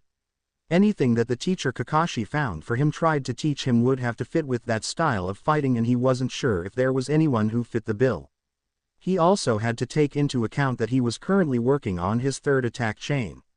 Would whoever he got to teach him hinder progress on it? Finally, after a few minutes of thought, Naruto opened his eyes and said, "Thanks for the offer, Sensei, but I don't think anyone you find could teach me anything that I could actually use in a fight. The ones who are closest to how me and my partners fight are the Inuzukas and none of them really use elemental attacks unless they absolutely have to." At this Kiba gave a nod showing that they were mainly taijutsu fighters. "Also, I want to help my partners evolve to their final forms before we fight Neji and them just dodging kunai and shuriken from some teacher won't give them the needed experience. They're going to have to go all out against each other each day to level up fast enough and I'm going to have to be right in there with them. My clones can work on the attack chain during this but a teacher trying to teach me something that I might or might not be able to use would just be in the way during that." Kakashi nodded and said, "I had a feeling you would want to go on your own on this one, Naruto. Very well, I'll let you do this your way since I'm pretty sure no one wants to be in the middle of an all-out fight between you and your partners. The chakra exercise I have for you is one you've seen already when I fought Zabuza, water walking. As I'm sure you've guessed from the tree climbing experience, you need to regulate your chakra just right for this to work. Too much chakra and you're likely to blast yourself off the water and more likely to do a belly flop than anything else. Too little and you sink straight to the bottom of whatever you're practicing on. But a key difference between these two exercises is that instead of just letting out a fixed bit of chakra to stick to a solid surface with the tree climbing exercise, To water walk you need to release a continuous stream of chakra to stay on top of the water. Oh also, I would head to the hot springs for this one. The water in them makes good motivation to stay on top of them instead of in. Naruto gave a short nod at the last bit of info before Kakashi gave a short wave and left in a cloud of smoke. Naruto got out of his seat and walked over to Hinata's bed and laid a hand on her forehead as he said, "Get well soon, Hinata. And don't worry about Neji. I'm going to teach that guy one lesson that he's not likely to forget soon, if ever." Naruto caught the looks of appreciation from the rest of Team 8 as he nodded to them and left the room to head to the hot springs. Scene change. Hot springs. Naruto's partners erupted out of their Pokeballs in the custom red flash and looked around as Naruto stepped over to the hot spring at the entrance. Kneeling down and putting a hand into it, he thought, Kakashi Sensei can be a real sadist sometimes. I don't know why I'm even doing this here. Standing back up with a sigh, Naruto took off his jacket, shirt and pants, leaving him in nothing but a pair of black boxers. Then, as his partners watched in anticipation, he made the ram sign, gathering his chakra before stepping onto the water, and promptly fell in. 2 seconds later, Naruto was out of the water with red skin as his partners began rolling on the floor laughing at him. Yeah, laugh it up guys, Naruto said as he glared at the three. Sighing again, he turned back to the pool of steaming evil and thought, I'm glad I took off most of my clothes. It'd be murder doing this with wet clothes on. Naruto brought his hands back together and brought forth more chakra than before and stepped back onto the water only to make it one step and fall in on the second. Coming up sputtering, Naruto heard his partners roaring with even louder laughter. Glaring at them, he said, "Oh, so you think that's funny, do you?" When all 3 Pokemon nodded to him, Naruto grew a tick mark and he said, "Then why don't you 3 join me? I know a perfect recipe for some lizard and turtle stew, and it just so happens that the recipe calls for some vegetables as well." The intended threat didn't quite work as it should have, as the 3 just laughed even louder. Naruto growled to himself as he pulled his body out of the pool, planning on throwing his partners in and then working on the exercise on the river that ran along the hot springs. But before he could get revenge and possibly murder one of his partners by potentially dousing Charmeleon's resilient tail flame, he and his partners heard someone giggling. And not the kind of giggling that a girl or woman would be giving at their antics. No, Naruto recognized that kind of giggle and he suddenly became pissed for a completely different reason. His sensei giggling like that while reading a book he could take.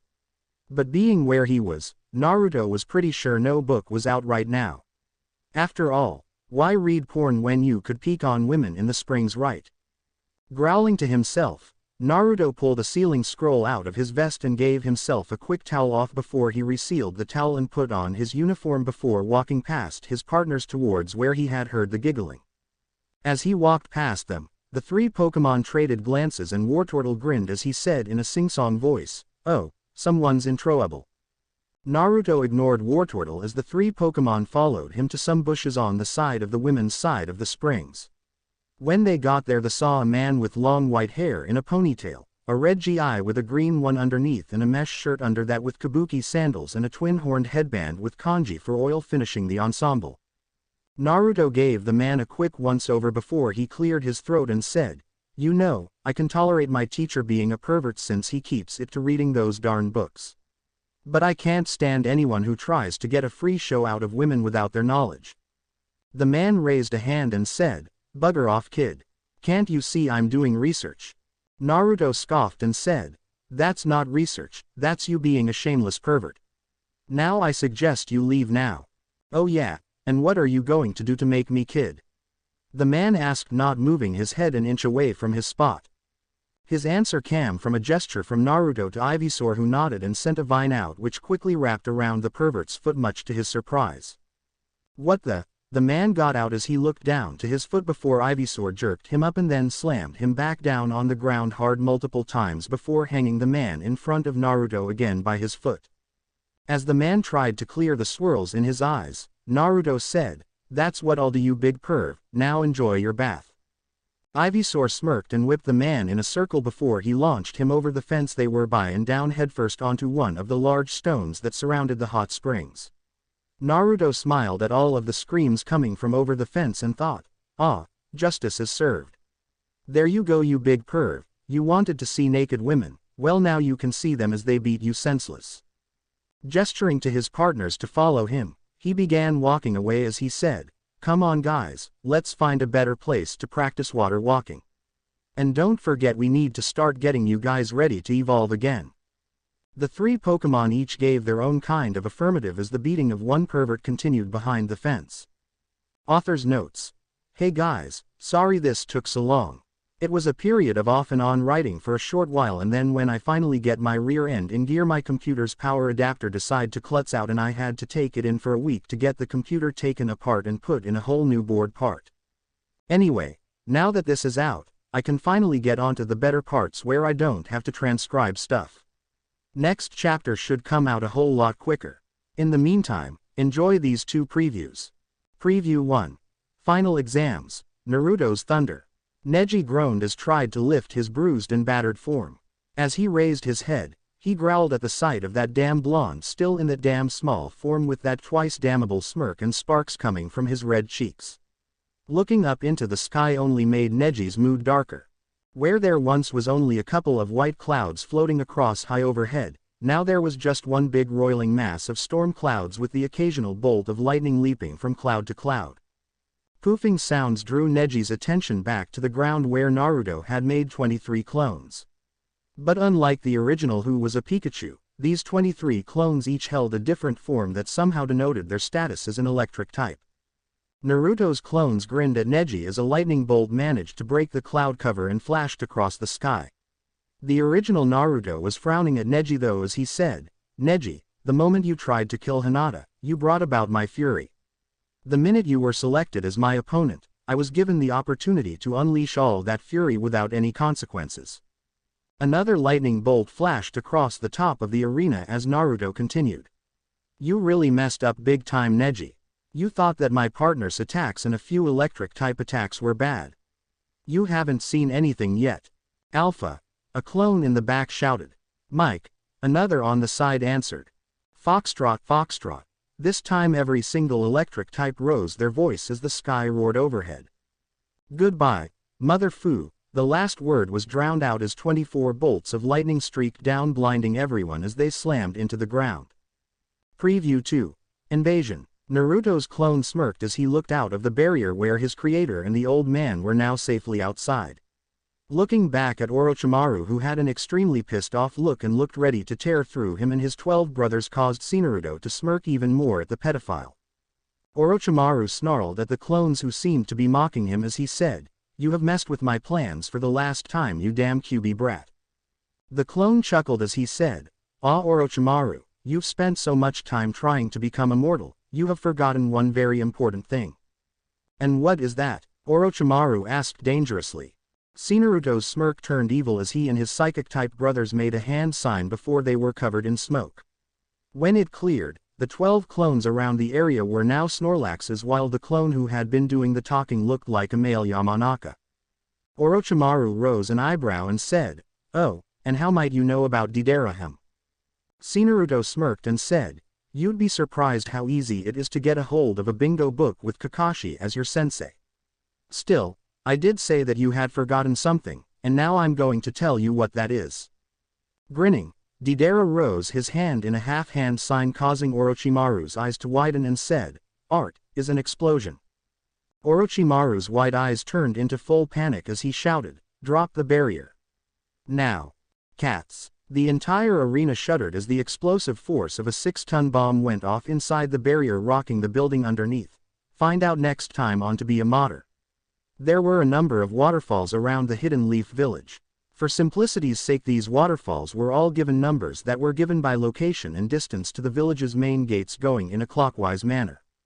As Naruto and his partners came upon a clearing that was close to one of the bigger waterfalls, he nodded to himself and thought, "This place should work.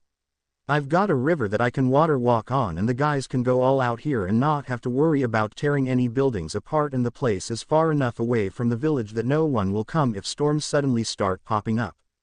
Turning to his partners he said, "All right guys, we have 1 month to get you guys to your final forms. But to do that, we need to get all 3 of you at least 10 levels higher. So how are we going to get you 10 levels higher in a month's time? An evil glint came to his eyes, causing his partners to gulp as he said, "It's simple really, you guys are going to be fighting an all-out team versus team war against 3-man teams of clones. Each team you fight is going to have a different type group which will give you experience in fighting against different type advantages. And even if only the fire and water types can use any attacks that I consider to be actual attacks, they can all still use their more physical abilities. Now then, your goal for each day will be to defeat one more team than you did the day before. Since today is the first day and we're starting late, I want you to defeat at least 5 teams today. Any questions?" Seeing that there were none, Naruto said, "All right then, let's get started. Your first team to fight against are going to be flying types. Now remember, I can already duplicate most of their attacks by just adding chakra to my wings to stay on alert." The 3 Pokémon nodded and Naruto made the necessary hand sign, causing 3 puffs of smoke to appear by his sides. As the smoke cleared, it revealed a Pidgeot and Staraptor on his left, and on his right was a Noctowl. The 3 bona fide Pokémon each stiffened as they studied their opponents, while the rather large birds did the same. Meanwhile, Naruto stepped to the left of his partners and rose his hand as he said, "First battle, start." As his hand dropped down, the starters rushed their opponents with tackles and a shadow claw, hoping to end it quick, only for the 3 birds to open their wings and send the 3 flying with chakra-enhanced wing flaps, which also served to get the 3 airborne. Naruto watched them for the first 5 seconds before he walked away to a safe area away from any sonic booms that he knew were coming, and headed towards where he could create more clones to work on the primary electric attack chain, and then headed over to the river to work on the water walking. Charmeleon vs Noctowl. As soon as Naruto said start, Charmeleon launched himself at the biggest clone that just so happened to be right in front of him. But even as he started up a shadow claw attack, he saw the clone and his brothers open their wings, which glowed blue for an instant before he and his friends were sent flying by an imitated gust, which allowed the 3 flyers to take to the air. Charmeleon was then buffeted a second time as the Pidgeot took off at speeds Charmeleon had never even imagined and let loose with a sonic boom. Picking himself up and growling both to himself and to his opponent, who was currently 15 feet off the ground, Charmeleon opened his mouth and shot a widespread amber attack, hoping to at the very least maneuver the clone closer to the ground. The plan ended up working, just not how Charmeleon wanted it to. The Noctowl tucked its wings in and dived to the ground before leveling off an inch from crashing, and shot right at the flame Pokémon with glowing wings as it honed in on him. Charmeleon didn't like the sight of that and quickly jumped out of the way, and was instantly glad he did, as Noctowl's wings shredded through the high grass that was level with Charmeleon's knees before it pulled up and came around in a wide but fast circle, ready to knock Charmeleon into next week. Charmeleon in turn responded by opening its mouth again and let loose with a smokescreen that completely covered the area they were fighting, leaving the flying type completely blind, as it hadn't had a chance to change direction. That wasn't a problem for long though, when a glowing tail slammed into the bird's beak, causing the clone to dispel. As the smokescreen dispersed, Charmeleon frowned and thought, "Well, that was disappointing. I was expecting more of a challenge." A quick glance at the other 2 battles going on showed that Wartortle was having the time of his life, while Ivysaur was gritting his teeth. Shaking his head, Charmeleon went over to where his trainer was trying to walk on the river, over 100 yards away from his partners and a good 100 feet from where his other clones were attempting to learn how to use Thunder Shock. As he got closer, Naruto said, "Not bad, Charmeleon. I thought my clones could handle you guys for a little longer, but it looks like I was wrong." Charmeleon merely nodded as he sat down to wait. Wartortle vs Staraptor. Wartortle launched himself at his opponent and ended up getting thrown back by a blast of wind for his troubles. As he backflipped to land, he opened his mouth and shot a water gun at the Staraptor, who had to quickly dodge or risk being grounded less than 5 seconds after liftoff. Undeterred, Wartortle landed and built up energy before launching himself at the flying type a second time with a full-powered Skull Bash, blasting straight through a second blast of air that came from the Pidgeot clone as it rushed Ivysaur.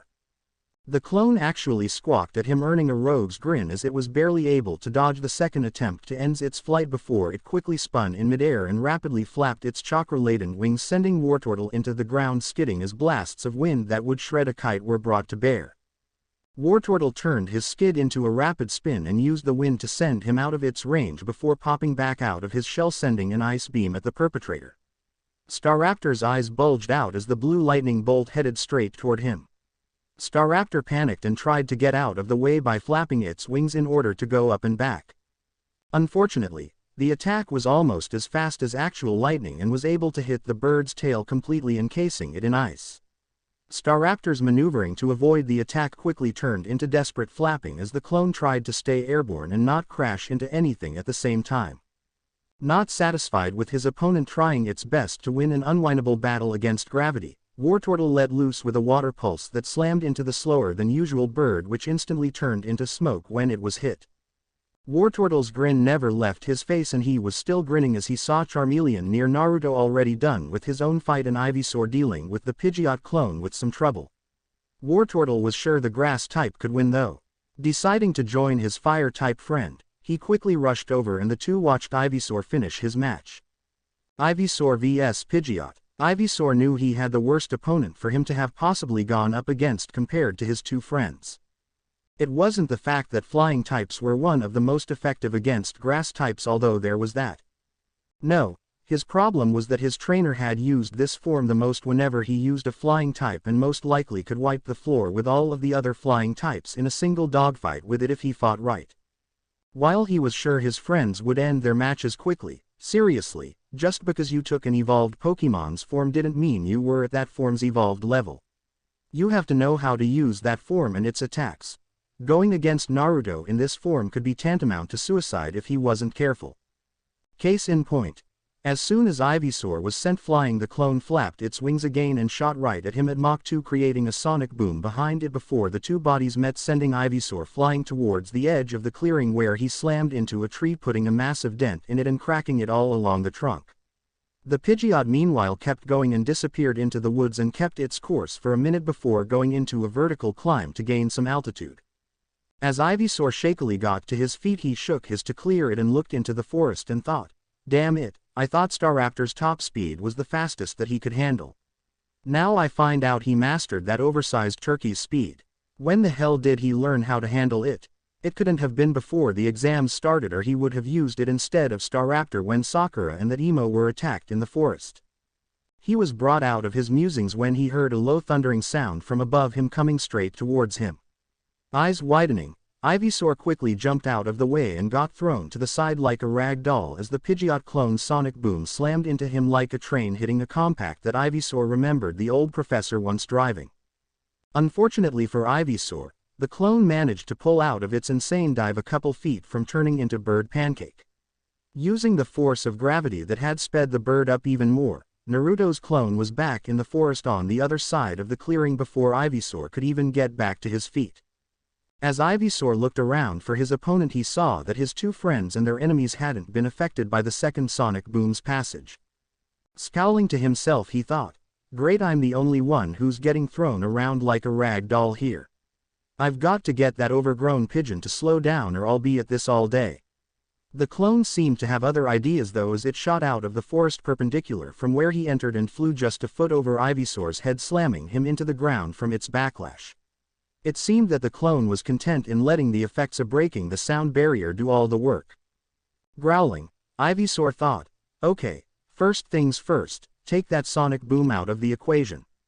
And I have just the move to do it. Naruto was right when he had me learn this move, it'll all be over in a flash.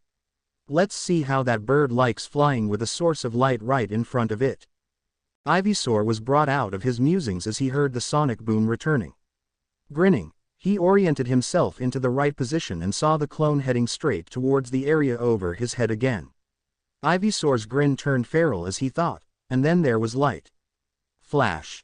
The bud on Ivysaur's back sprung open and a small light instantly formed in its center. Before a split second later it increased in brightness to rival a Magmar's natural sun imitation. The clone got hit full blast 5 feet away and yelled out in pain as its sensitive eyes hit a massive light source before it adjusted its course to straight vertical to avoid hitting a tree. Ivysaur knew it wouldn't be long before the clone came back at a much slower pace to bring about its revenge. Thinking quickly, Ivysaur began spreading a special powder out of his bulb that would hopefully slow the bird down.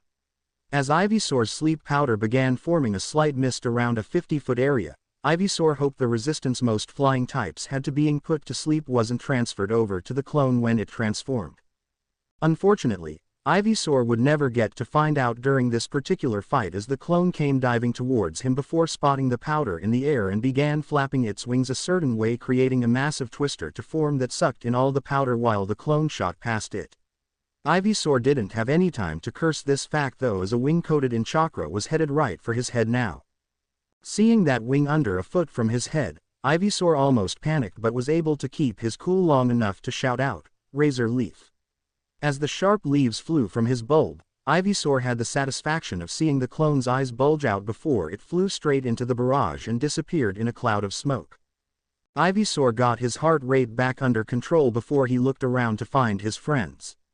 Seeing them sitting together near their trainer, he began walking over to join them. As Ivysaur made it over to his trainer, who began talking to him, a certain white-haired pervert hiding amongst the trees was trying to figure out just what the hell he had seen. He had quickly tracked down the blonde kid to get his revenge, only to see him create shadow clones that turned into these weird creatures that seemed to be trying to learn how to do a jutsu, and 3 others take on some other strange creatures. He was sure that his eardrums were as close to bursting as possible after one of those clones did a flyby over him once. The man was just contemplating how useful something that fast could be in sending messages when he saw the original blonde suddenly look towards where he was hiding. Before the pervert could curse the fact that he had apparently been found out, a clone appeared next to the original before quickly turning into another one of those strange creatures and disappeared in a flash of blue. The man had just enough time to think Hiroshima before he felt a blade against his throat. Well, if it isn't the pervert. Hate to tell you this, but there aren't any women here for you to peek on. The unwelcome spectator gulped as he looked down at the green blade that merged into the creature's elbow and formed the lower arm.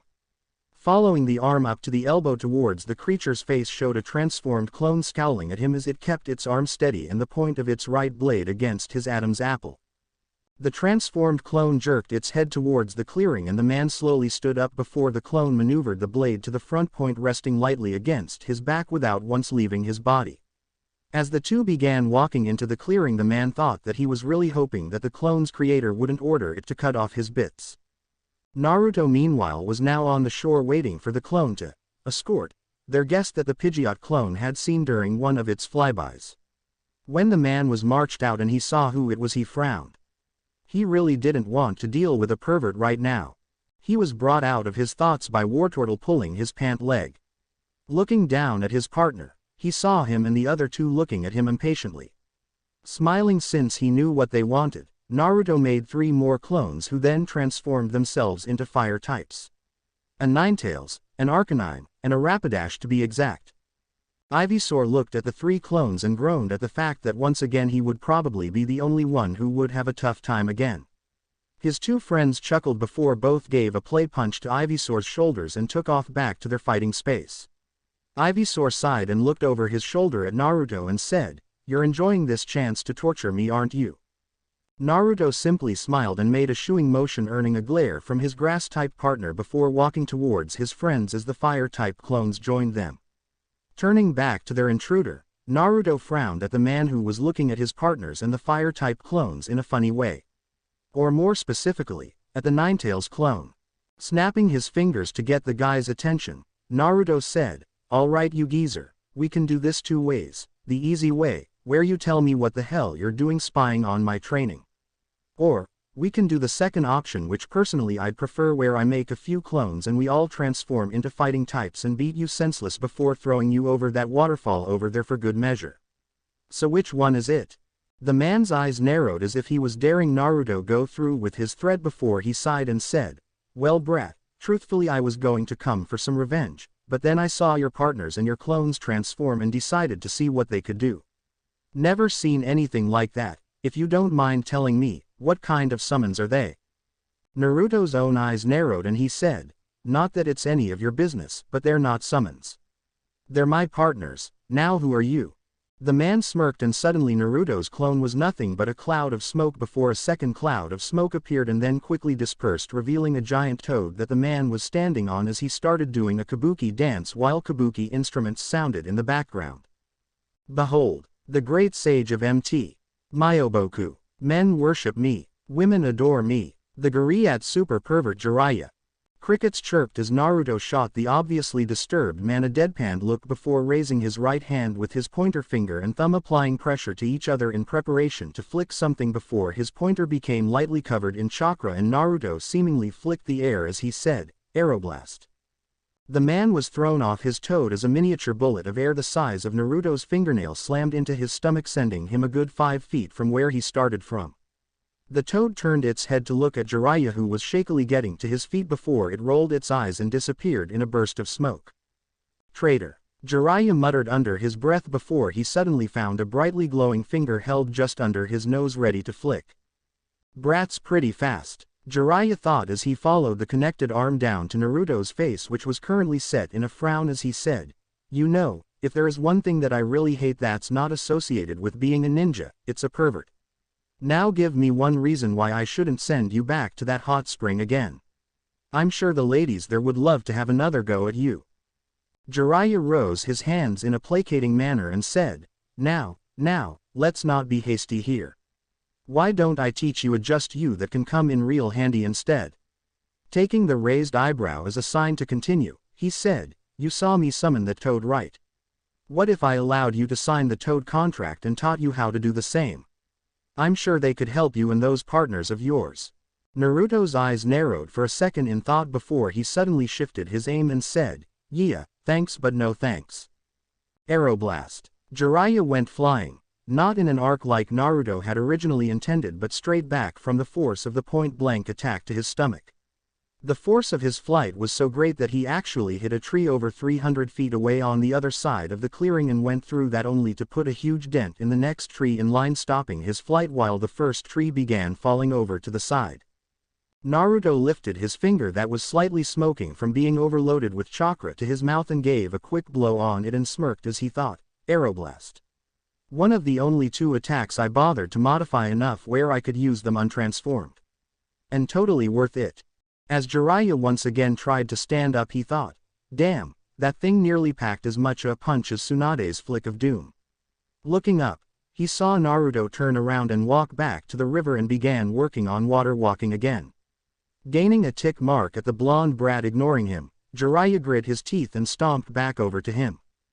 Oi brat, what do you think you're doing, flicking me like that and then just ignoring me? Naruto looked back over his shoulder from where he was about halfway across the river and shot him a deadpan look. Turning back to his task, he said, You still here? I thought I just made it clear that I didn't want you here. Maybe I should have shot you back to the hot springs after all. Jiraiya growled and said, That's it brat. It's time to teach you some respect. He then launched himself at the arrogant get ready to knock his socks off. His punch might have connected if Naruto hadn't cut the chakra flow from his feet and dropped into the river. As Jiraiya landed on the river, he looked down and scowled before shouting out, Come back up here and take your beating like a man. No one disrespects the great Jiraiya. Definitely not some wet behind the ears greenhorn brat like you. The only response he seemed to get was one of the clones working on the electric chain dispelling itself. Jiraiya took a quick 1-second glance to confirm that the clone had actually dispelled and wasn't used for a replacement before focusing back on the river. He was going to wish it had been a replacement though as 2 seconds later electricity poured out into the river from under him. And while it wasn't anything that could make his heart stop, Jiraiya found himself being shocked enough to lose focus on his chakra and down he went. Once in the water, Jiraiya found his problem multiplied by at least 3 times as his body started twitching from the electric current that was still flowing through the water which actually intensified the charge's power. As Jiraiya struggled to move his arms to form the needed sign for substitution, he noticed a light at the bottom of the river that revealed where the electricity was coming from. It was pouring off a large fish that was almost exactly 4 feet long with a predominantly dark blue body with yellow scales going around its eyes looking like some superhero's mask and a stem that had 2 bulbs on it where the light was. The fish was currently glaring at him as the weak electrical current flowed off its body. But then it seemed Jiraiya was going to get a break as the fish suddenly stopped the current leaving Jiraiya twitching. That all changed as the fish swam up from the bottom of the river and body slammed the pervert straight out of the river. As Jiraiya sputtered and coughed trying to get the water out of his lungs, the lantern burst out of the water before being covered in smoke at the climax of its arc, and Naruto fell out of it, landing on top of the water in a crouch. You had enough, you pervert. Or am I going to have to transform again? Jiraiya growled at the kid and said, "Tell me something, kid, before I beat you senseless. Why don't you want to learn how to summon?" Naruto looked at him like he was stupid before he pointed towards where his partners hadn't stopped fighting the fire types, and then pointed to his clones who were still working on getting more than just electricity pouring off their bodies in random directions as he said, "Why would I want to have partners I would need to summon when my own partners are always with me? Also, in case you haven't noticed, I can become quite a few Pokémon myself. What use could I possibly have for a bunch of toads?" Jiraiya's jaw dropped as he stuttered out, But they can be useful in so many ways. If I don't get Minato's son to at least take the test, Bunta will kill me." Naruto, unaware of Jiraiya's likely upcoming death, said, "Oh yeah. Name one thing they can do that me and my partners can't accomplish." "They can send messages, near instantly if need be. I can turn into a bird that can break the sound barrier and turn into Pokémon who can teleport to anywhere I've been before. They can help you scout out and spy on enemy bases with some of their small size. I can turn into ghost types which can turn invisible and pass through solid objects. They're good in a fight when you're outnumbered. So are my partners, and I can make shadow clones and transform them as well. Boss summons are very big and come in handy when fighting other summons." Naruto's eyes narrowed and he asked, "How big is very big?" Jiraiya mentally cheered as he thought he might have a shot now and said, "Usually they're around 50 feet tall. Some are even bigger." Naruto snorted and said, "I call bullshit. There is no way that anything short of a Biju or a Wailord could get that big, and Wailords are only 47 feet tall. The only things that are bigger than 50 feet are the tailed beasts or the Shino legendaries. And last time I checked, my partners were the last of their kind. Now if that's everything, please go. I really need to master water walking, and my clones can't start with the real dangerous attacks until you're gone." Jiraiya twitched before he thought. He definitely inherited Kushina's stubborn streak. "Still, I know how to deal with people like them. They learn by doing, and their actions speak louder than words. Sorry to break it to you, kid, but you're about to get a rude awakening."